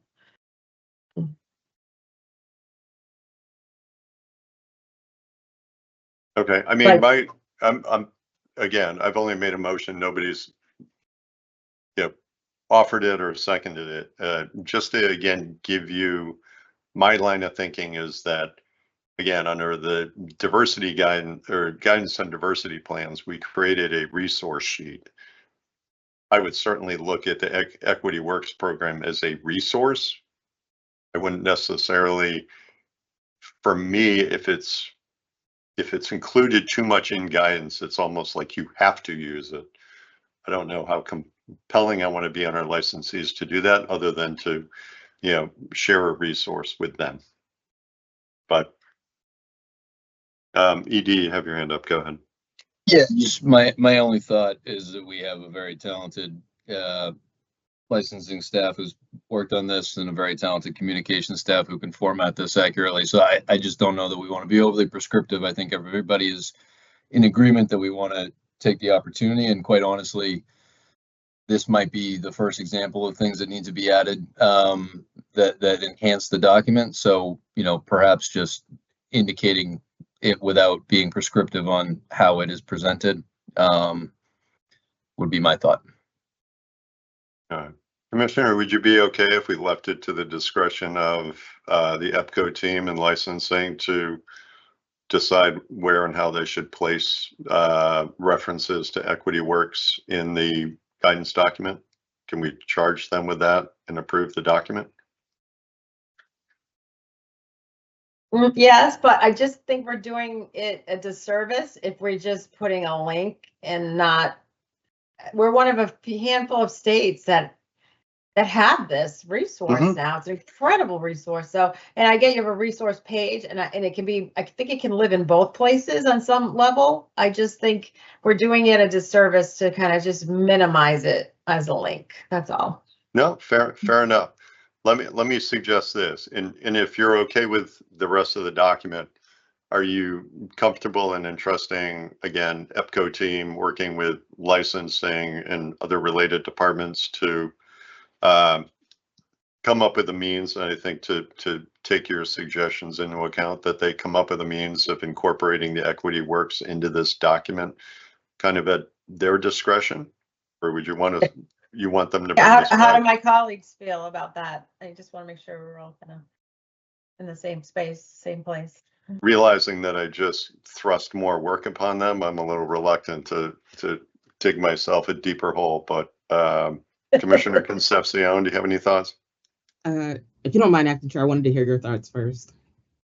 Yeah, I hear you, Commissioner Roy. I think it is something that we want to profile, and thinking about the comment that you made that, not only do we have the first in the nation social equity program that is aligned with the success of our positive impact plans, but we have this new tool. So I'm happy to fold it in anyway, and comfortable with leaving it up to the discretion of our team to entrust them to incorporate it in a way that they feel will be meaningful and helpful, and hopefully take into consideration your thoughts and your comments, Commissioner Roy.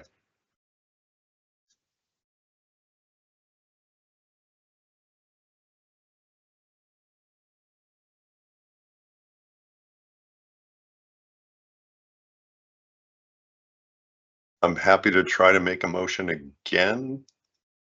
Let me try those. I would seek a motion to approve the draft guidance on positive impact plans and direct CCC staff to incorporate information on the new Equity Works program into the document as appropriate. As appropriate. Thank you. That was the word I was looking for. Before I seek somebody to offer that motion, Commissioner Concepcion, you okay? I am. Thank you for asking too. I like that language because I agree with not making things overly prescriptive in our documentation and the documents that we approve, because we want them to live, and not have to continuously revisit them with amendments. So I guess I like that language, and I trust our team to be mindful that we're including information and language that we can avoid getting stale. I'm just making sure that the information remains ripe. But I'm in agreement with motion language. I like it the way that you've stated it. Okay. Commissioner Roy, any thoughts? No, I'm good. Thank you. Okay. If I may, Acting Chair, I just note that the original motion had the amendment to the PIP as presented with the word monetary on page 4. Okay. And I didn't catch it in this one. So I will friendly amendment yourself. Let me give it one more shot. All right. I will seek a motion to approve the draft guidance on positive impact plans to include the addition of the word monetary in front of donation-based activities on page 4 under program in the first paragraph, and direct CCC staff to incorporate information on the new Equity Works program into the document as appropriate. Do I have such a motion, Commissioner Concepcion? So moved. Do I have a second, Commissioner Roy? Second. Motion been made and seconded. I'm not even going to ask for any further comments or discussion. I'll seek a roll call vote. Commissioner Concepcion. Aye. Commissioner Roy. Aye. Commissioner Stebbins votes aye, 3 in favor, none opposed. Congratulations, Director Koval. And I invite you to reach out and employ either myself or either of my 2 colleagues to help you and the rest of the team work through the work through the addition into that document. But thank you for your patience, and thank you for your diligence in getting this back before us and finally getting it approved. Appreciate that. Thank you all. Big sigh of relief for Director Koval, kind of. All right. Okay. Next item under commission discussion and votes, I believe is the open meeting law complaint determinations and next steps. Bringing this onto the agenda, both myself and the general counsel. Is everybody, I know, has received a copy. We received 2 determinations from the Open Meeting Law Division of the Attorney General's office with respect to complaints that were filed. I would hand it over to the GC to discuss the first one with respect to the use of executive session for the mediation sessions around the governance charter. And I will try to address the complaint around the other 2 executive session meetings. So GC, if you're okay, I'll hand it over to you. Thank you, Acting Chair. And I'll try to make this pretty quick. So we had received a complaint from the former chair regarding the use of executive session for a particular session on April 24th of 2023 of the governance charter discussions. And she was seeking a unredacted version, copy, whatever you want to call it, of the meeting, and filed a complaint to the Division of Open Government seeking that that unredacted version. As I'd indicated earlier, we have, and currently there is a version of that is available online and has been for quite a few months now, which is mostly unredacted.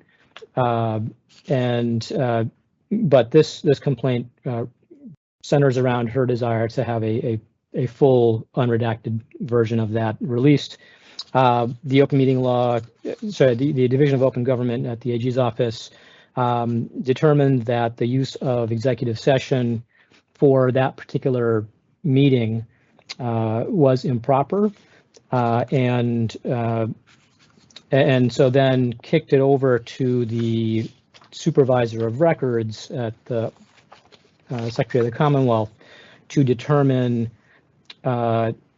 whether release of that record was appropriate or not. So I want to be very clear, the decision did not require the release of anything. It did refer the matter to the supervisor of records to make a determination as to whether the full recording of that meeting should be made, should be released. And the complainant, Ms. O'Brien, did refer the matter to the supervisor. It is currently pending there. We're awaiting a decision on that. And once we get it, we will certainly review it and comply with it. So at this point in time, there's no further action required on this particular complaint. Okay. Commissioner Roy, go ahead. Thank you, General Counsel. So as a former secretary of the commission, it was always my understanding when a session was videotaped that we do rely on the videotape to help construct the minutes. We do go back, watch the tape to help. Is that accurate? I think that I don't want to speak for prior practice, but so I guess I can't answer that question directly. That was a former practice of a predecessor. So it was done. I'll leave it at that. It's my understanding it was done to help construct. On information and belief, I think that's right. But okay, so I just want to make sure, because I'm a little confused. I want to make sure the commission is on sound legal footing here, and I understand what you're saying. It's referred to the Public Records Division, but the open meeting law provides that minutes of an executive session meeting, as well as the materials used to prepare the minutes and documents and exhibits used in the session, may be withheld from disclosure to the public in their entirety for as long as publication may defeat the lawful purpose of the executive session, but no longer. A public body may only rely on Section 22F of the open meeting law to withhold executive session minutes and records if the executive session was held in compliance. So here we have two things happening. We held executive session not in compliance with Section 22F, so that they made a determination on that, and we used the video to construct, those were materials used to construct the minutes. Therefore, we have no legal basis to withhold the remaining redacted portion of a session that was supposed to be done in public, unless you're citing attorney-client privilege or another exemption under OML. I can't think of what legal footing we have to withhold any portion of any of that. I'm sorry, if I may, Acting Chair, is there a question there? Yes, I think that there is. It's what is the legal basis to have any redaction of something we use to construct the minutes? How are we in compliance with open meeting law by withholding that from the public when that whole meeting should have been in public? Well, as the decision here makes quite clear, and I'll read from it directly in the conclusion section on page 4. Because a request for a video recording ultimately falls under the Public Records Law and not the Open Meeting Law, we do not order the Commission to release an unredacted version of the video recording. Rather, we refer the parties to the Supervisor of Records in the Office of the Secretary of the Commonwealth for a determination under the Public Records Law of whether the Commission may continue to redact portions of the video recording. So we are acting in compliance with this decision by waiting for the decision from the Secretary of the Commonwealth, and we will follow whatever they decide, and will comply with that decision. Commissioner, go ahead. Thank you. I do have some consternation, and I appreciate that, but I do have consternation that the reason to withhold does not exist. Again, is there a question there? Yeah, well, statement for the record, I have consternation, serious consternation that we're withholding a redaction of a video that was used to construct meeting minutes in a session that should have been held in public. So yes, I do take issue. If I may, Acting Chair. Yeah. I'll just reiterate that we are complying with the decision that has been issued in this matter by the Division of Open Government, and we are now awaiting a decision from the Secretary of the Commonwealth, and we will act according to that decision. So I think the best course of action here is to wait for that determination and to act in accordance with it. I'll leave it at that. Okay. All right. The moving on, obviously, the next item pertained to an open meeting law claim against meetings that the commission held, commissioners held on November 25th and December 4th with respect to contract negotiations, with respect to filling the ED slot. Obviously, the determination or conclusion or next steps that came back from the open meeting law office was again, and we'll be taking the next step hopefully after this, which was they cite particular trainings that the commission should go through with respect to the open meeting law. I will tell my colleagues that I've since reached out to the AG's office, actually invited their open meeting law, asked them to invite their open meeting law team to conduct a more thorough and extensive training for all of us. And I've already asked the ED if we could extend that training to legal department chiefs, directors. I think it'd be valuable for any of our staff that work alongside commissioners, as we are a public body. They note I got back from the AG's office as the open meeting law group would be happy to conduct that training, most likely virtually, and that's fine, but we'll look for dates to get everyone together. The other piece of this determination is that we need to immediately approve the minutes from those two meetings, and as everybody sees, those items are next up on our agenda. Commissioner Roy, go ahead. And Acting Chair, thank you for taking proactive steps to coordinate future trainings for our team. I really appreciate that. I just have one more question for the GC, and I also want to say, that is in our governance that was just ratified by the commission at the on page 10 of the governance. The commissioners, the executive director, and staff are committed to compliance with Massachusetts open meeting laws, including restrictions on serial communications with or among more than 2 commissioners, and will attend open meeting law training sessions. So that is in our governance. So thank you for that as well. I appreciate that. And I just have a question for the GC. Have we redacted any other videos that have been published to public from the governance, or any other videos been redacted? There have been some redactions to some of the other recordings, yes.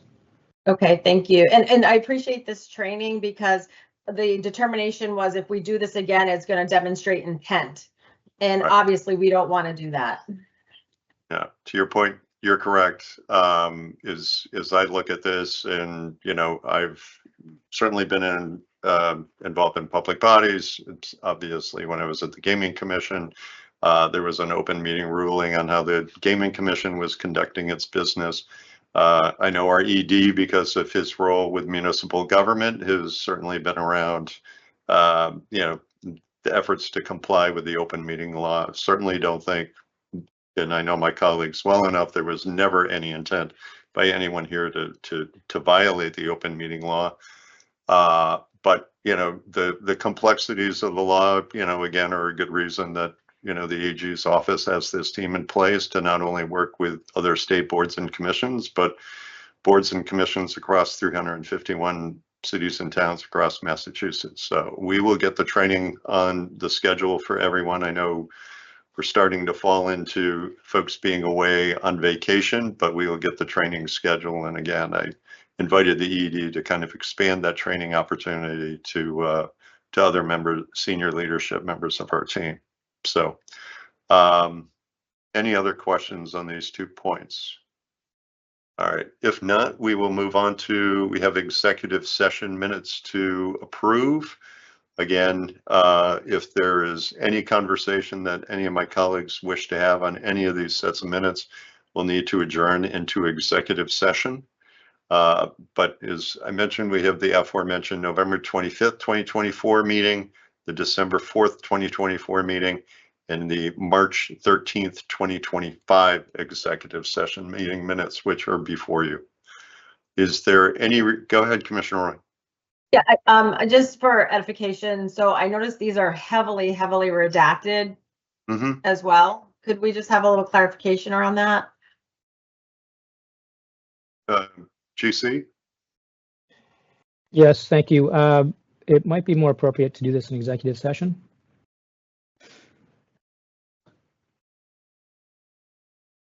I think that's probably wise. Yeah, no, I think that's wise. Commissioner, do you have questions about that? Do you want us to go into executive session? We can do that. Sure. Okay. That being the case, pursuant to General Law, Chapter 30A, Section 21A7, General Law, Chapter 30A, subsection 22F, I seek a motion to go into executive session to review executive session minutes. Do I have such a motion, Commissioner Concepcion? So moved. Do I have a second, Commissioner Roy? Second. Okay, let the record show the motion was made by Commissioner Concepcion and seconded by Commissioner Roy. Any comments or questions? Okay, hearing none. On the motion that has been seconded, I will take a roll call vote. I would ask that my colleagues, in making your vote, you can confirm that you are alone and no one is allowed to hear your deliberations.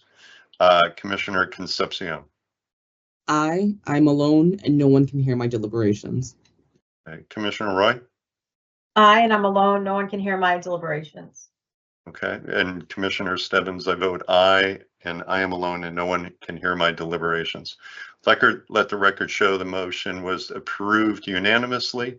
We will now transition into executive session. For the record, the individuals participating in the session will be the 3 commissioners, our executive director, our general counsel, and I believe our paralegal, Ivania Corrales-Solis. As a reminder, the commission will reconvene in open session as there are a few more matters on the agenda that we need to take care of. So with that, we will transition into executive session.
All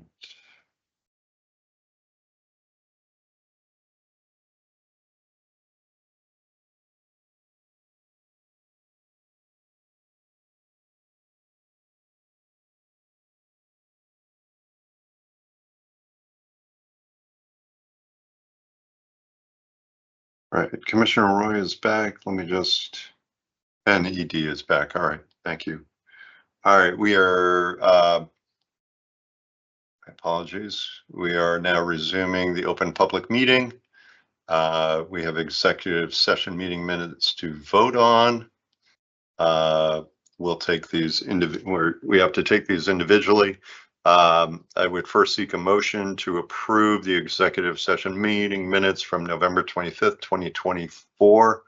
Do I have such a motion, Commissioner Concepcion? So moved. Do I have a second, Commissioner Roy?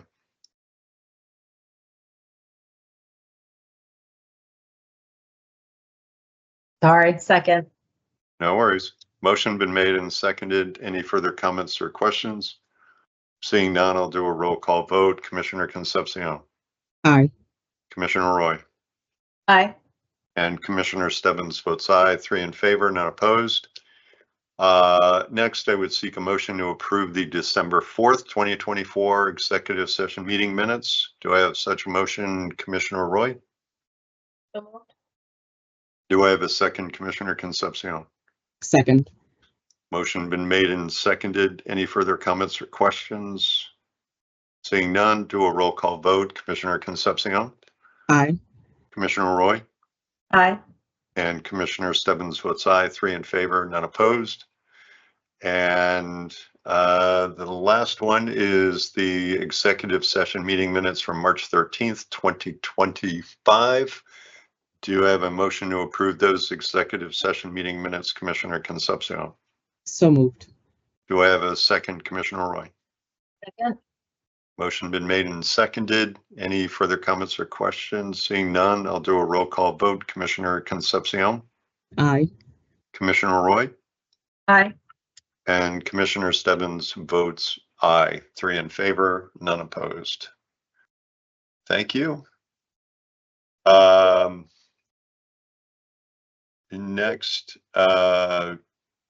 Next item is new business not anticipated at the time of posting. I did not have any new business. Looking ahead to our next meeting dates, we will be meeting in the Worcester headquarters on June 17th, 2025. That's for further discussion, more on the policy level for our social consumption regulatory framework. After that, we have a July 10th public meeting, August 14th, September 11th, September 23rd, October 9th, October 23rd, November 12th, and December 11th.